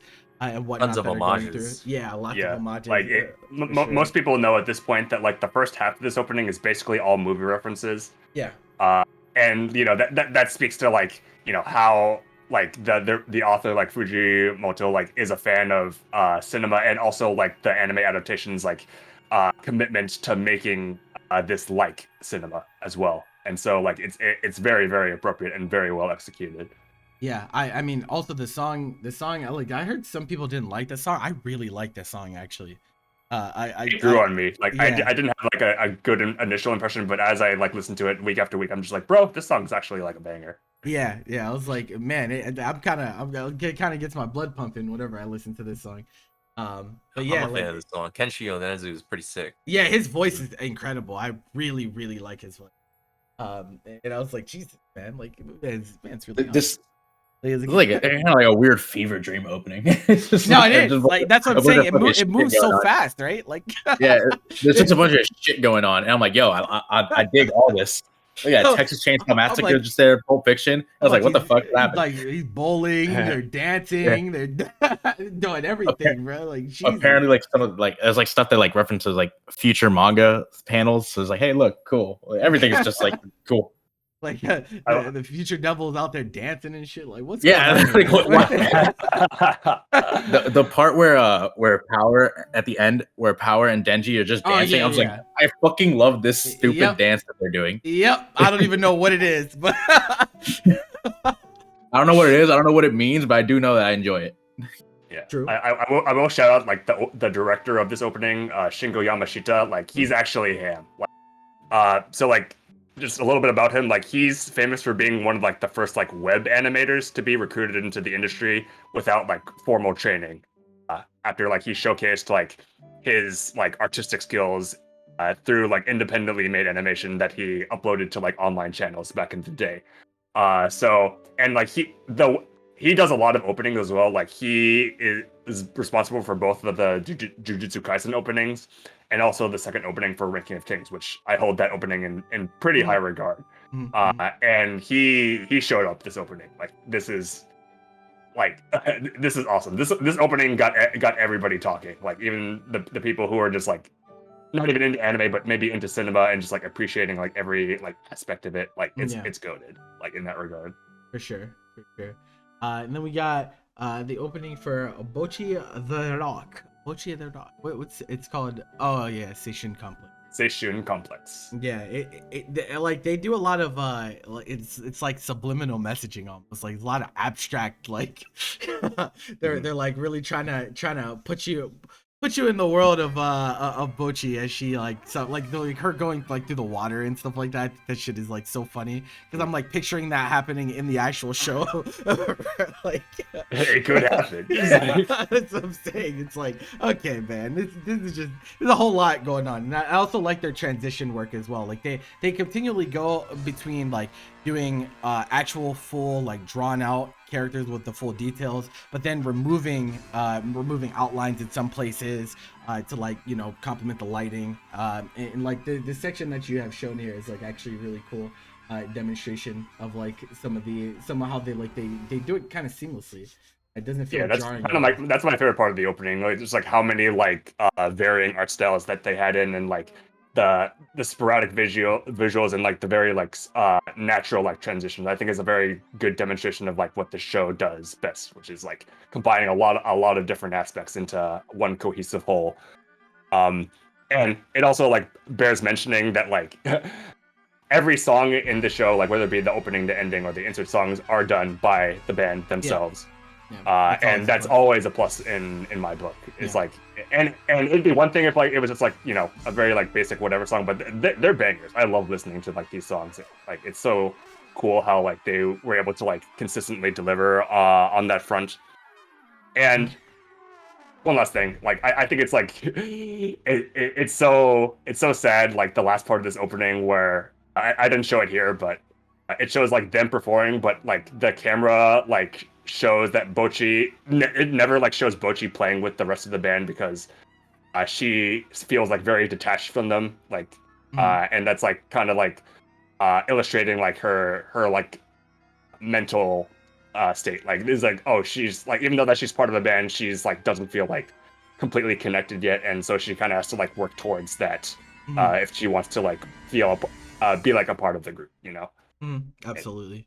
Yeah. And then we got Spy X Family Core 2, which I think this opening is like complete flex the whole way through. It's literally it's complete flex. I was like, what? I was like, you did what in your opening? Like their abuse of like depth of field and like motion blur, like they just really like do everything in this opening. Lighting and the lens flares. Yeah, I'm like, Jesus Christ. I was like, we get it, bro. Like, yeah, you get it. You're trying to tell people that you're those people. Like, jeez, man. This opening is too polished. Yeah, it's too much, bro. I was like, I like the vibe of it too, because I felt like the first opening it was kind of indicative of the premise of the show. Where it was like there's that drop and it's like things are completely different, like they're all hiding things from each other. But I felt like as the show like continues, like this opening kind of gives you a more accurate vibe of like what the show really is with the whole family dynamic. Yeah, and so I like really appreciated it. I really appreciated how it like felt like the emotion that the show is really trying to give you. Yeah, I am in the camp that this opening like better represents like the theme present in this show, like just like emphasis on the familial aspects as opposed to like the spy espionage stuff. And you know, like comparing it to like the first opening, like I do think the first opening is like very crafty, you know. It does like a lot of art style. It does a lot of art style shifts, but like overall, like I think like this opening, like you said, it's a complete production flex, and it also like is more indicative of like what you're actually going to feel when you watch the show. And I do want to draw attention that the director of this opening is kind of a well-known name if you've we know that been guy. involved with anime for a while. The legendary Tetsuro Araki, you know, director of Death Note, Attack on Titan, of the such Bubble as well. Recently, he went ham on this opening. They did not have to go this hard with the opening. Not even like, close, bro. How it turned out, and also like who worked on it. It's just like, oh my god. Like, I saw this opening. Like I think this was like the first opening that I saw like of this season, and I was like completely like blown away. I'm just like, bro, are there gonna be openings that like, you know, live up to this? And you know, spoilers, there are, because we have an entire category dedicated to openings. But yeah, like that was my initial impression of how good this opening was. Yeah, I mean my favorite part of this opening is when Lloyd is on the train and it has like the leaves behind him while he's on the train. And they like do some really interesting lighting concepts with like shadow and stuff like that. I was like, this would make a really sick wallpaper. It's like this would you can pick any like literally any shots. Like it's like, man, this is just like really crazy. There's this shot of Yor that basically is just a wallpaper in the beginning. Yeah, you're right. It do be like that. No, definitely super stand out. And like I said, the song is such good vibes. Like it's such a soothing and happy song to go along with our, you know, our characters trying to fit in with their crazy ragtag family. So and then we got Mob 3 bro. The eyes, bro. That's the thing that strikes me about this. I love the Mob's eyes. like always out here with these crazy abstract OPs. Yeah, like I like the other day I like watched through like all of like Mob's openings, because like, you know, like you said, like it always like delivers on like this like abstract front, but I think like this opening is like definitely like the most like psychedelic feeling out of all of them. And it also has a very like unique impact because throughout most of the opening, the lyrics are actually like incorporated visually on screen. So like you're seeing here, like these are all like the lyrics and accompanying with the credits. So that's how the actual like song goes, and like I think that's like super cool, and something that doesn't really get used often. Yeah. The character development between the openings too, because all the openings for Mob Psycho are made very specifically for Mob Psycho. Yeah, like literally, there's the song is by Mob Choir, like but like the first opening was 99, then it was 99.9. Now we've wrapped back around to 1, you know, and I think it's really cool that like they kind of made something so intentionally themed for Mob Psycho to like be their openings. It's like in its own sense, because like a lot of times it feels like openings are just kind of music videos like for the show, and it's like, yeah, that is true, but like it's so much further beyond true for this show than literally everything else. Like you cannot like detach like this sequence or this song from the show in any context. Like it's impossible. No, definitely. Then we got Urusei Yatsura, who like every time I I can't stop thinking about Moe Moe Kill. Like whenever It's hard for life, bro. Yeah, they've ruined me, bro.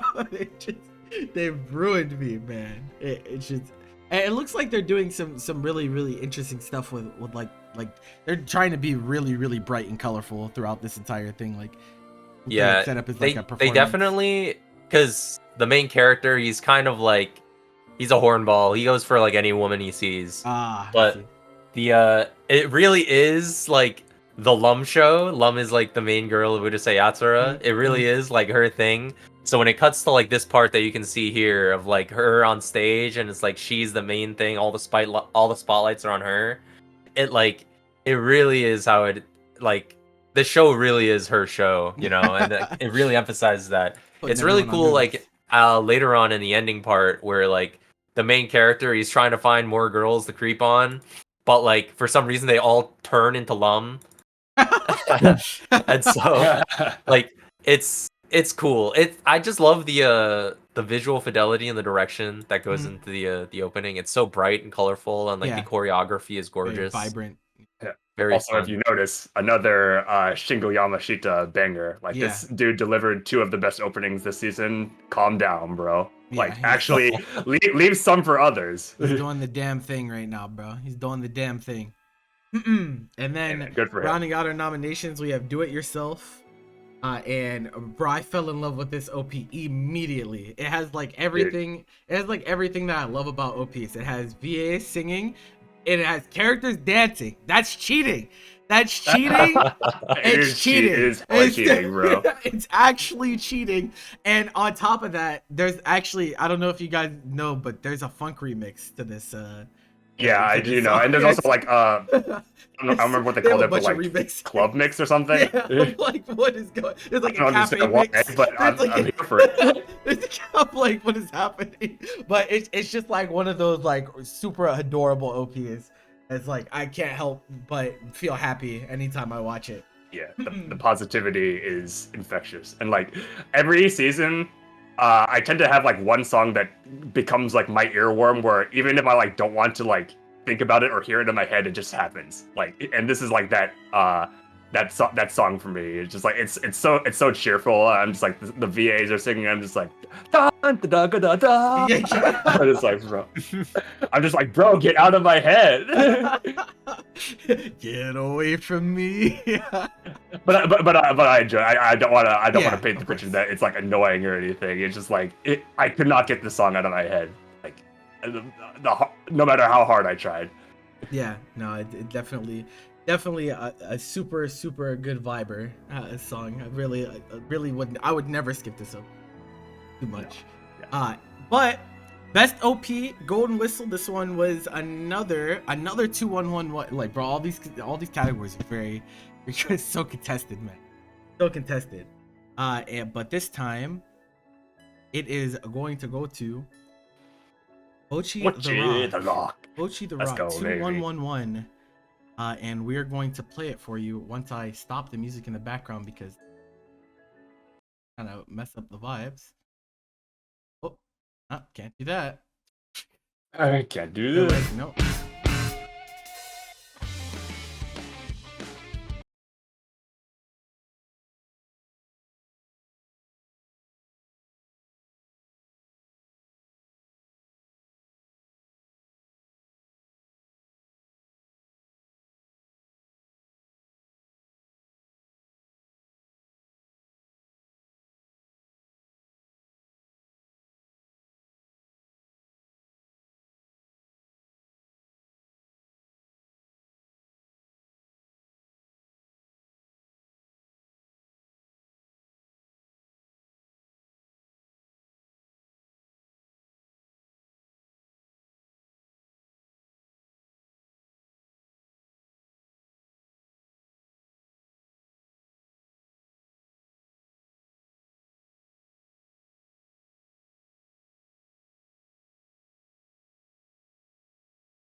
Fiber. There you have it. Like I do love this opening like so much, and like that last part that I talked about before, where like it shows that Bocchi is like not even like playing with the band at any like in any frame. It's just like it's heartbreaking, but like that just shows like how much she has to like progress throughout the show in order I also to like the feel shot like at the she's end part where of that. she's walking she's walking through the school, like time has stopped, like no one's moving but her. Like I thought that was a really really cool shot to add, because like I imagine that's what it feels like for her sometimes. Like I don't know what the hell to do. I can't connect with anyone. So Yeah, so many different art styles, and opening like by like the in show band is just like it's everything that I need. I feel that. Okay, moving on. Okay, we got endings. Talk about openings, we gotta talk about endings. And endings, as we always stress, are like super unappreciated usually, because after a show is done, people usually just turn it off. They don't stick around to It's me. watch the I'm ending. people. Yeah, it'd be like that. It'd be like that. I But had to remind Miguel about a lot of the endings that we had here. It's like we got some very When I watch standout things with endings. Jeffrey, I watch the endings. But most of the time, it's like if I don't already know, because I watch it usually like one time, and it's like, oh, if that went hard, it's like, oh, cool, and I'll keep that one in mind. But yeah, When I watch the Jeffrey, I have to watch all of them. We're starting with Chainsaw episode 9. We chose this one in particular because it's an Eimer ending, which is like, come on, bro. But Chainsaw Man actually does a bunch of different endings depending on what has gone on in every ending is episode. If we're on ED9 nominating this one, you can tell that that already implies that there are 8 others. Yeah, so, at the very least. But you know, we love Eimer around here, and it is definitely a slapper. So like, I can't complain. Like, their visual aspects are like really out. Like they put a lot of work into each ending. Like you would think with how many endings they do, that they would like kind of like hold back a little bit on some of them, because obviously you have to make so many. But it honestly feels like they're putting a lot of time and effort into each ending, which is really cool. They also got like some super high profile people on it. Obviously Eimer. Yeah. And TK, which is like another high profile person, TK. And like I forgot who the fuck else they had, but they had a bunch of people on. I was like, damn, these are people. Yeah, Zutomayo. I like Zutomayo. Yeah, Zutomayo. Yeah. That's the benefit of being Chainsaw Man, I'm sure. Like, pretty much, yeah. You know, you're popular, so people are like, yeah, absolutely, I want to do. They were all like, we all want to work on Chainsaw Man, and they're like, oh, then all of you can. There you go. Speaking on like the visual direction of this ending, because I do like it was like, you know, a big part of the reason why we chose like this ending out of like, you know, the 11, 12 that are existing. Yeah.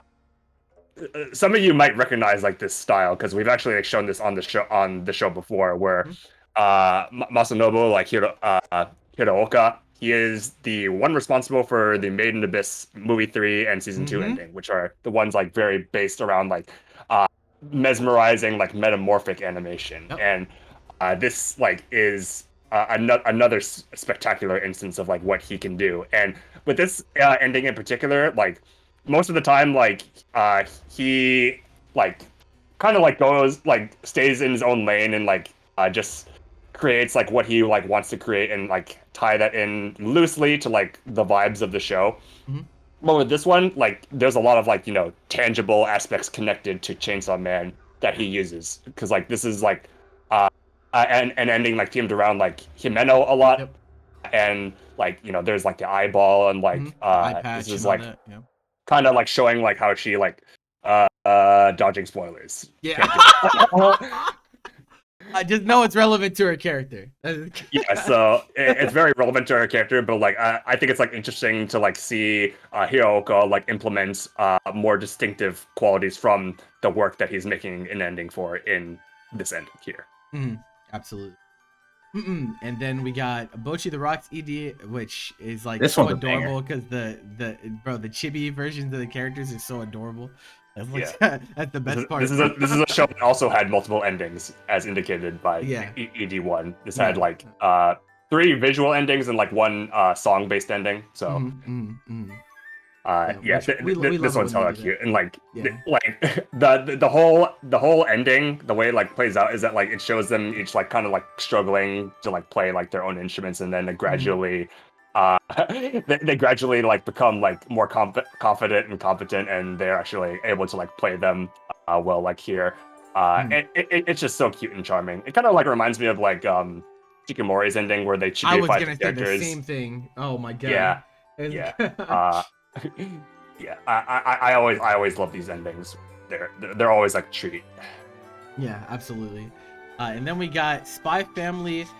They flexed again. Bro, Let's not bro, front. they Let's just not keep, front. bro, it's actually like, what if are they they- doing? What is Let's not front. If someone showed you this and they said this is Spy It's the X opening. Family's new opening, you'd believe that. Yeah, no, it's that quality, which is crazy, right? That's unheard of, right? That's not a thing that is typical at all, because they know I could that think- most people watch the OP but not the ED. They still decided to flex super hard on the Honestly, ending. I could think this is just a moment where they're just fucking making dinner in the anime. Yeah, no, I mean, Could've been a It's manga. like, yo, Yor learned how to cook. Let's go. Yeah, no, I mean, like it's There's a- definitely like I love the song. I love the interactions of the characters throughout this whole thing, and like honestly, like it was really hard for them to top the last ending, because I think the last ending was also amazing. Like Yeah. the ending to season 1.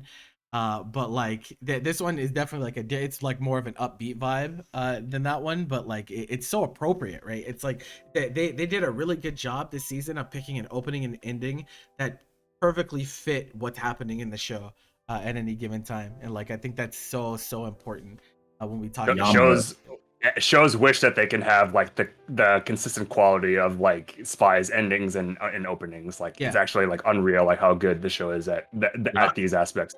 And like Yama is really there's cool. actually, yeah, there's actually a bit of a story like behind this ending. So like as we know, like Tetsuro Araki worked on this core's opening, and he actually appointed the ending director for this. So Takayuki Hiraoi is a personal friend of Araki, and he's known for being a movie director at Studio Clap, who recently produced Pumpo the Cinephile, and that movie is fantastic, by the way. Highly recommended by me and everybody else here who has seen it. And so like this ending was like not produced at either Cloverworks or WIT. It was produced at Studio Clap, which is, you know, Hiroi Studio. the flex. Yeah, and it really does show, because like in like every like part of like this opening, like the interior of like their apartment like looks significantly better than it actually does in the show, which it's kind of like I wouldn't say it's like a specialty, but it's a quality that like Studio Clap like gets really well, where it's just like draws like architecture like very like photorealistically. And the way they use like lighting and like color choice is also like very stellar, and all those qualities are shown in this opening and ending. I forgot it was an ending. Bro. Gotcha. got him. It really is that impressive though, for sure. Yeah, and last thing I'll say, Yama is sick. I love Yama. I'm a big fan of like their music, and seeing them like get more anime gigs just to like get their name out there. It's super nice to see. Like their voice is so good. It's like it's like a fine line between like being like kind of soft but also like very powerful. You know? Yeah. It's like, yeah, I know what you mean. Yeah, definitely strong starters, and then we got, of course, Mob, and like, of course, when we talk about Mob's ending this time around, I mean, very clearly the art style, right? Like that, the way that this one is drawn is like super cool. Yeah, the ending director, they're really like not credited as a director. They're more so like credited as like the main like animator and like and such. But Mio Saito has worked on a lot of animation for Mob Psycho, the series, and what they call like paint on glass animation, which is what this is. Yeah. Which is like, you know, it's a technique of like using like oils on a sheet of glass in order to like you know get this effect that you see here. It's like super cool, and it's super like it has a very human touch to it that is like irreplicable by like any other technique. And I'm glad that like this got like another ending to it, because I think like the first ending was also in this style, and just to see it like come full circle is a really nice like creative decision. Yeah, no, definitely 100%. It just like, you know, things that can stand out, like them, like being able to justify like going above and beyond and using a, you know, an intricate technique like that on an ending like that is just like, I just have such appreciation for studios that studios and staff members that decide that like, yeah, it's an ending, but it's still worth it. It's still worth it for us to put in the required time to make something really interesting and aesthetically pleasing. So definitely shout out to them. And then our last one to round out, More Than a Married Couple but Not Lovers, and this is another one where like the art style is like super interesting. It's like there's no outlines, like it's like the character's like kind of a fluid. It's yeah, like, really, I like to really say. unique. Yeah. I actually really love like the song from this, like because a lot of it's definitely a song that it feels like you're really winding down. You know, it really is like it's not like super fun, enthusiastic. It's like a really like chill vibe, and it's like perfect. It's a perfect song for an ending, because some endings like they're going a little bit too hard, or like they just feel kind of weird. Yeah. But like this one is definitely one that like when really crazy like melodramas going on like in the actual show, and you end off with this song every single time, it really lets you sit there and kind of like you gotta sit with that feeling, you know. It kind of extends the way the show makes you feel, and so like it's really cool in that way. And like obviously the art style, I think it's like, I love the art style of this. Yeah, I think really it looks cool. great. It's really cool. It doesn't look anything like the actual show, which is yeah. it might look better actually. The song low key made it onto my Spotify Wrapped, if that's any indication. There you go. There you go. There you go. Actually, super crazy. Yeah. Because, like it's only like it came out recently. That means you played, played that song enough in the last. I'm a song psycho. If I find one song I like, I loop it ad It's stuck infinitum. on. Yeah, it's called Stuck on You, so you know. Yeah, it literally was stuck on me. We're stuck on it, bro. Like that vibe that you were talking about with like winding down, like that's how I felt about Spy Family ending 1. Like it was like so like mellow, chill vibes at the end of an episode that was likely batshit crazy, because you know it's Spy Family. So yeah, also they had to make up for the fact that the opening for this was one of the worst. Oh, is it awful? Oh no! Oh no! The opening for this show is atrocious. If there was a worst OP category, I think it would have won. No, bro. One show where we actually just like do every of the worst things. So like that would worst be funny. direction, worst end of it. That would be really funny. We do that would for, like, definitely April be Fool's joke or something. that would be Dylan heading that one for sure. Like yeah, that would be really funny. But this one was a 3-2 this time around, so pretty close in the voting. But we decided to give it to Spy Family. I think it's just like Why? Like, what? They got up out of bed and just decided, like, we're just gonna show these people, like, what endings can look like. Like, If I was like literally any other show, like making an opening or ending, I'd be like, I'm so jealous, bro. Yeah. Like, It's like they made like Some of two openings. It's like they made two openings, and they were like, this one's better, but this one can be the ending. Yeah, they made two openings. They're like, yeah, we don't know. Like, look at this, bro. This is so crazy. Look at the game.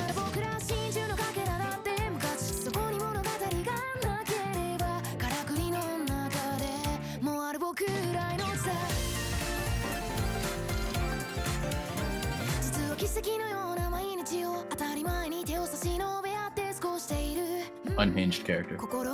Another unhinged character. Yeah, wow. they're the worst.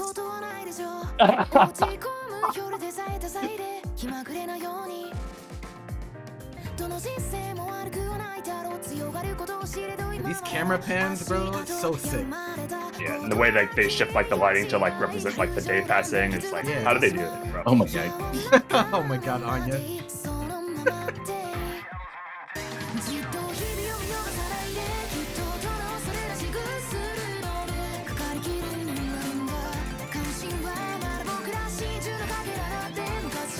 Anya getting caught eating there was so funny to me. Food and anime. This looks better than their house in the actual show. Why? It's crazy. Facts. So this stupid character. Why did she fall? It's a child, man. It's 5, Bro. maybe younger. 4. Bondo. Gotta have the MVP at Bondo. the end. But yeah, no, Yeah. definitely. I I stand out. ending. pretty much had like the same reaction to like this ending as I did the opening, where I'm like, does it get better than this? Like, Right. They're really like every season. in this case, I don't think it got better. So Yeah, they definitely are trailblazing in terms of pushing the limits of what an opening and endings can be like, especially endings. Like, holy shit, man. What next? what next All is right. soundtrack. Yeah, so now we got best soundtrack. So excluding the opening and ending, of course, like the songs in the actual show itself. So, and so like Yeah. the most important thing for me whenever we're talking about best soundtrack is does it complement what's happening on the screen? Like, because like there are songs that in a vacuum can be very good, but if they're not complimentary enough, like it can feel like really jarring and like really take you out of the experience. And we've also been blessed with some shows that have just like godlike soundtracks, so it's pretty easy for us to realize like when something is very standout and when it's not necessarily aligning the way that it should be.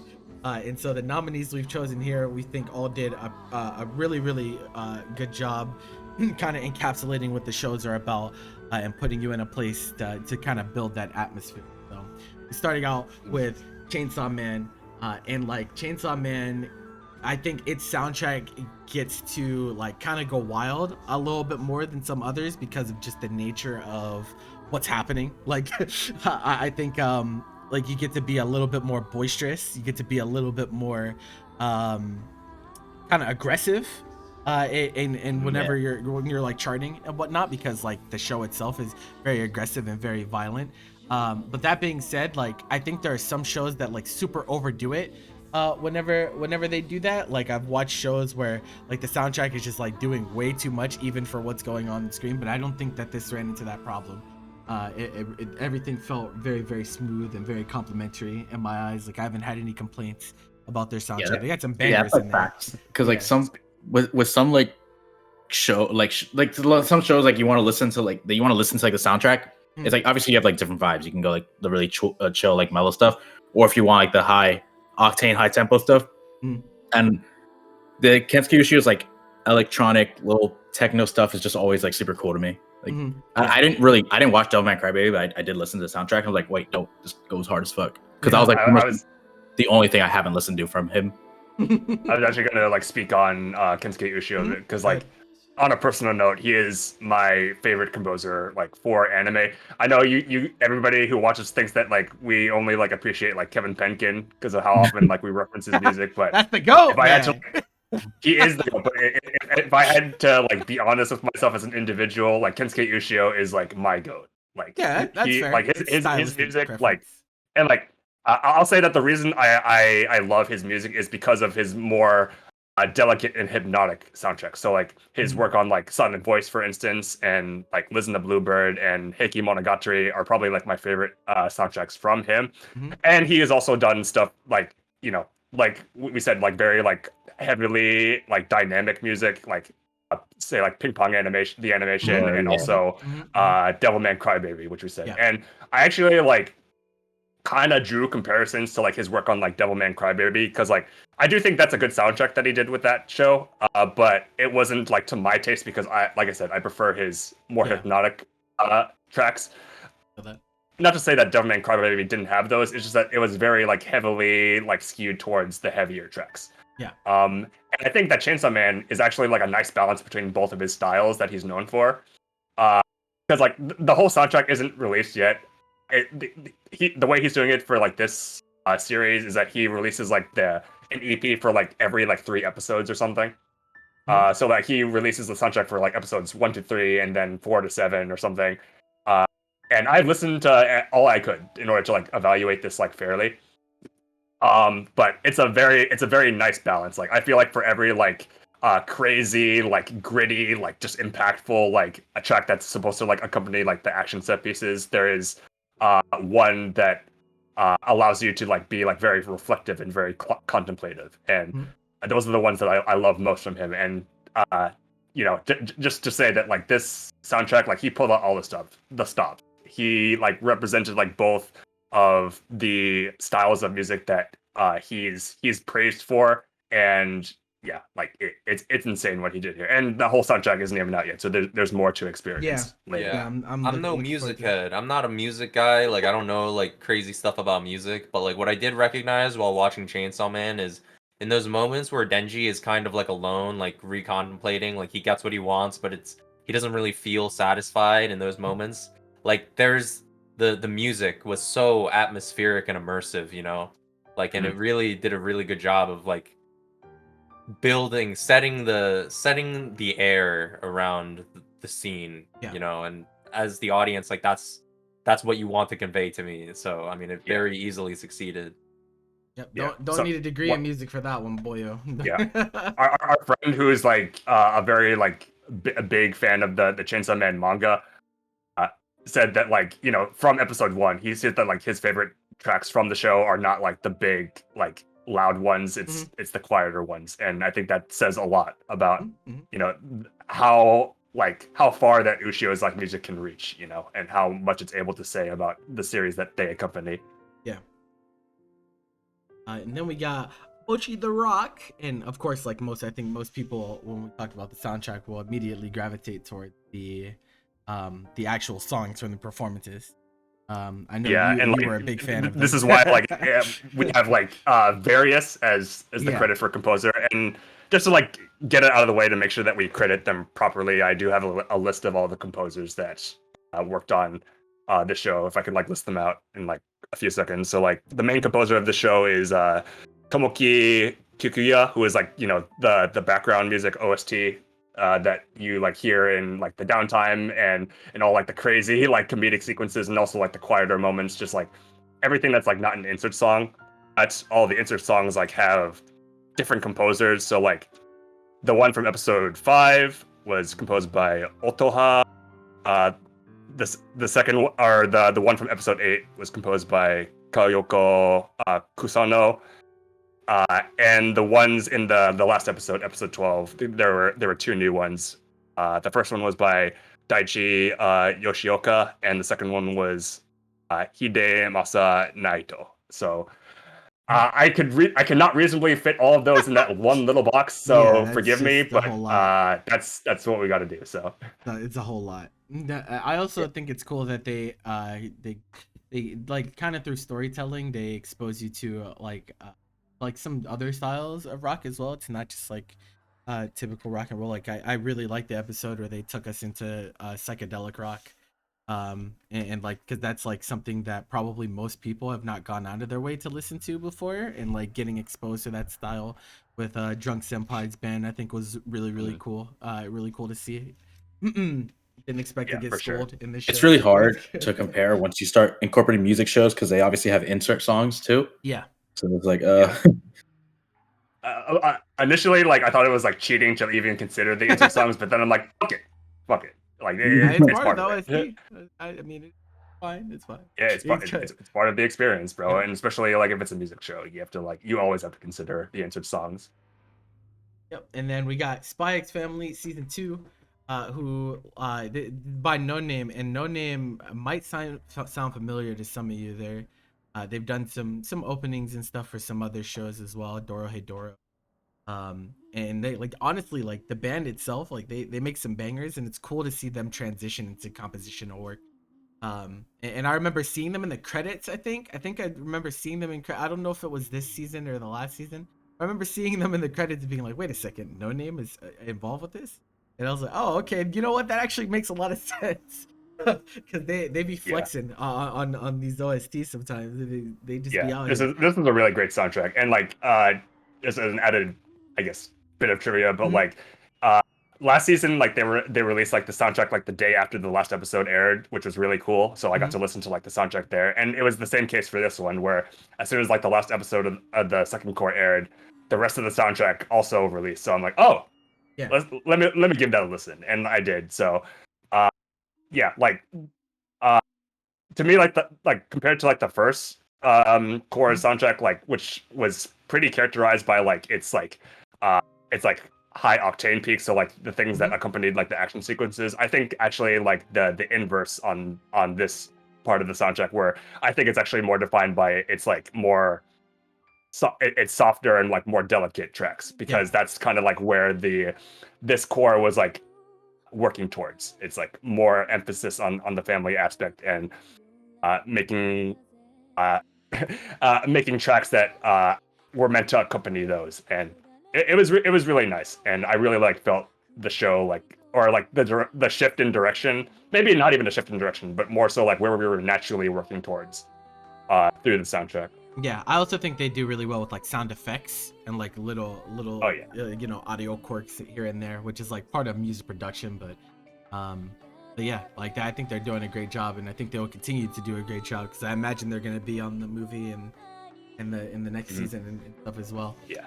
Next we got Witch from Mercury. Has this composer done anything you know of? Wait. I do not believe so. I think this is like at least the first thing that I'm like seeing them on. But they've done a great job though, for sure. Hold on, I'm just checking. No, they haven't. No, I was checking to see if they had done anything. They actually haven't. Like we said, I don't think anything that we would have seen. And I will say that like I think like this soundtrack had like the best like peaks, at least like maybe I'm biased because like I love orchestral music. Yeah. I love shit. So maybe I'm a little biased there, but I know what you mean. Like just like the tracks that accompany like the mech battles, like they're awesome, and like they're fully orchestrated, and like there's a vocalist too, which is like, oh bro. Yeah, like I'm a sucker for strings, bro. Yeah. Yeah, the full soundtrack for this show actually isn't out yet. They released like 2 songs officially, and for me to evaluate it, I kind of had to go back through the episodes and like listen to it like amongst like the dialogue. So it was a little hard for me, but I did what I had to. But yeah, I have to just be like that. So we have to go to great lengths to evaluate as fairly as possible. Like I remember seeing like something like the Witcher Mercury soundtrack drop. I'm like, oh, let me check it out, and it's 2 songs. I'm like, what? give it all to me. Like, why only give us 2 songs, bro? Like, just check. Crazy. Just quick checked his Spotify. He did work on another Gundam, and that's about it. Okay. From what I'm saying here, it's at least for anime. Okay. Well, too bad I haven't watched all that much Gundam. It'd be like that. I'm sorry. All right, we got Mob Psycho 3. So yeah, I think this is a show that could benefit a lot from its soundtrack in general. So how'd you guys feel about it this time around? Kenji Kawai is pretty good at what he does. So like, yeah, absolutely. If you don't know that name, he's actually worked on a lot of like very like long time like legacy franchises. So he's done some Gundam stuff, and he's also one of the main composers on Ghost in the Shell. Yep. He did And Higurashi too. as well as like more modern work. So like he's also responsible for the soundtrack to Makia, The Promised Flower Blooms, which is a fantastic film, and you know, an amazing soundtrack to go along with its emotional peaks. And I think like, and he's the composer for like the entire Mob Psycho soundtrack, like in general from season 1 as well. Yep. And I think like the standout parts of like this soundtrack are like the really like pivotal moments, like for characters like specifically Mob in this season, because like man, like when Mob had his moments, like the music was like right there to support him. Like that's all I'll say about that. It's like it's like kind of like inseparable from like the feelings that you get from, you know, what he has like worked towards as a character, and like, you know, what he has like struggled to like understand and accept about himself. And yeah, like the music is a very powerful component in how much impact these pivotal moments have. Yeah, definitely. The impact is amplified severely by the tracks being very appropriate along with it.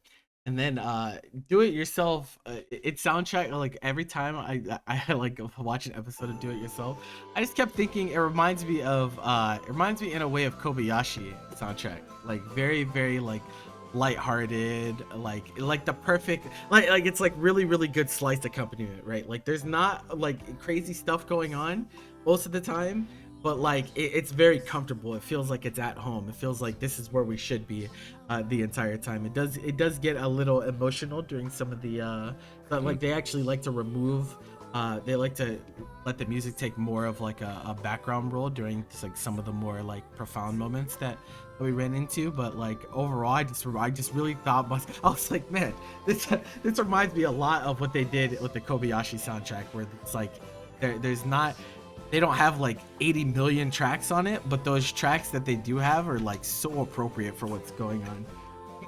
Yeah, like it actually reminded me a lot about or a lot of Laid Back Camp soundtrack is what I would like draw the comparison to. And the reason for that is because like this is like the type of OST that goes along with like the show's activities like super well. So like in Yudu Camp, like obviously like the main thing that they do is camping, but it also like the soundtrack like represents like the different locations that they camp in, and so like it's very like characteristic of the feelings of camping like in these specific locations. And with this soundtrack, it's like it perfectly goes along to like whatever they're doing the DIY club activities. Like there are like, you know, very like chill and like relaxing ones if they're just like walking to school. There's like very like fast and like busy tunes whenever they're working.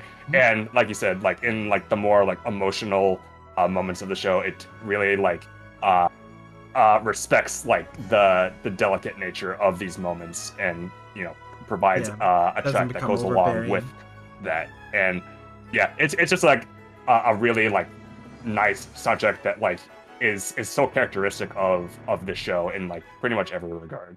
Yeah, absolutely. And the Golden Whistle for best soundtrack, 3-2. Once more, it goes to Chainsaw Man, picking up its I think its third Golden Whistle. Second. It's the only second. Okay, second Golden Whistle for Chainsaw Man. Definitely did their thing on this soundtrack. Yeah. It's one of the reasons that Kensuke Ushio is too good at what he does. Yeah, like he's he did his part and more for this show. Yeah, absolutely. What?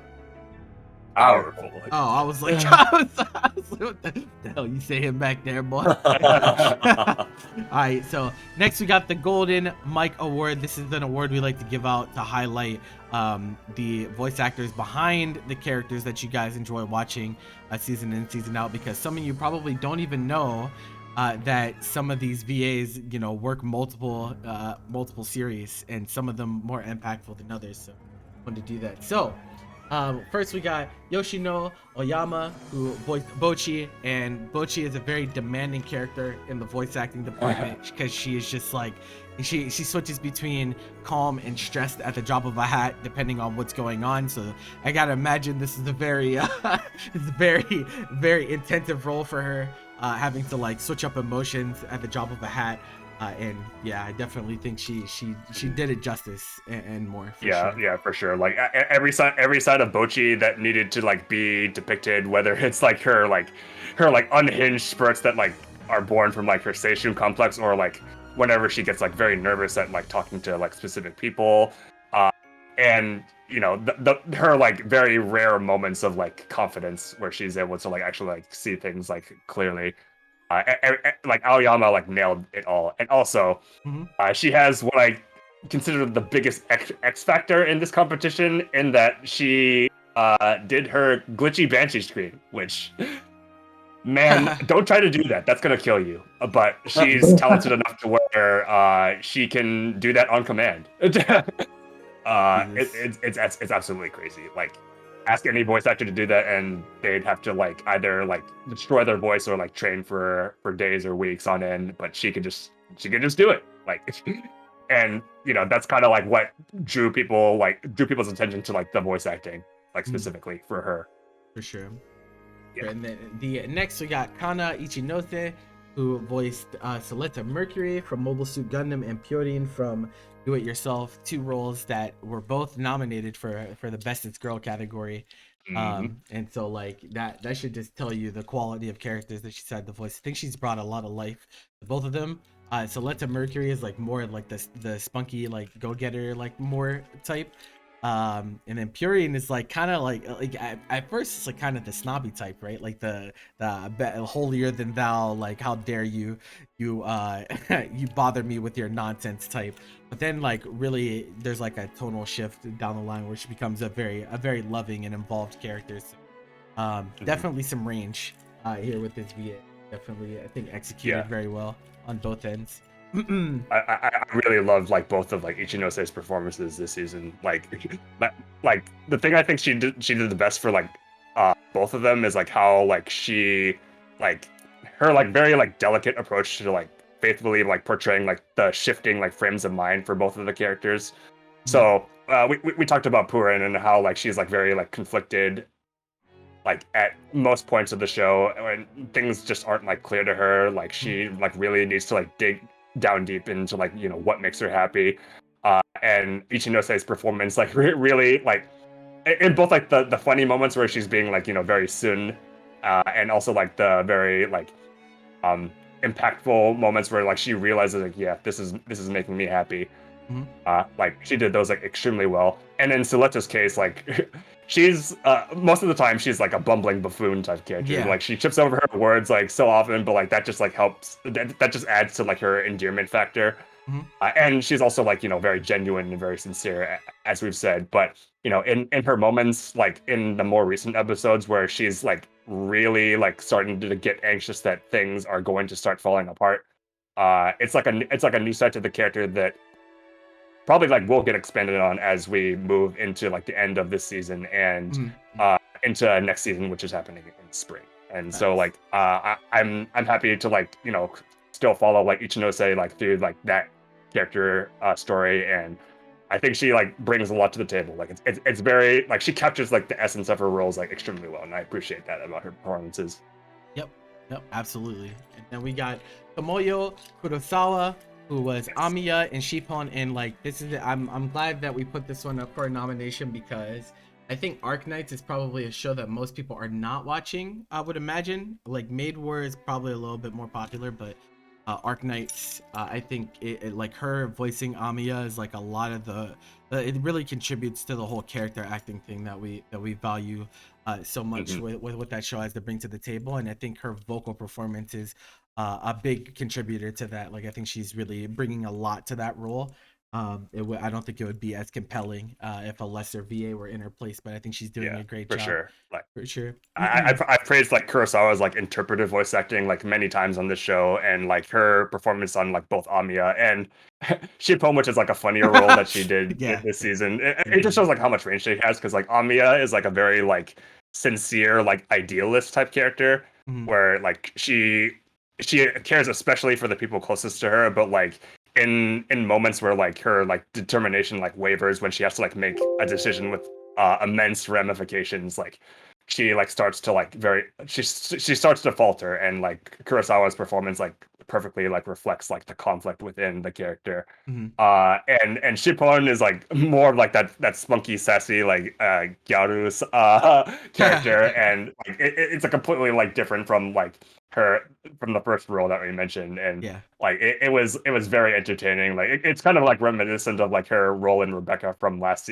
season Mhm. in Cyberpunk Edge Runners, where she's just kind of like Yeah.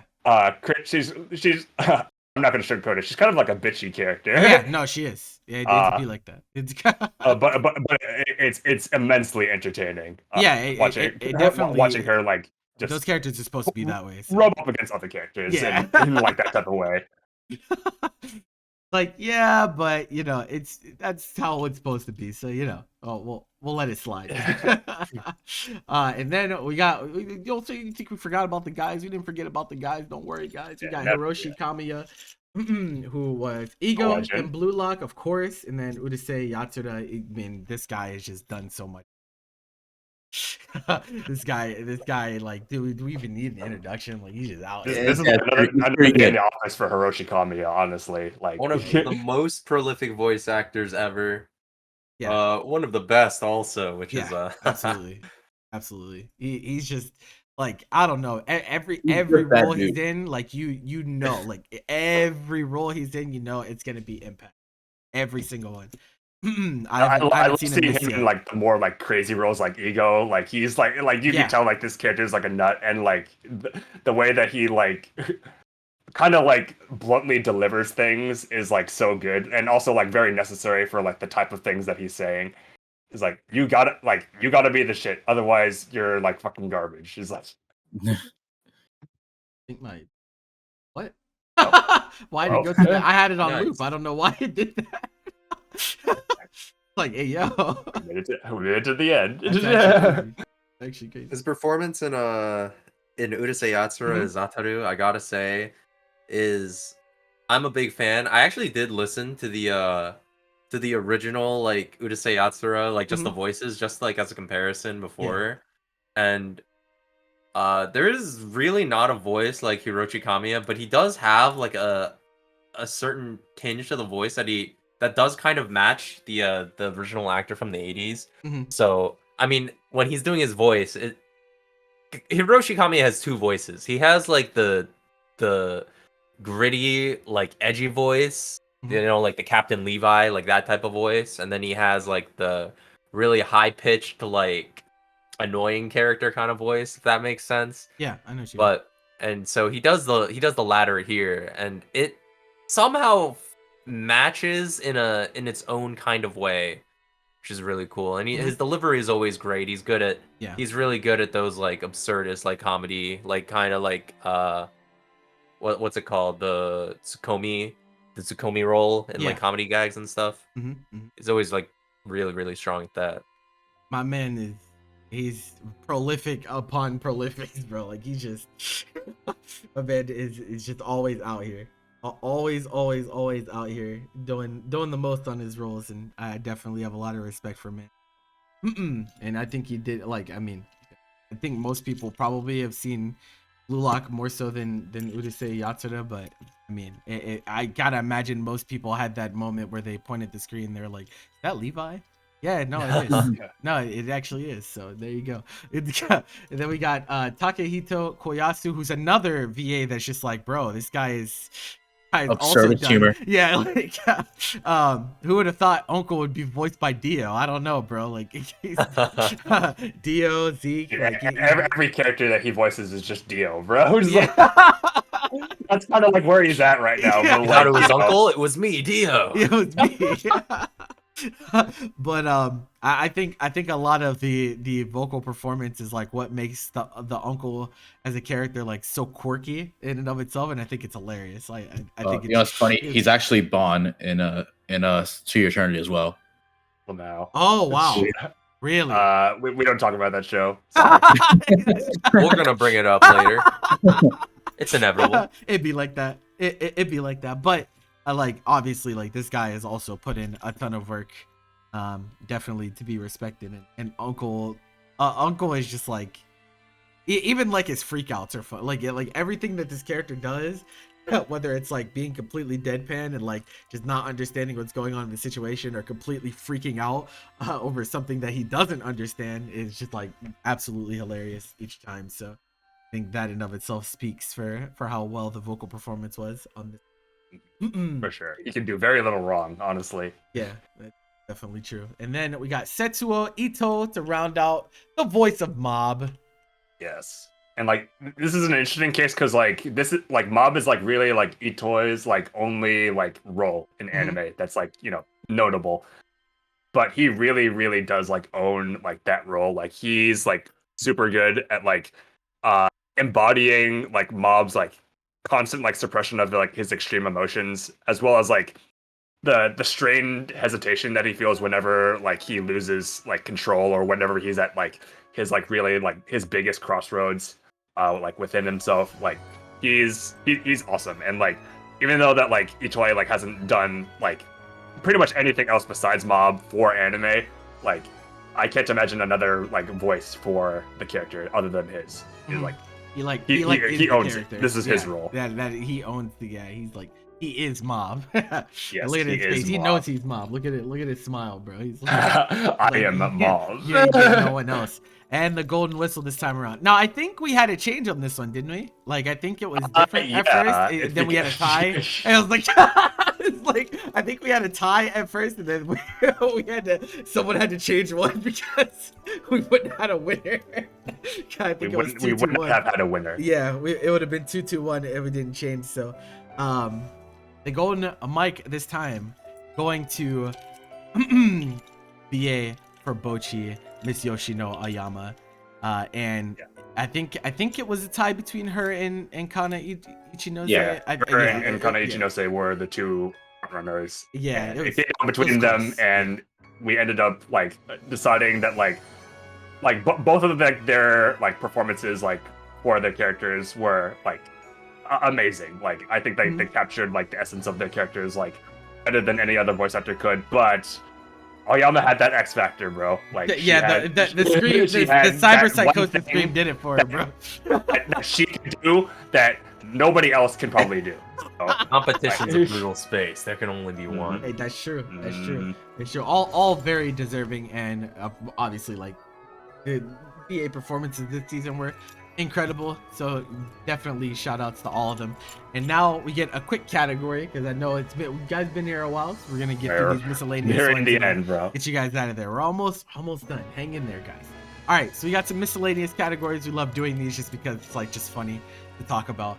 So first, biggest surprise, Akiba Maid War literally gives you whiplash. Like you just don't know in the slightest what you're into. And I think more than that, right? Not only do you not know what you're getting into, once you're into it, you don't know how bad it can get. And it gets really, really crazy. It gets really out of hand really quickly. And to speak on that, right? The thing ends up being is that a lot of the time I hate shows that start out with shock factor. Because the problem with shock factor is you kind of establish a point of no return, right? If you pull your audience in initially with something that is meant to shock, then an expectation is set where you have to meet that expectation over and over again. And it's very hard for shows to do that without devolving into complete nonsense. This show, right, it establishes the shock premise and then it actually keeps getting more severe every time. And it's actually organic. It just starts at a level that is like way up here and it just keeps going up. It just keeps evolving into more and more insanity. I think it's so appropriate for a premise like this, which is all already batshit insane to begin with. So. Yeah, you get thrown into the front door and then you start getting dragged through the jungle and you're like, where am I? How do we get here?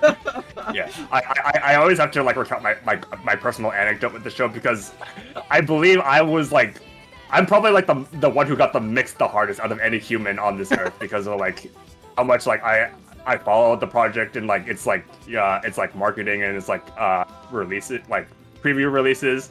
I'm like, oh yeah, this is gonna be like just a normal maid show, and then spoilers, it wasn't. Yeah, no. Not what you're expecting. And like you said, like that initial like surprise of like the first episode was I still haven't recovered from it. I sincerely believe I'm still feeling the after effects of that first episode.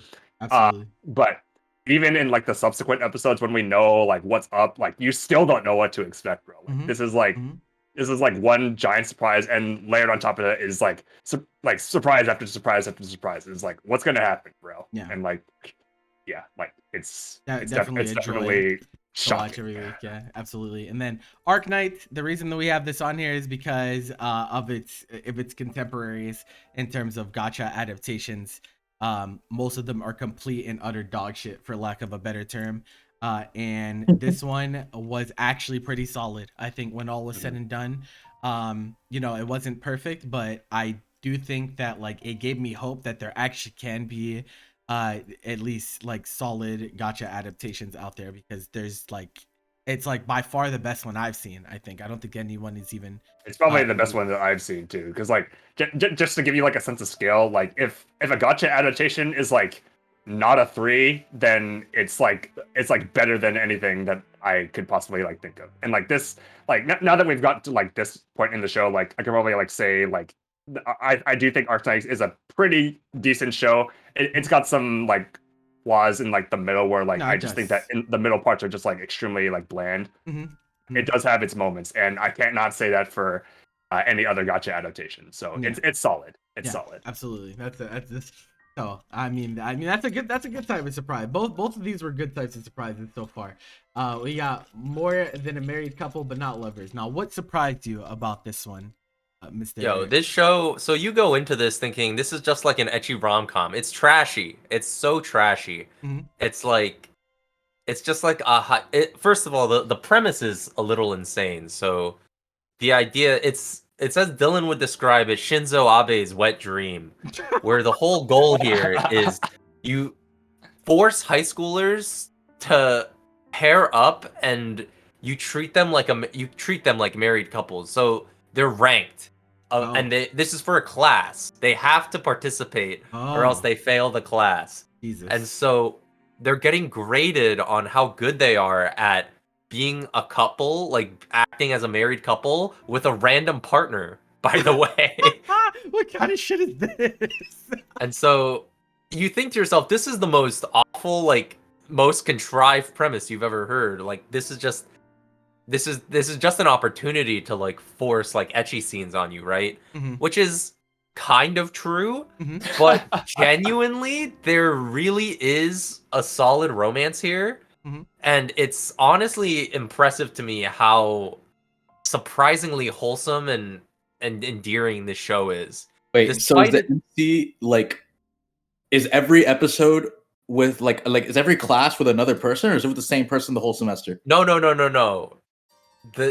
Don't treat it like a class. They're just getting graded on this as if it were a class. So they have cameras set up they all get paired up. They live in like these dorms, and there are cameras in their dorms monitoring how good they are at being a couple. My gosh. And they get scored and ranked, and they get points. And like, if you are in the top 10, you're allowed to trade your partner with someone else in the top 10. Jesus. What if you like somebody else? The premise is absolutely awful, but the way that the relationships develop, and like, it's a really shockingly sensitive show. And so that's why it's one of the biggest surprises. I feel that. And then we got Love Flops, where you'll have to speak on behalf of Dylan. Listen. I can speak too, because I've caught up. Oh, you Love caught Flops, yeah, you did. Love Flops is from Studio Passione, who have done things such as Redo of Healer and Ishizoku Reviewers. They have a reputation. Yeah. But the thing about Love Flops that's different is that this is their first original work. Yes. And so you know what to expect from Passione, and so you come in here thinking this is just going to be bad, ecchi nonsense, it's garbage, right? And you watch the first few episodes, and you're like, okay, it's kind of funny, but it is just ecchi, trashy, garbage nonsense. Then you get to episode 6. No balls. No dick either. It's actually the name of the fucking episode, man. Something strange happens. Yeah, Things that are absolutely not unprecedented, completely unprecedented. I can't even speak. It's impossible. Unprecedented things occur, and you're like, what? And you think to yourself, it's fake. You get to the end of the episode, and you're like, it's more than affirmed real. It's sus. And so you get to episode 7, they flip the entire premise on its head. Everything completely changes. And the shocking part is, it's not just a plot twist. It was very, very, very heavily foreshadowed. But you just can't possibly be none the wiser, given the track record of Pashode. Yeah, that's true. Bobby did probably as good of a job as you can, like, describing the show to somebody without actually spoiling what happens. Because I do think the show is, like, kind of ruined by, if you know what happens, then it's just not going to hit the same way. Which is, like, kind of like where I was when I, like, caught up on the show. Because, like, the reason I caught up on the show is because Dylan told me that, like, he really, really wanted me to watch it. And so, like, we kind of, like, traded shows. So he will eventually watch something that I want him to watch while I watched the show in return. That's friendship. And the most that he gave me is that at a certain point something happens, and I'm like, okay, and I, like, went into, like, the show with, like, that impression. And you know, the way that I've discussed the show with Bobby is that, like, he can, like, tell that, like, you know, it didn't hit completely, like, the same for me as it did for him, because I was able to, like, brace myself. I'm like, oh shit, like, something's gonna happen, like, oh, it's happening right now. But like, I do want to, like, stress that, like, if I, like, went into this, like, completely blind and completely, like, none the wiser to, like, what the show was, like, trying to work towards, it would have, like, you know, rocked my world, bro. I would have been rattled, like, it's Quite literally, like, I still feel like that, you know. So. Quite literally, when I watched episode 7, and me and Dylan were in a call, we were just watching, I had to, when the episode was done, I was like, he was like, so Bobby, how do you feel after that? So I turned on my webcam, I got up, I walked out of my room, I came back a couple minutes later, and I had to tell him, bro, I can't believe this just happened, but I involuntarily just did an IRL spit take when I was downstairs getting water. Yikes. I literally was, like, getting water, drinking the water, and reflecting on the show and what just happened. Bro, I just went. I couldn't believe it. But yeah, so, like, this is, like, a very, like, a show that is, like, very, like, reliant on its twist to, like, keep you invested at a certain point. But aside from that, it is also, like, a pretty decent show from Pashone, which is the last thing that we expect in any, like, given season. That's surprising in and of so itself. I would not call this show bad. Like, for what? Is it, like, good? Debatable, but I would say it's, like, either average or above average. Hey, man, this is the best thing they've done. Yeah. All right, and the biggest surprise golden whistle is going to the maids. Gotta be the maids. The amount of pure, just, like, whiplash that this gave almost everyone that watched. The only way that you didn't catch whiplash from the show is if someone told you about it beforehand. Otherwise, you were definitely not prepared for what lied. And you certainly even if somebody does tell you something beforehand. Yeah, you probably don't know, like, to what extent. Like, the experience of actually watching it happen is just, like, it's unreal. Like, if you, like, described, like, the Moe kill to me, I would have been like, you're crazy. That didn't happen. And then you watch it and, like, oh shit, that did happen. Week in and week out, it's just always something, bro. I do want to, like, recount that this was, surprisingly, no pun intended, the most contested that we've been in a category this season. Because, like, me, Bobby, and, like, Dylan were kind of, like, going, debating back and forth of whether, like, Love Flops or Akiba Maid War should win this category. And I do think both were, like, very, very worthy of winning. It's just that, like, it was, like, experiential, like, why we thought that either of them should win. So, like, Bobby and Dylan were on Team Love Flops, and you and I were on, like, Team Akiba, and Miguel was left alone because he had watched neither. So, oh, well, there you go. But we eventually reached some semblance of a consensus. But it was a good season for surprises. For sure. All right, biggest disappointment. Do we even need to describe what this means? They're disappointing for different reasons. To Your Eternity, why am I disappointed? I'm disappointed because I have to sit through 20 more episodes of this shit, man. I'm so over it. I'm Okay, so here's the thing about this season and why it is like it wholeheartedly deserves to be in biggest disappointment. So if you did not watch the first season, our assessment of it is that it was average, but like it also had a very, very like steep downward slope from the beginning.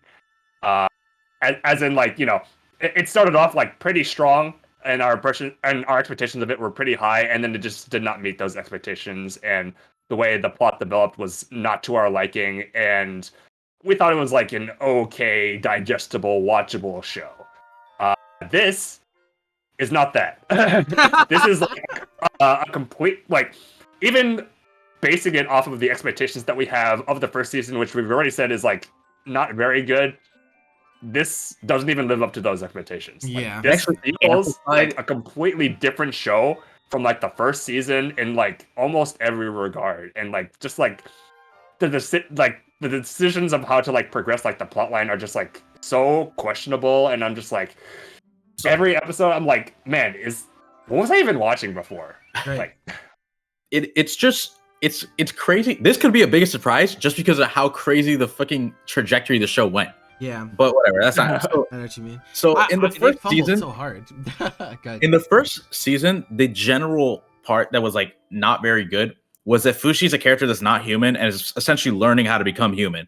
But this doesn't feel very natural because Kenjiro Tsuda's character, who is not named, the Black Grim Reaper dude, would just like he just kind of comes in and would give him answers. That happened like maybe 2 to 4 or 5 times in the first season, and I was like, oh well.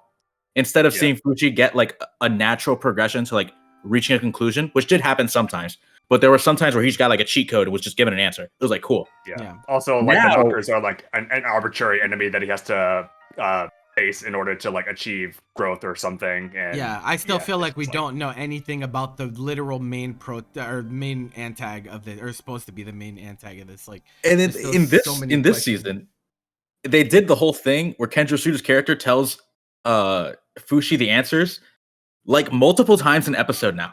It's like this is just like an everyday thing. It's like Fushi has just completely given up on like learning anything for himself and just goes like, Tsuda, what the fuck does this mean? And he's like, oh, it's this. And he's like, oh, thanks, bro. Like, how are you trying to become human anymore at this point? This is amazing. And like, this is like taking over like literal like generations of this and the time skips that were like in the beginning of the season were kind of absurd. Like they were funny and how like ridiculous they were implemented. Like I was laughing my ass off at something that's not even trying to be a comedy. It's just like the way that they're deciding to progress the plot. It just makes me fucking like lose my shit. I'm like, that's actually just so fucked. Jesus. And like so in the beginning, this whole like thing, like I remember after the first 2 episodes, the first episode in particular, it was like, oh, okay, so that's where we're going. Where I forget, I mix up her name all the time. Not Tanari. Hayase. Hayase. I always mix up Hayase and Tanari. Yeah, Hayase's descendants are just like trying to like fuck Fushi multiple generations out. That's actually what happens. It's like literally. So Hayase loved Fushi so fucking much that her will has been transported to like to her offspring every generation, and they just want to fuck Fushi. Yep. And it's just like, okay, that's kind of funny.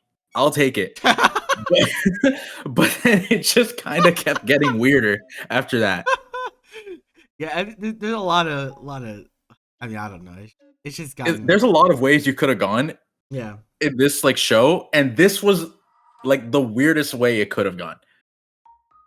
Yeah, I'm just disappointed because I think To Your Eternity, the first season, had one of the strongest first episodes in the media. Honestly, and it's just really sad to see it descend like this even into its second season. We knew that this was a possibility, of course, because of especially like the new studio and everything. Like we always knew that there would be some type of disconnect, but like I just didn't know it would get this bad. Like I don't know.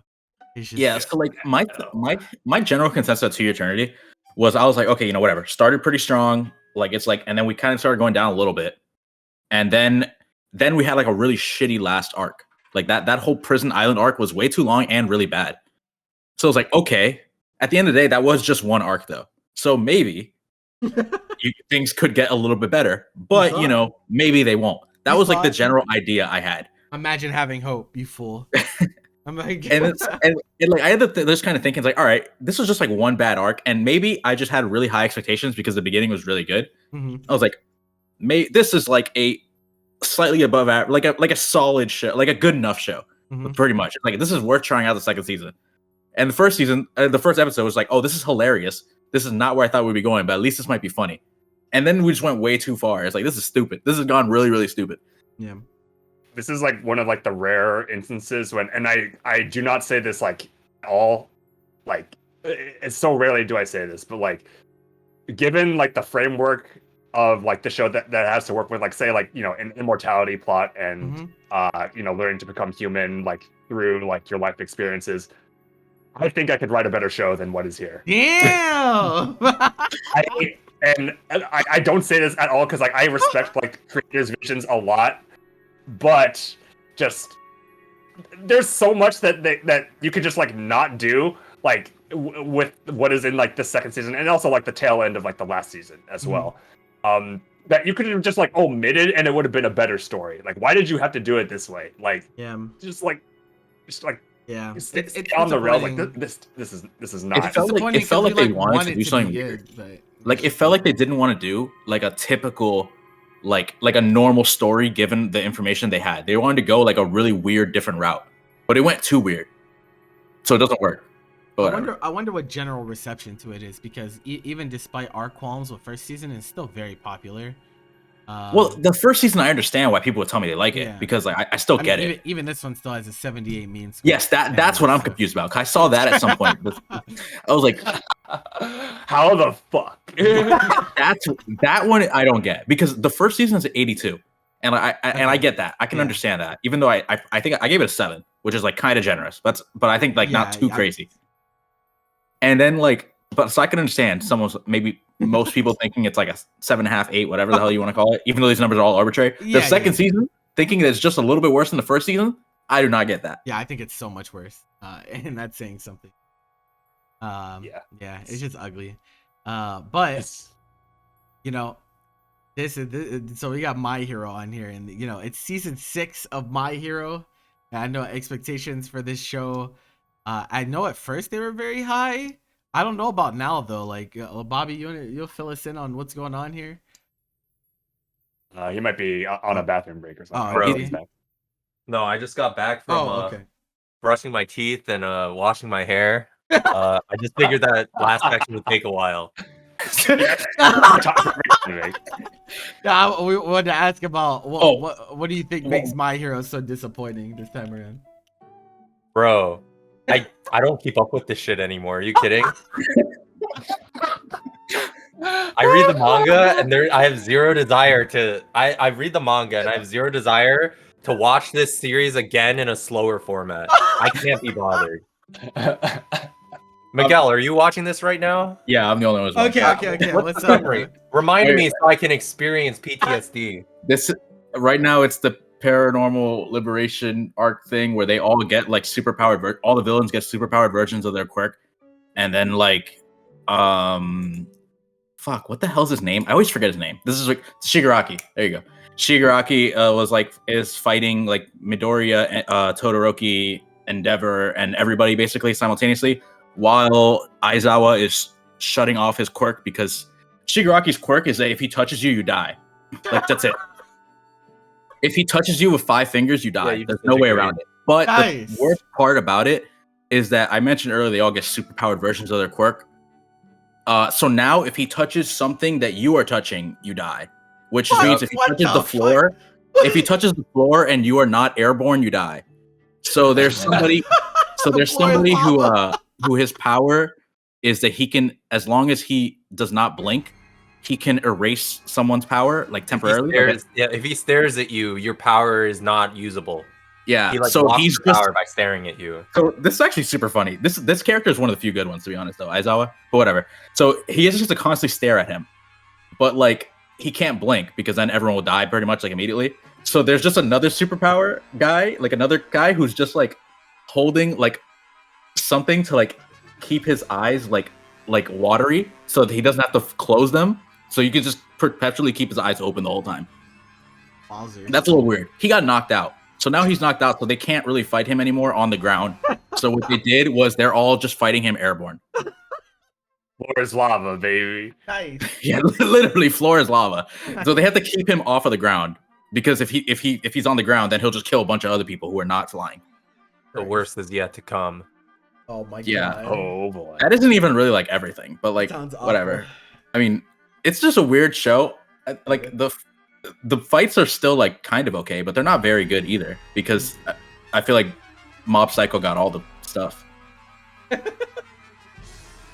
All right, we got Shinobi no Ita. Who even watched this? What I is watched this. You I watched watched this this? with Dylan. Dylan. Me and Oh, Dylan okay. watched it. What's the deal?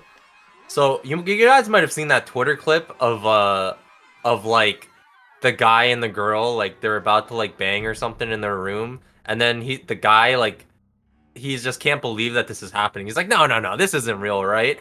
So he falls off the bed, looks under the bed, and there's a ninja under the bed, and he's like, wait, what? And then there's more ninjas that come in through the windows, and like the girl like has a gun and he shoots at the guy, and he's like, what the fuck is going on? And then there's another ninja who like comes in and saves him.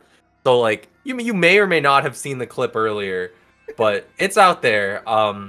Basically, that was the only exciting part of the entire show. No. That was boring? episode 1.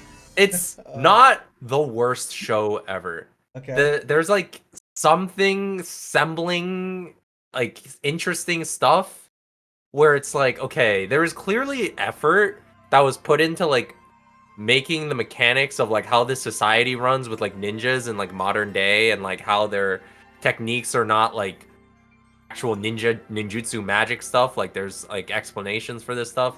Someone clearly put effort into the story, and like the characters are not the worst, I guess. They're just boring. And so it's where the show really, when you have a start that's like as funny as that one, and you end up at this point where it's like every episode is a 5 out of 10, it's just plainly unremarkable.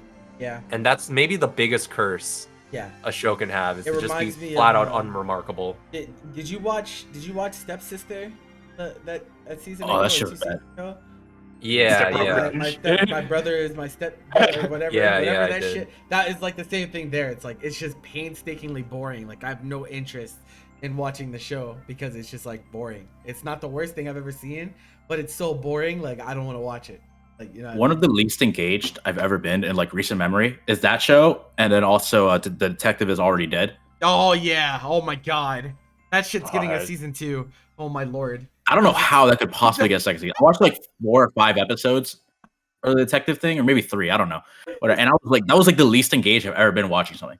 I was like, Jesus. whoa, this is crazy. How Make could it you stop. make this? How could you- generic and bland they can make something. How could you make something so not interesting to me? Because I'm so easy to entertain with that type of thing. It's like, oh, detective story, let's go, I'm ready. And I was not. Yeah, I feel that. And then we got I'm the villainess, so I'm taming the final bot. Post episode 8. So is this a post credit scene?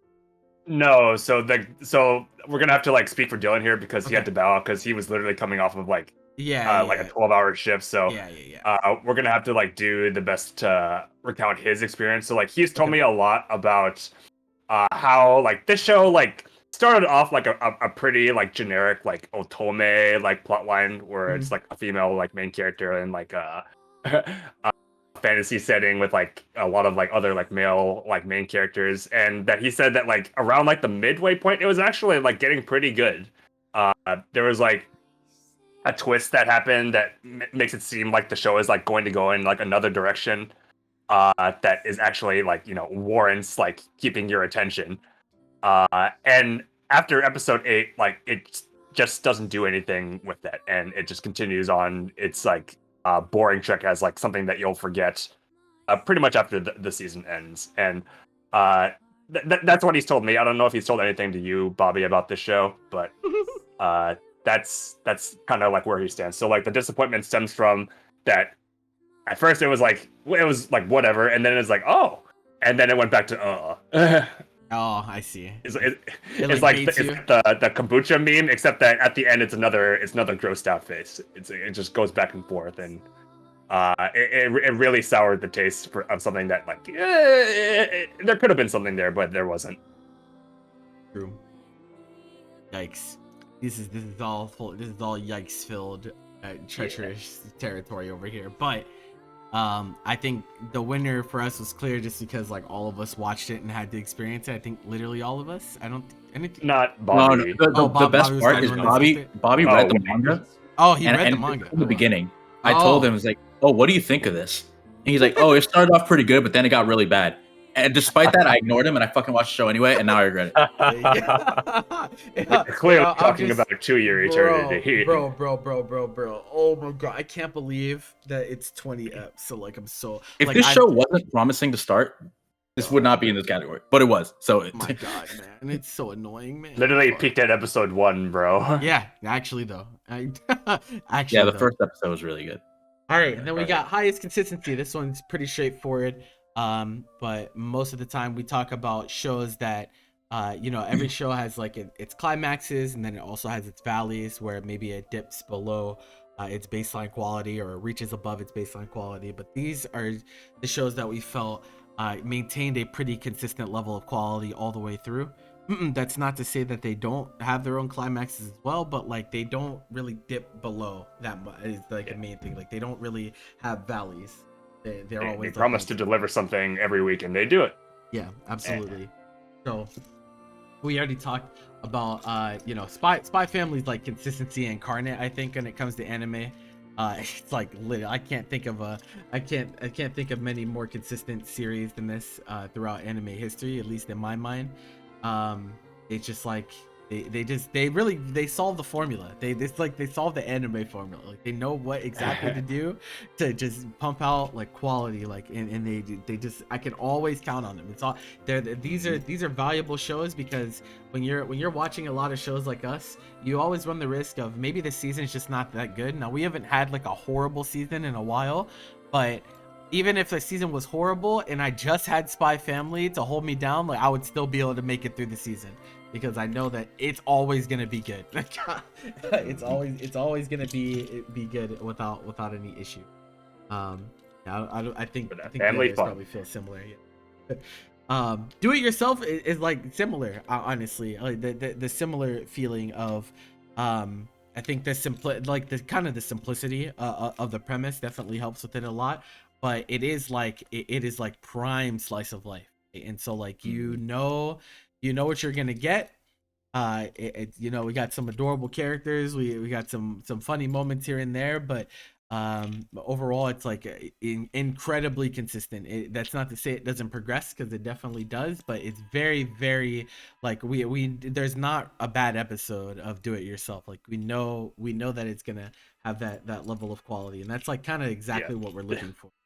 It's a perfect palate cleanser too. There's like only like one moment in this series that kind of like throws you for a loop, and that's like near the end. But other than that, like every week you can expect like them to like do a project or like progress on like a project they're working on the next episode, and like just like deliver the good vibes. This is like definitely like my good vibes series this Perfect season. palate cleanser. There tends to be a show like that every single season, but this one like really like delivered, like more than delivered. Honestly, I loved the show like through and through.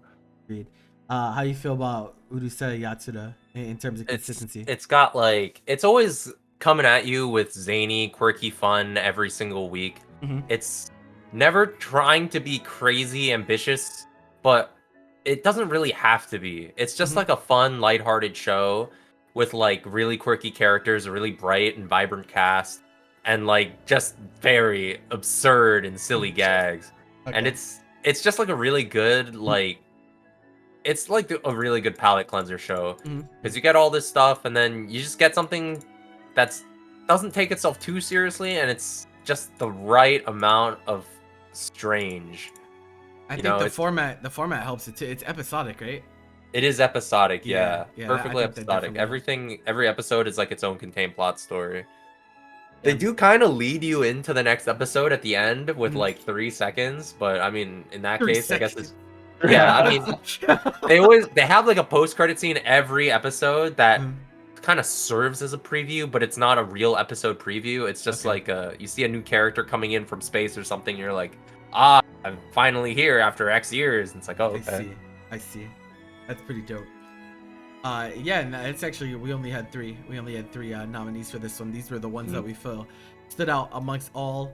And this one was another one that was a 3-2 split. But we decided to give it to Spy Family. We think it definitely earned and like it's actually even more than just the score. I feel like it's been so consistent over both the entire time. Like I just have never seen an anime be an 8 for this long. Right, that's like the best way I've never honestly, like it's crazy. Like most shows, like it when you finish a show and you give it a score, right, the idea is that that's like the average, right? That's like the average quality of the show. So you take its peaks and its values and you average it out. My Family is a show that I feel is like actually just it's like maybe even a little bit better. Like it just never dips below. Like I don't feel like it at any point it ever breaches into lower territory, which is like so impressive. Like it's so impressive to be able to do that. 8 is like a minimum for this series, and that's something that like other series can only like hope for, is that like they maintain like that like level of quality. Right, like, 8 is high. Like that's a high score. Like 8 is a high score. Like if you give something an 8, that's like quite good. This is like literally like one of the best measuring stick anime, honestly. Yeah, that's facts. Like sheesh, man. Actually insane. But then we got peaks. So this one is kind of the opposite in a lot of ways. So we talk about the consistency about some of the other shows, but these ones are like shows that like go above and beyond its average and reach like super high heights at certain points. And so how many do we have for this one? Just three? Is it just three? These three. Okay, it's just these three. So Bocchi the Rock, Witch from Mercury, Mob Psycho. I mean, Bocchi peaks, like, I mean, there's a lot of different peaks we could talk about, honestly. You could talk about the performances, you could talk about the crazy antics of Bocchi, like literally becoming a blob or a fucking a ghost. The peaks of the show is really like dependent on who you ask, which I think is like very like it's very rare that happens, because usually like when you talk about the peak of any show, it's usually like there's generally like some consensus of what that means and what you're referring to. Yeah. Like in any like, you know, action-based show, you would say, oh yeah, this fight, and it's very like easily like pointed. You can point to these moments, but with Bocchi, like depending on who you ask, like you might get a different answer. Like if you asked me, I'd say like the peaks are like live performance sequences, but I can easily understand like the mindset that like, oh, somebody like has like a favorite scene of like the bizarre eccentric comedy that they like. Yeah. And that's something to be said, where like even a show can like have different peaks for different people. Yeah, like are you gonna say the performance? Is it the cyber psychosis? Is it like Bocchi talking to Nijika at the izakaya? Like there's a lot of really good ones. There's also like there's scenes that like cause me to eject myself from voice chats. Those could be people. Oh my god. Because they were just so fucking like secondhand embarrassment where I just gotta go. Because personally, I can't handle secondhand embarrassment. I have to go. I gotta come back after a little bit. I have to leave. Yeah, I just can't. Like, I don't like secondhand embarrassment. It's like one of the worst feelings ever. I feel that. So, I feel that. And then we got. I was there for that. I also ejected myself a few times this show. That's actually pretty funny. We got Witch from Mercury, and when I think of Witch from Mercury, I usually think of two particular peaks. One, of course, being the Ep6 interaction between Soleta and Elan.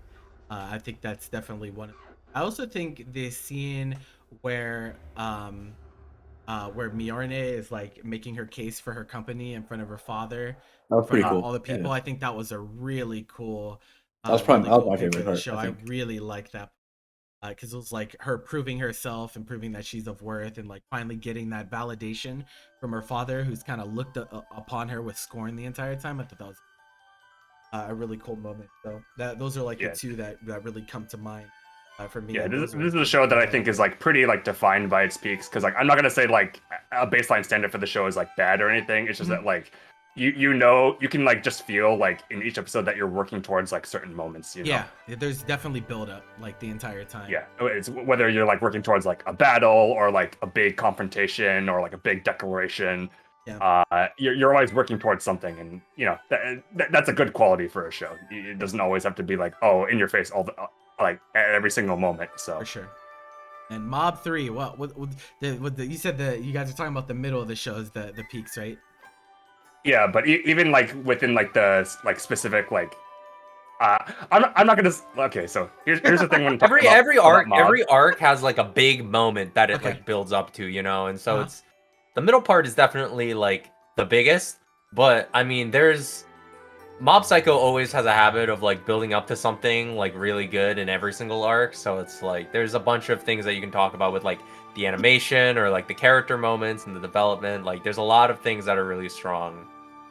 Yeah, the thing about like Mob and like this is like not a negative, but like all arcs are like not created equal. Like Yeah. across like the whole entire series, like there will be like downtime arcs, and there will be like the obvious like climax arcs where like there was a lot of effort put into every part of it. So, and I think that season 3 also had these arcs where like the middle arc was in my eyes like the best one, and then it followed up with a short like 2-episode like kind of like laid back chill like palate cleanser arc, and then it goes to the conclusion. So and like the palate cleanser stuff is like not like bad. I think it's actually like pretty funny like what they do in those things, but it's very like easily identifiable like where the best parts of Mob Psycho are. And yeah, that speaks to like how good its peaks are, is that like yes, like this is like the best part of like this season, or this is the best part of the show.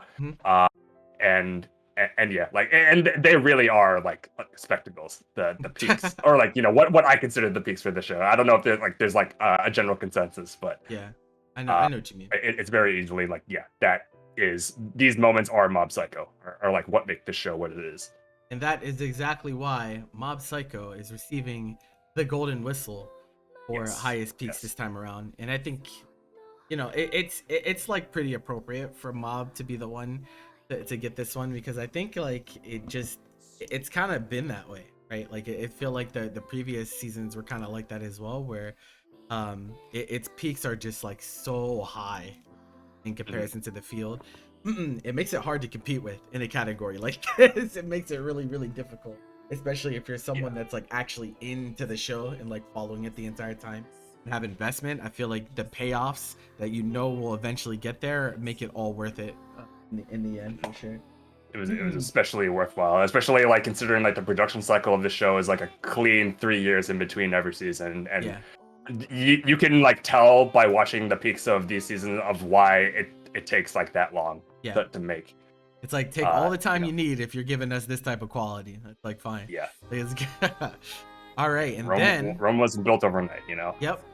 And okay, that's the end of the miscellaneous. So we're just down to the last 2 categories. Best of the season and worst of the season. You guys have been waiting patiently. Time for us to show you guys. It is time to name our peaks and valleys of the season. So here are our nominees for best anime of the season. Of course, all of the shows that are nominated, you guys will definitely have been heard. Heard of before. We've talked about these shows a lot throughout, but we cannot stress enough that this particular season is not as so like last season there was just like an abundance of like super overwhelmingly good stuff. This one's not as overwhelming, I wouldn't say, in terms of the season, but the stuff that's good is like really good. Is like kind of where I put it. So it's very rare that there are multiple like 8/9 level things that were given, and there were this time around. Like just the stuff that was good was quite strong in general. I think that's definitely something to be said. Of course, Bocchi the Rock, definitely the underdog coming out of the gates. Like I feel like it was like the show that people didn't really have on their radar at the beginning, but once it started getting into the meat and potatoes of what it had to offer, like this is what everyone what everyone started Unstoppable talking traction. about. Yeah, it just really like, and there's something to be said about that too, because not only did it get the traction, because we've seen shows get the traction and then fumble it, but I don't think this show did it all. I think it got the traction and people were really on for the ride, and it's one of the, I think Bocchi the Rock is like literally like one of the highest rated shows of all time on AniList right now. The last time I checked, it was at an 88, which puts it in the top 15. That's pretty crazy. That's all time, by the way. That's not 2022.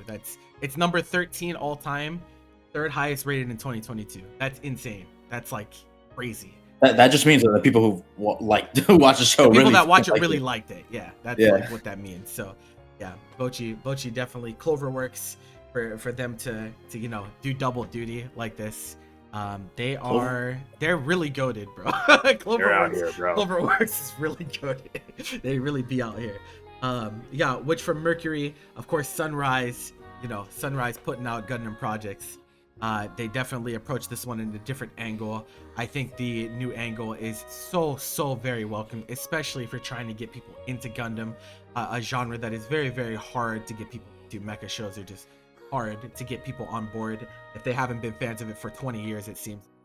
And so this one does a really good job of bridging that gap, lowering the barrier of entry and really giving you like some substance along with your fighting robots, and to really go with it. So I think it's I wouldn't even like market the show as like a gateway to Gundam. It's just like a good piece of media. Like that's as a baseline.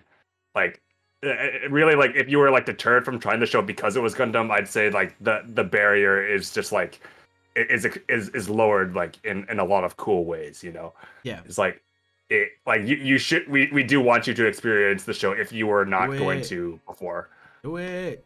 Yeah.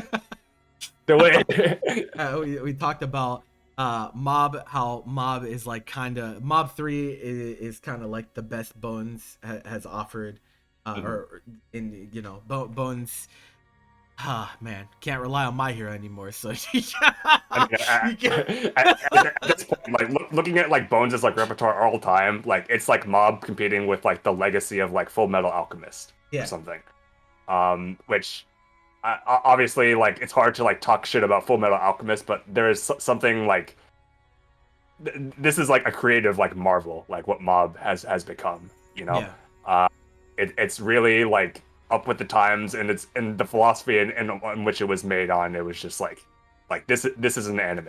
Like this is what anime can do when you like push yourself like to the limits, but also like do that in a very like healthy environment and not like crunching things out. This is what you can accomplish, and this is what people should strive to accomplish if they're thinking about making an anime. Yeah, absolutely. And then of course the most consistent anime of all time, Spy X Family. Just of like all I time. said, I'm telling you that like I think it's in the argument of all time, like for sure. Fair. And the thing is, it's like shows like this, like I said, make it so hard for other shows to survive. It's hard to not pay attention to Spy Family because it's so consistent, and it raises the bar, right? It raises the bar for everyone. Now, everyone else, it goes to everyone else. It's like, we've been consistent for 2 seasons straight. There's no excuse for you guys to not be able to put out this level of quality. And we got a movie coming and a new season coming. Show up, bro. They just cover so many bases. They cover so many aspects of good media. They have endearing characters, compelling storylines. Like it's just really can't go wrong watching Spy Family. I think there's something there for sure. And then we got Mappa's project, Chainsaw Man. They're just out here cutting some shit up, being crazy. It's like so like batshit. And it's like an enjoyable type of batshit, I think. The most anticipated show of the season by far, I would say. Easily. Like also handles some of like the like softer moments pretty well at times too. Yeah, I'd agree.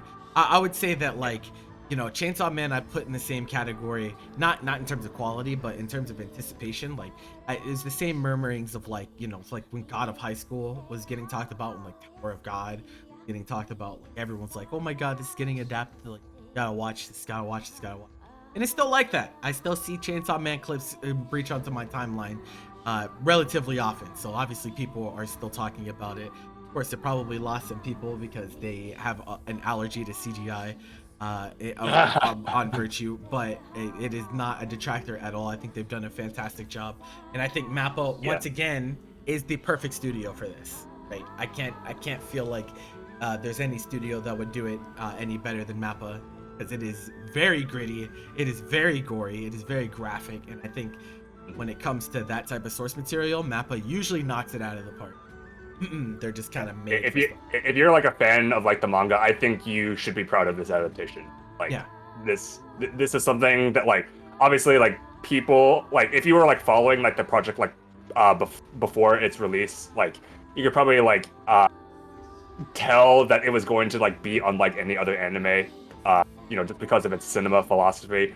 But you know the execution of that was like just waiting to like be seen, and I was very impressed with it, and like it says a lot when you can appreciate something that you do not personally resonate with. Yeah.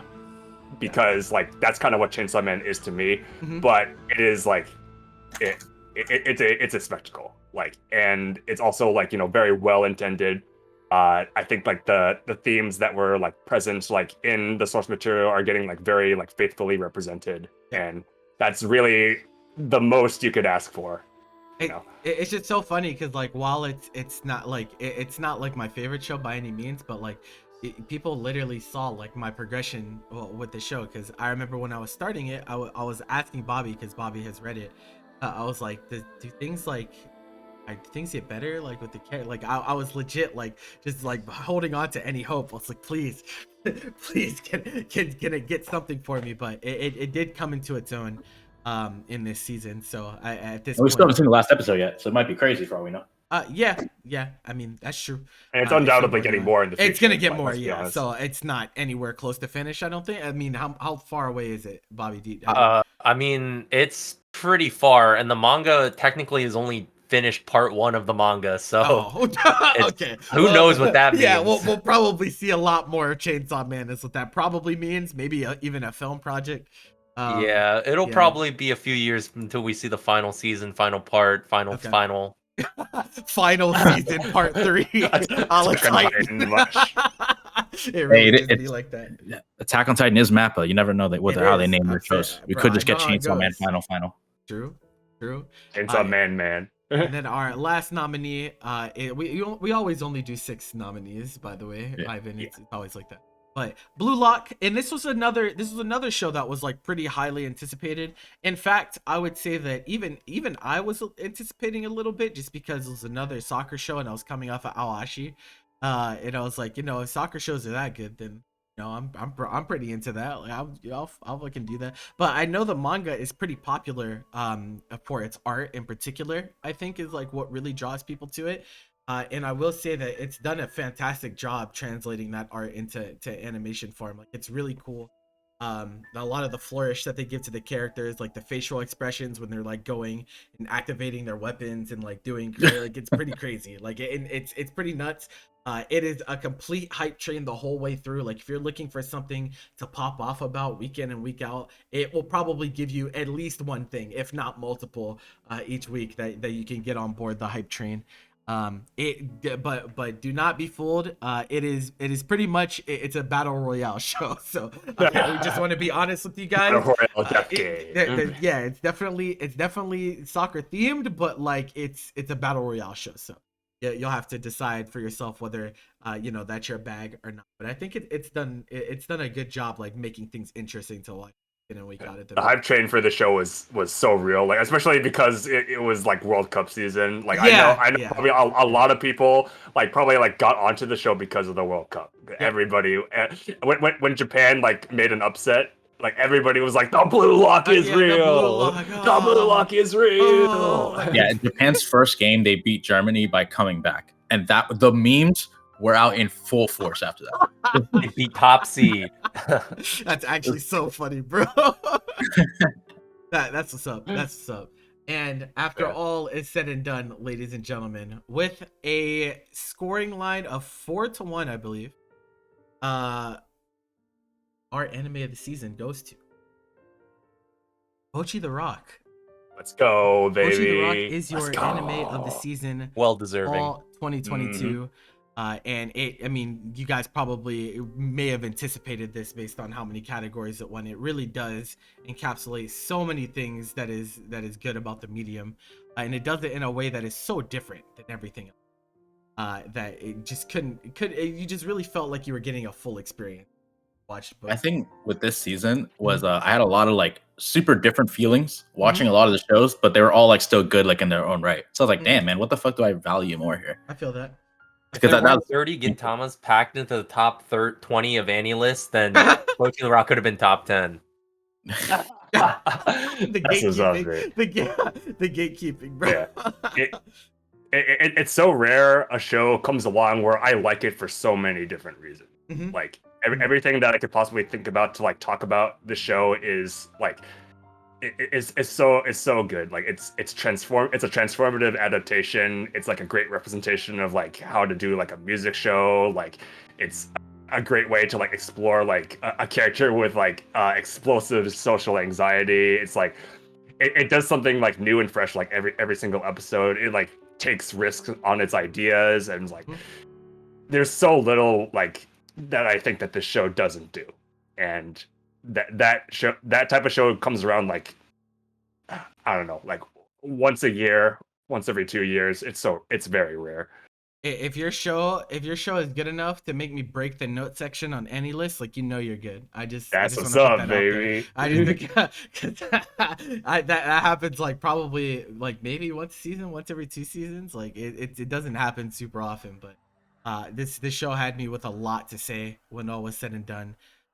Just because of just how much there is to it. There is really a lot to it, and I think whether you're a surface level anime watcher who just likes pretty pictures and funny characters, there's something there for you. If you're looking for something deeper, more profound, more thematically based, I think it has that for you, which is like rare, definitely rare. As we talked about before, there's not many shows that can juggle both. I was definitely pushing the show to everyone I could, like after like the first episode dropped, and I'm so happy that it was able to like keep up that energy like to the very end. And please continue this in the future. Like I need more of this show, bro. It's not often I ask for sequel content, but this one I think I'm going through some kind of withdrawal like without this every week, bro. The void is real. He's like, what am I gonna do now that Bochi is not airing every week? I'll have to think. But we're talking about the peaks of the medium. What about the valleys of the medium? What about the complete utter dog shit that is aired this season? Now, most of the time when it comes to this stuff, we defer to our resident garbage handler, Dylan, who unfortunately had to bow out because it was just a really long day for him. He's literally out of energy. Yeah, like we'll try. Yeah, Dylan works tonight. Yeah, I think this is the longest podcast we've ever had. It has. So, it is the longest. It is easy. So I don't blame him. It's been a long ass day, but this is our last category, and so a few shows to talk about here. So Guild of Depravity. Now I have not watched this show, but I have seen clips because clips make it onto my timeline somehow pretty often, and it is porn. It's porn. Yeah, I've been watching this with Dylan. It's so you're watching porn with Dylan? Yeah, basically, we didn't really choose to do that. It just happened to work out that way. But basically, me and Dylan, we have a mini game. This show is so insufferable, but we knew that it would probably show up here in this context in this podcast at this time. So we went through with it because maybe there's a chance that it could turn things around. But we ended up having a mini game where every time there is an H scene that was not a flashback or something we had previously seen already, we would speed up the video just to like make it a little more bearable on ourselves, I think you just drink. We would get the points where we were watching at like 16 times speed, and it just wasn't. The video player like couldn't handle it. Like the bit rate was freaking out. There were gray blocks everywhere because it couldn't keep up with the frame rate or something. It was pretty bad. The character designs are literally stolen. I'm almost certain that all of them have been taken from other shows. The animation, otherwise, it's unremarkable. The story, I don't even really follow anything that's going on. It's like just boring. It's like some guy is like hunting monsters, and for some reason those monsters are all like weird slime monsters that are like ew, tentacle stuff. Mhm. Yeah, there's just nothing really redeeming about this show, I can say at all. I can't really say it's funny. There is one thing. So in the transitions between scenes, sometimes there are these little chipmunk dudes that are like riding this Roomba. They're pretty cool. I like them. That's it. Dude, Bobby, when you're speeding up to like 16 times speed, how are you able to like discern what's actually happening and know to speed up again if something can't. happens? Really bold of you to assume that there's anything of value being written in those subtitles. That's true. No, not even that, but like I mean visually discern what's happening. like Visually, what He you means, mean? like, It's not. how do you 16 know times if you speed, run you're into just another like- H scene to speed up again? Is what he. I mean, bro, if you see like a potato chip for 5 frames, you know it's a potato chip. Like I don't know what you're talking about. You know, it's really funny that TNK are the people that did this because, like, obviously, I don't know if they were primary studio or if they just helped out on Redo It Healer, but I know they were involved. They were, I think, a help out studio. Okay, and it's funny because like TNK, like they've done ecchi series in the past that are like pretty high regarded. Like, High School DxD is like regarded as like one of the gilded ecchi series. Like people love High School DxD. I've watched High School DxD. It was alright. It's okay.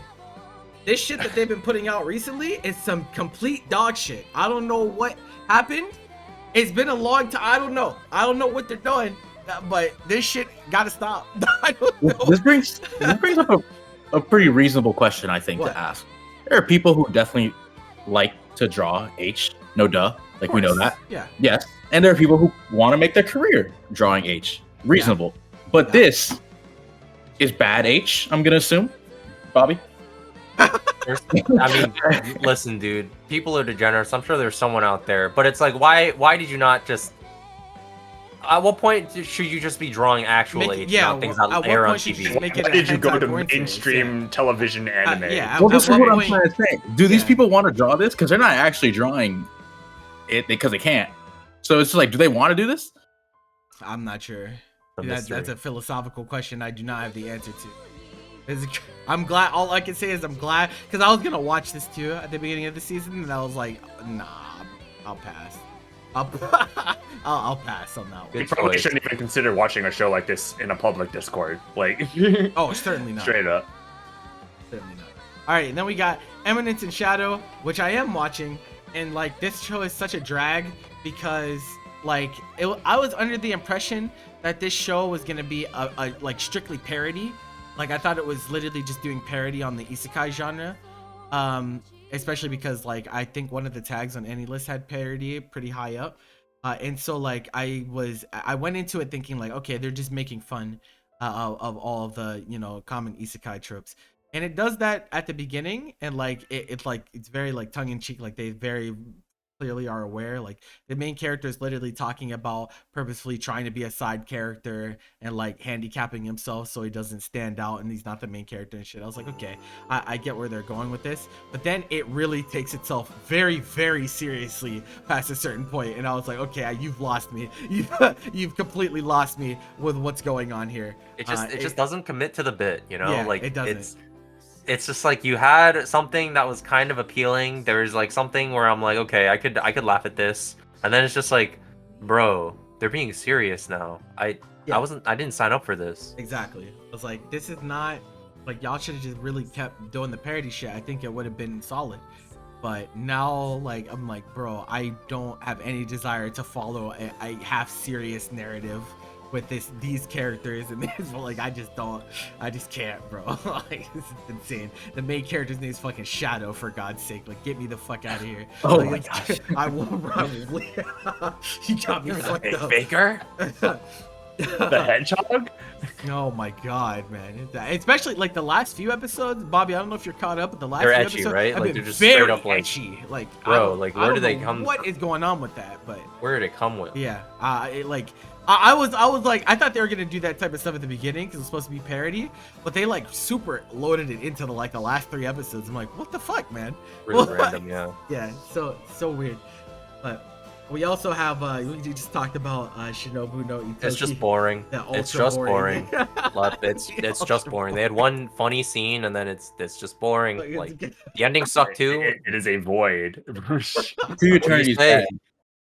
End. To Your Eternity is bad, but I I don't think that's think good it's enough. yeah, I don't think it's quite to the levels of the previous. To Your Eternity is definitely pretty bad. All right, let's get out of here. Yeah, exactly. Yeah. Enough Golden been Dumpster said. Fire, worst anime of the season. Guild of Depravity. If you're watching this and you're seriously enjoying it, I just have 2 words for you. All right. Watch porn. Yeah, I figured that's what they would do. Yeah. Just go like, like I don't know Simply- why you're doing this to yourself. Just go watch porn, bro. Like you'll be fine. Yo, I don't know. You'll why have people a do- variety, and it'll be easier to find. That's what I'm Like, saying. you, don't Like, have what? to, you don't have to like look at the seasonal stuff in order to find Yeah, it. exactly. Don't waste your time, bro. Like it's fine. But yeah. Oh my God. What a season. What a season, ladies and gentlemen. It has been quite a season for some reasons. Some reasons have been good and some have been fucking awful. Also, for what it's worth, like I think that we would all pretty much agree that if we had more nomination slots or like things were more consistent, like probably like Time Machine would have been nominated for best of the year too, like, as well, because that was It was like a last minute like watch for all of us. Yeah, we 'cause, like, all we had literally literally just watched it like watched maybe like last week, I literally and finished you watched it this morning. Yeah. And yeah, like Yeah, it quite definitely good. like deserves like talking about like as much as we could, and I think we did do it justice. Yeah, we did. But, yeah. It's O&A. It's 6 episodes. Definitely check it out if you. Yeah, Feels episodes more are like a even movie. shorter than normal because Yeah, it feels more like a some movie. of them are like 15, 16 minutes. So. Yeah, exactly. Yeah, that's it, guys. That's the Sovereign Awards for Fall 2022. It's definitely our longest cast yet. We got to figure something out for the Yeah, we gotta cut these down. No, this keeps happening. Like Yeah, I felt I don't like know. this I still know. season. I felt like this season that there was like inherently like less to talk about, but we just ended up going anyways. We need more rule. We need more stipulations and rules on here. I mean, we need could a just shot clock. like honestly, we could just set hard limits. Like we could just set hard time limits per category or whatever, and just probably be fine, right? Yeah. And then go from there. But just before we sign off, we do have the Anime of the Year show coming sometime relatively soon. We need time to get everything together. And like obviously that's a way bigger discussion than any particular season. So whenever we get around to that, we'll do that. We also have to do the sampler for winter because stuff is. I mean, Probably come first, previews are starting to flow in. Like there's a lot of previews and stuff dropping. So we'll have to do that sometime soon as well. And the last thing is that we're actually having a watch party for the 2nd season of Made in Abyss. So whether you're looking for an opportunity to rewatch or maybe you just haven't seen the 2nd season, that's going to be on New Year's Day at 6 p.m. Eastern in Discord. You can join using the Discord link in the YouTube description or in the chat or whatever. We have a bunch of people RSVP'd, so it's going to be a pretty big one. And so yeah, I hope you guys decide to come through and watch some anime with us. We're gonna do watch parties probably much more often in 2023. I'm gonna try to, maybe whether that's hitting the random button or just like showing you guys stuff that we think is really good and valuable. I don't know. The random button was pretty fun. I can't lie. Might have to make a return for the one time, but thank you guys for bearing with us. There's some of you that were actually here for the entire podcast. You guys are fucking crazy. I appreciate you. You know who you are. I checked the viewer list at the beginning and the end, and some of you are still here, so thank you. I'm not going to call you out because I think you'll get harassed for spending your time this way. But, you know, I definitely super appreciate the support. Make sure you guys check us out on YouTube and Twitter. We have to go because we just spent 7.5 hours on the podcast. We probably have other shit that we... I have a One Piece logo I gotta go to. Bye. Oh, wait, what? Until next time, friends, thank you for watching. We'll see you guys in the next cast. Later. Take it easy.